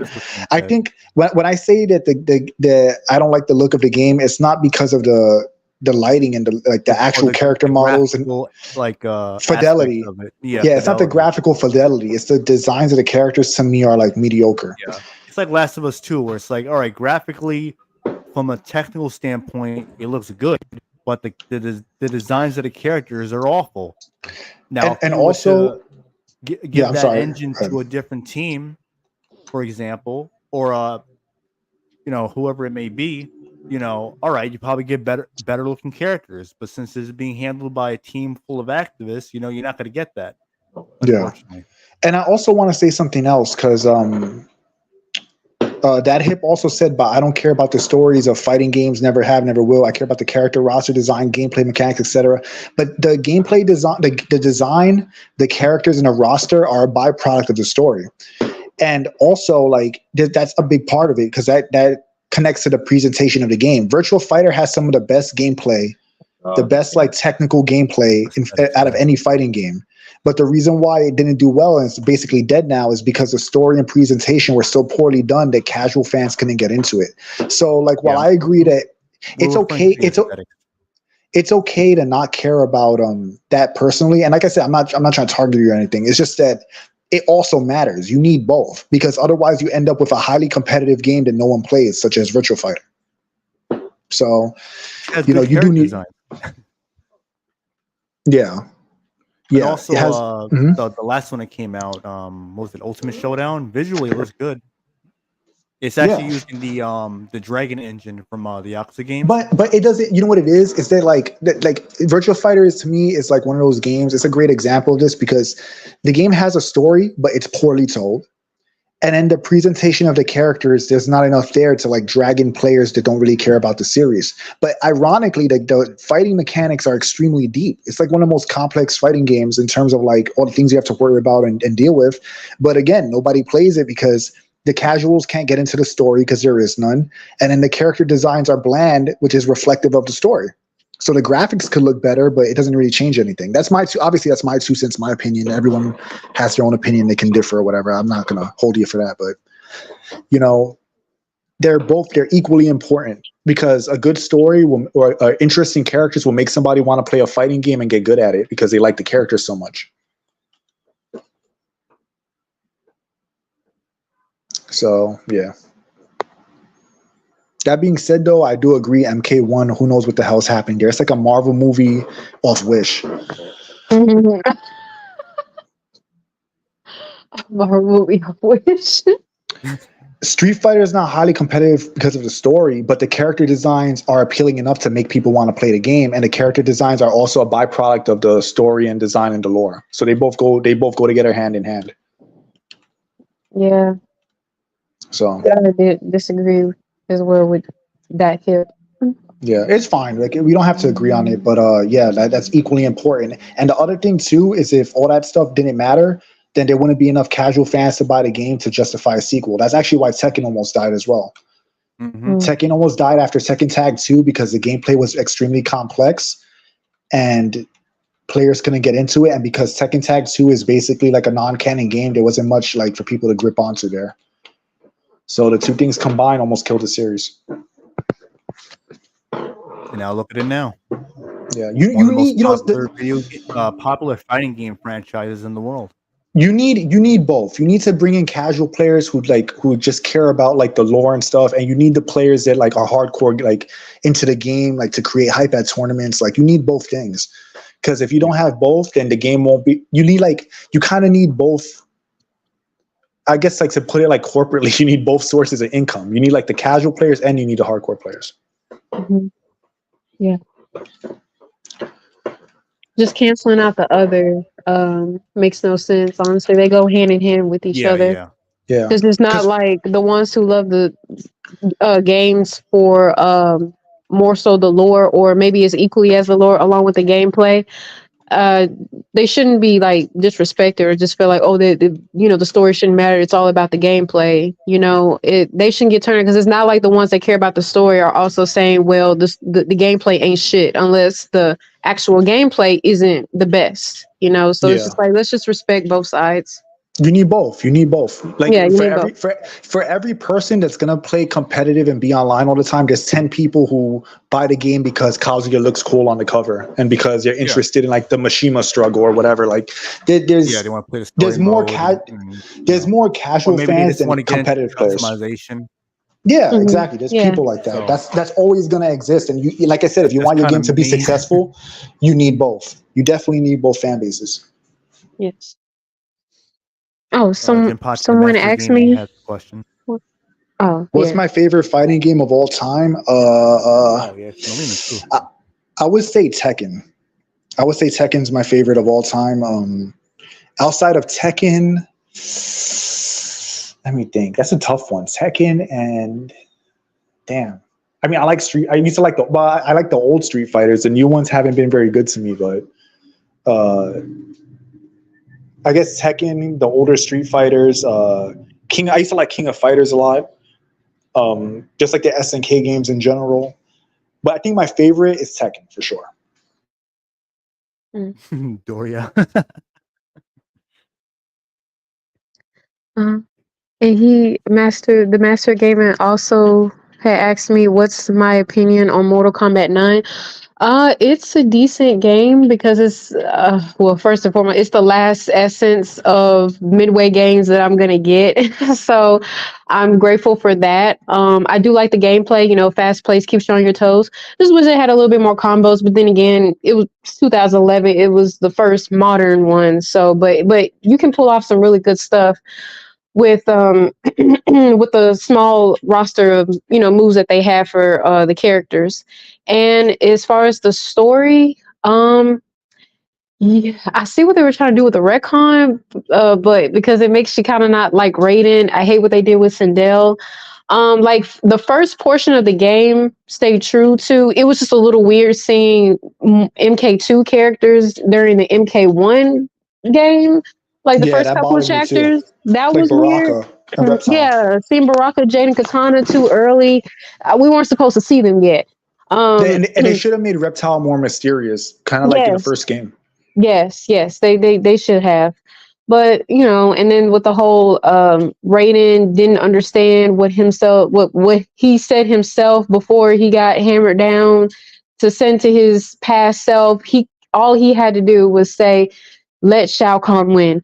Those words, it has the same amount of speed and equal to him than versus him saying he shall win. Like that was annoying, and him trying to fix the timeline or change it, trying to figure out what his self said in the future in Armageddon, to where it kind of let all the events happen of MK9. So it's flawed, but it's nowhere near as bad compared to X11 and M1K. So it's decent, it's solid. It's not, again, I will play that as far as in the Netherrealm timeline, but of course it does not hold a candle to the Midway timeline. But yeah, I like MK9. Yeah, those are my thoughts. Yeah, I agree with your assessment. Because the Soul Calibur MK2 2. characters really bothered me as well. That really annoyed the hell out of me when I Soul first played Calibur it. 2. That game was great. Yeah. That was my first Soul Calibur. Yeah. And then I That's actually had to play that's an Soul awesome Calibur game. 1 on Dreamcast when I was on vacation in Florida, like was it 2011 or something like that? But yeah, that was good. And then Game. I eventually played 3. I used to No, use PS3. Nightmare in that game. Which one? 2? Nightmare 2, Nightmare, and I used to Yeah, use I like the design too. It looked really and I cool. used Yunsung. I like Necrid. Necrid was good. Necrid was cool. Yeah, that was a great game. Oh, and I used to Young and Sung. on PS2 I used to use Heihachi. I like. I like Link. I didn't play the PS2 one. I played the GameCube one and the one on Xbox. Spawn was pretty good. Yeah, one is good. I like Siegfried as well. Siegfried's cool. And 3, after 3, I only used during 3 and onward. I started using Siegfried as my main character and Raphael. In Soul Calibur 2, I used to use Raphael and Nightmare, and then in 3 onward, it was Raphael and Siegfried. So. Oh yeah, Master Gaming is making a fighting game. Remember, he had told me that before too. Yeah, he told me. I hope it's awesome, man. I'm looking forward to seeing it. Yeah, I know. You should contact the voice actor I told you about. He's really good, man. He has a big range. I don't know if you remember Master of Gaming on X, but his name's Josh. He's an amazing voice actor. Like the guy, like he conveys a lot of emotion. He's very good at conveying emotion. Yeah. I don't know how I can support you, but I would love to support you. Play his game on Steam. Play his game on Steam. On Steam. On Steam. I don't have Steam. You gotta get steamy up in here. You better have those steamy characters, you know what I'm saying?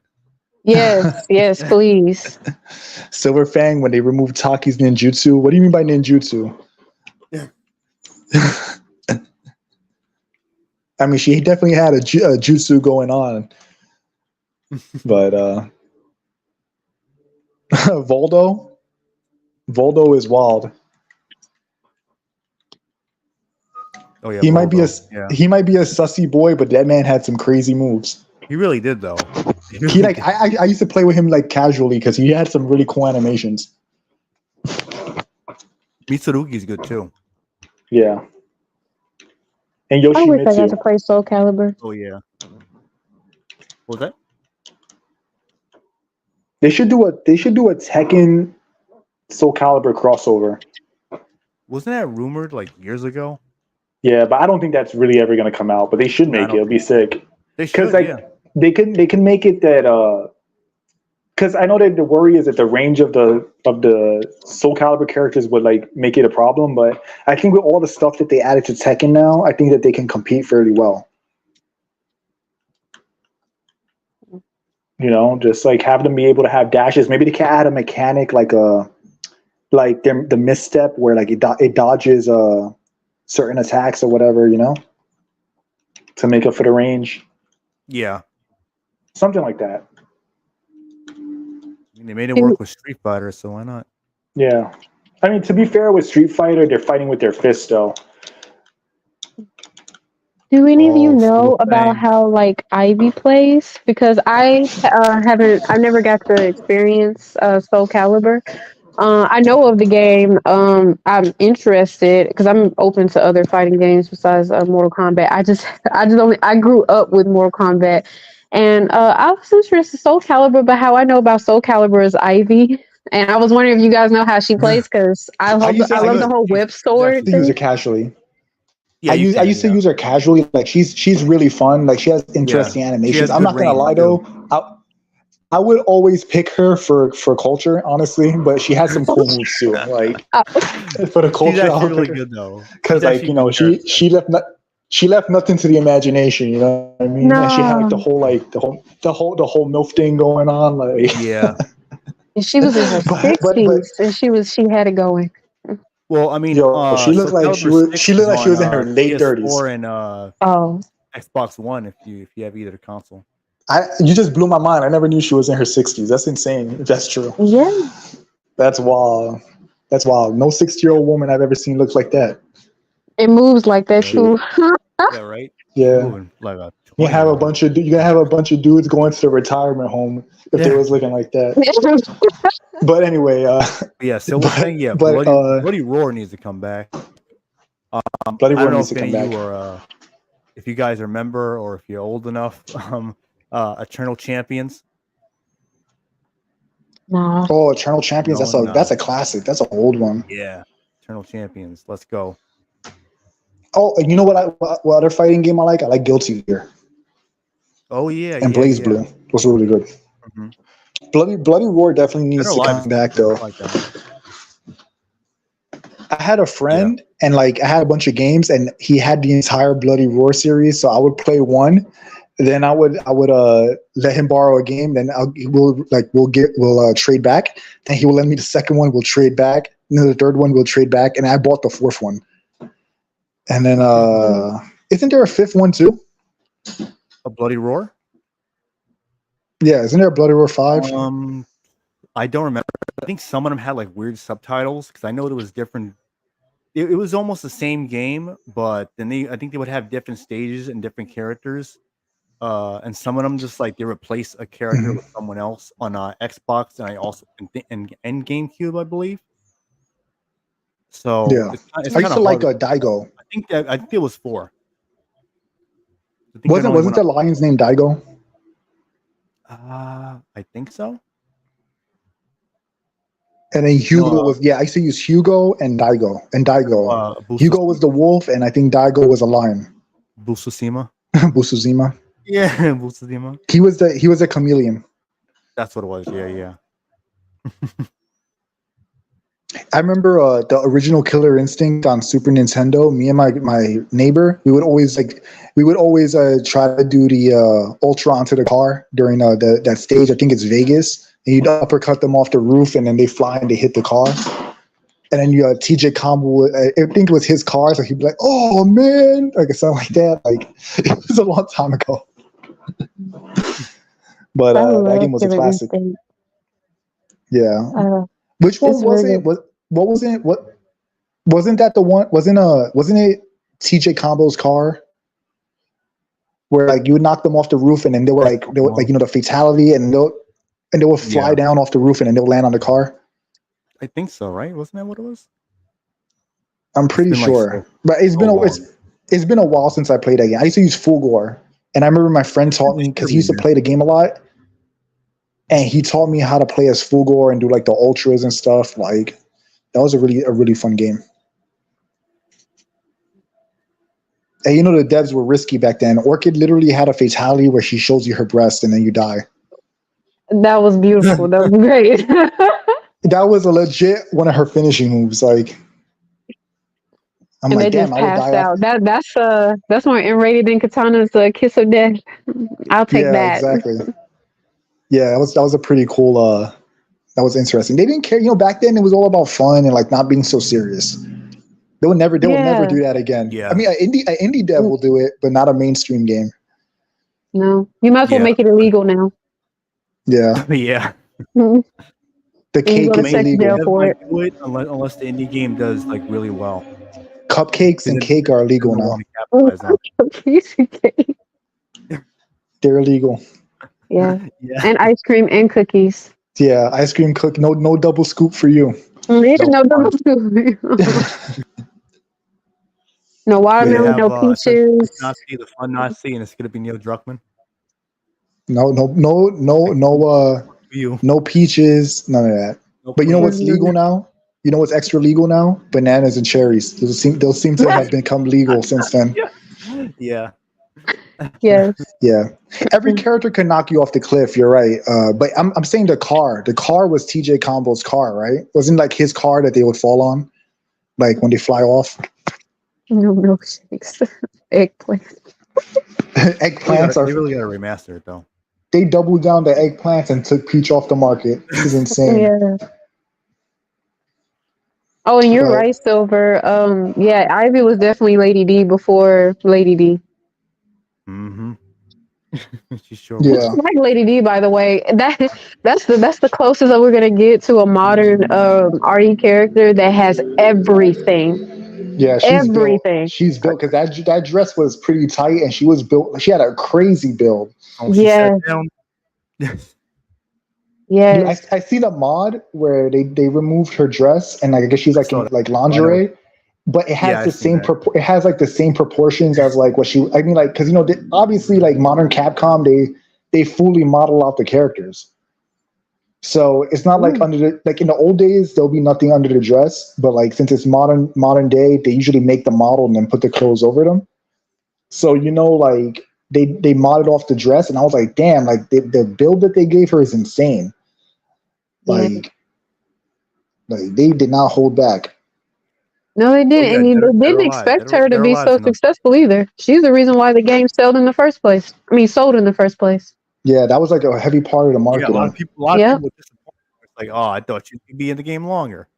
Man, I But was so disappointed. I was That's like, what I oh, I thought wish too. you saved the best Like, for last. you yeah, know, that's I what I don't thought. know I if thought this she's was. gonna be like reoccurring. Like maybe you have a fight and she like runs away, and you don't see her for a few hours, and she'll come back and Yeah, slap you because she's around or supposed to be the something. nemesis of the game and Yeah, Mr. X. Yeah. Yeah.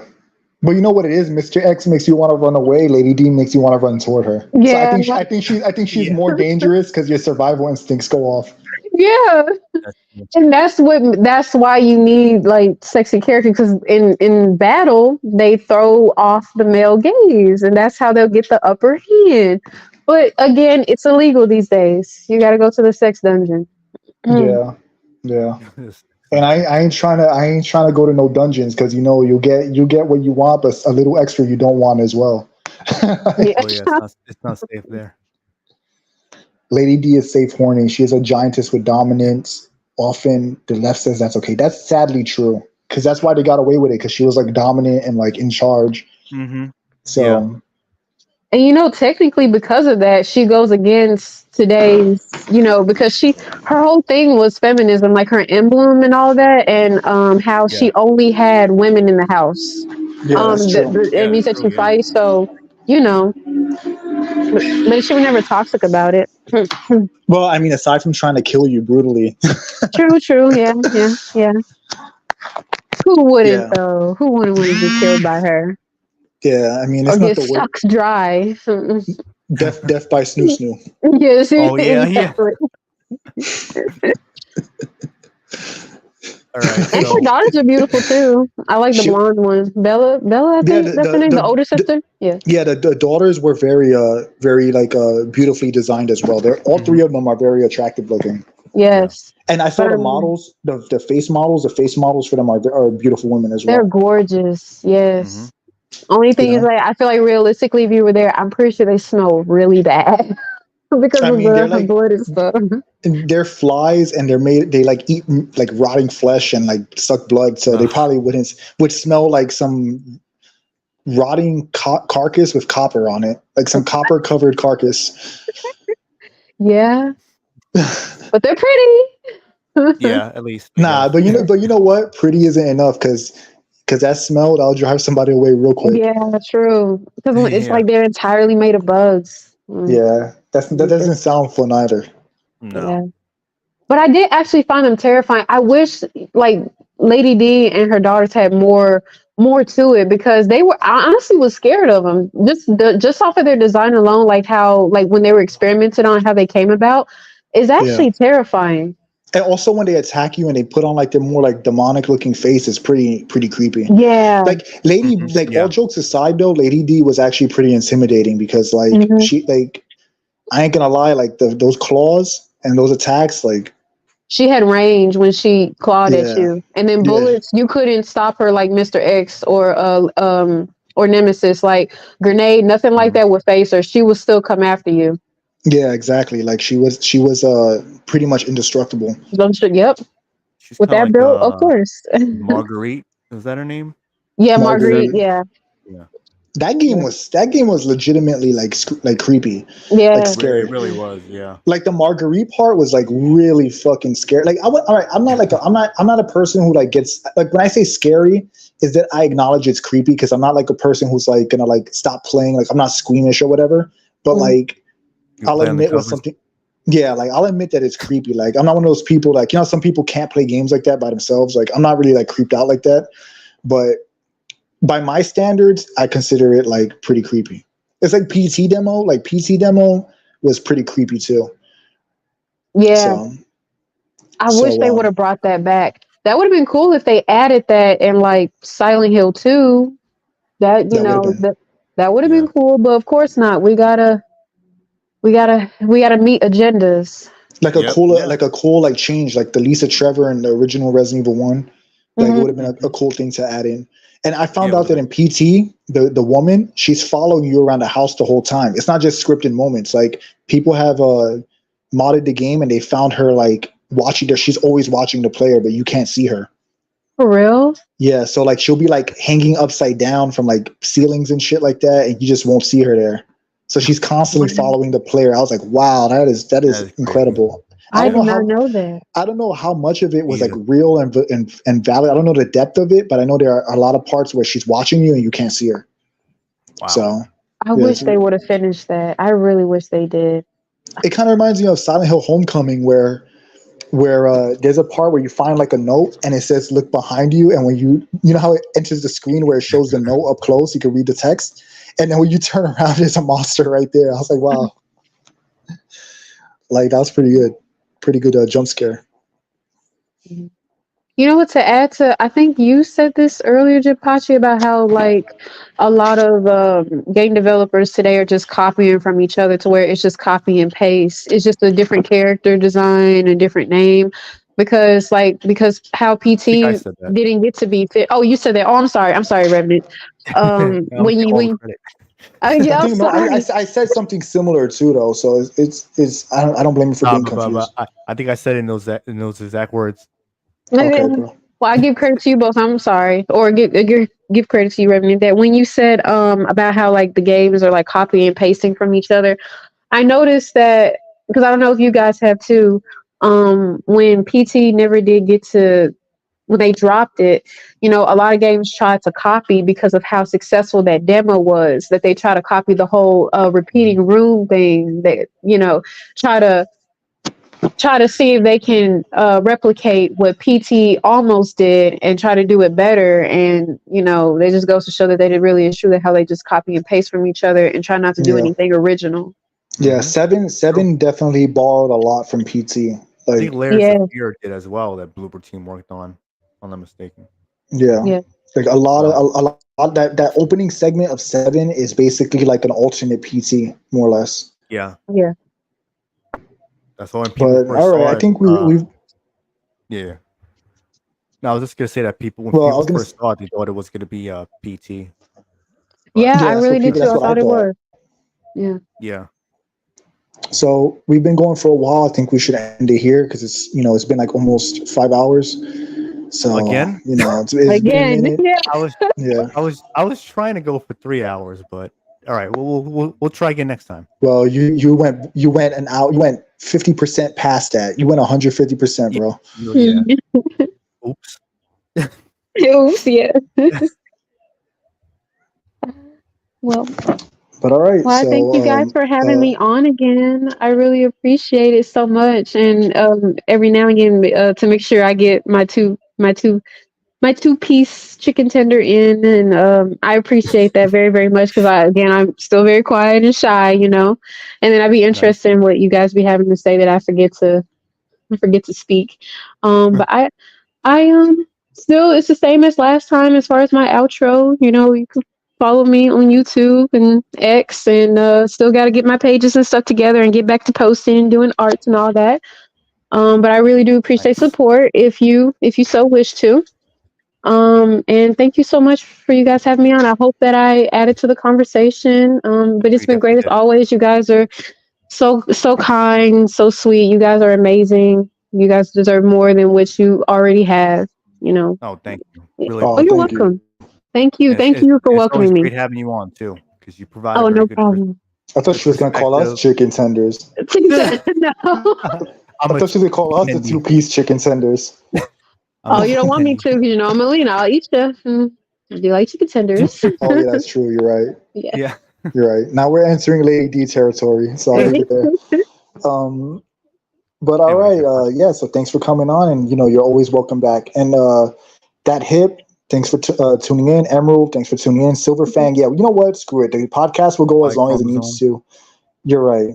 White Yeah, chromosome. yeah, Uh, yeah.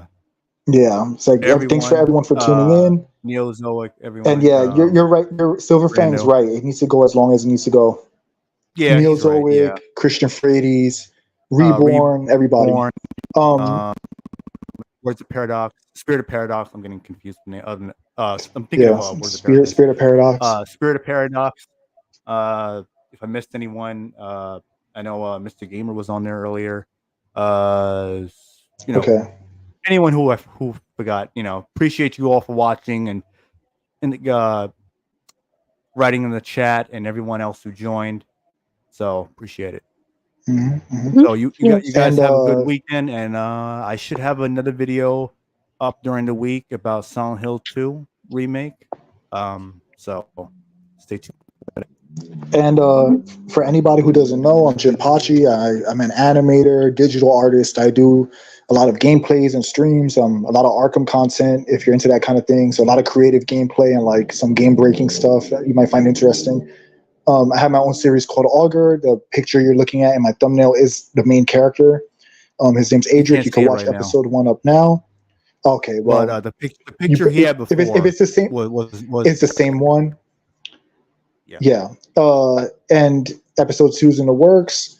I have a lot of content coming your way. I have a Justice League Suicide Squad Kill the Justice League video up. It almost has 1 million views. You might want to check that out. If not, that's fine too. And always appreciate you coming on here, and thanks for all the support from the people watching. And Revenant, you're a great co-host. So always good to stream with you. Melina, thanks for coming on. Oh, yeah. Always like talking to you too. And yeah, Thank you. You're welcome. no problem. So all right, guys. So with that, peace. Yes, See peace. ya. You have a good night. Enjoy the rest of your weekend. You too. Everyone else too. All right, man. Later.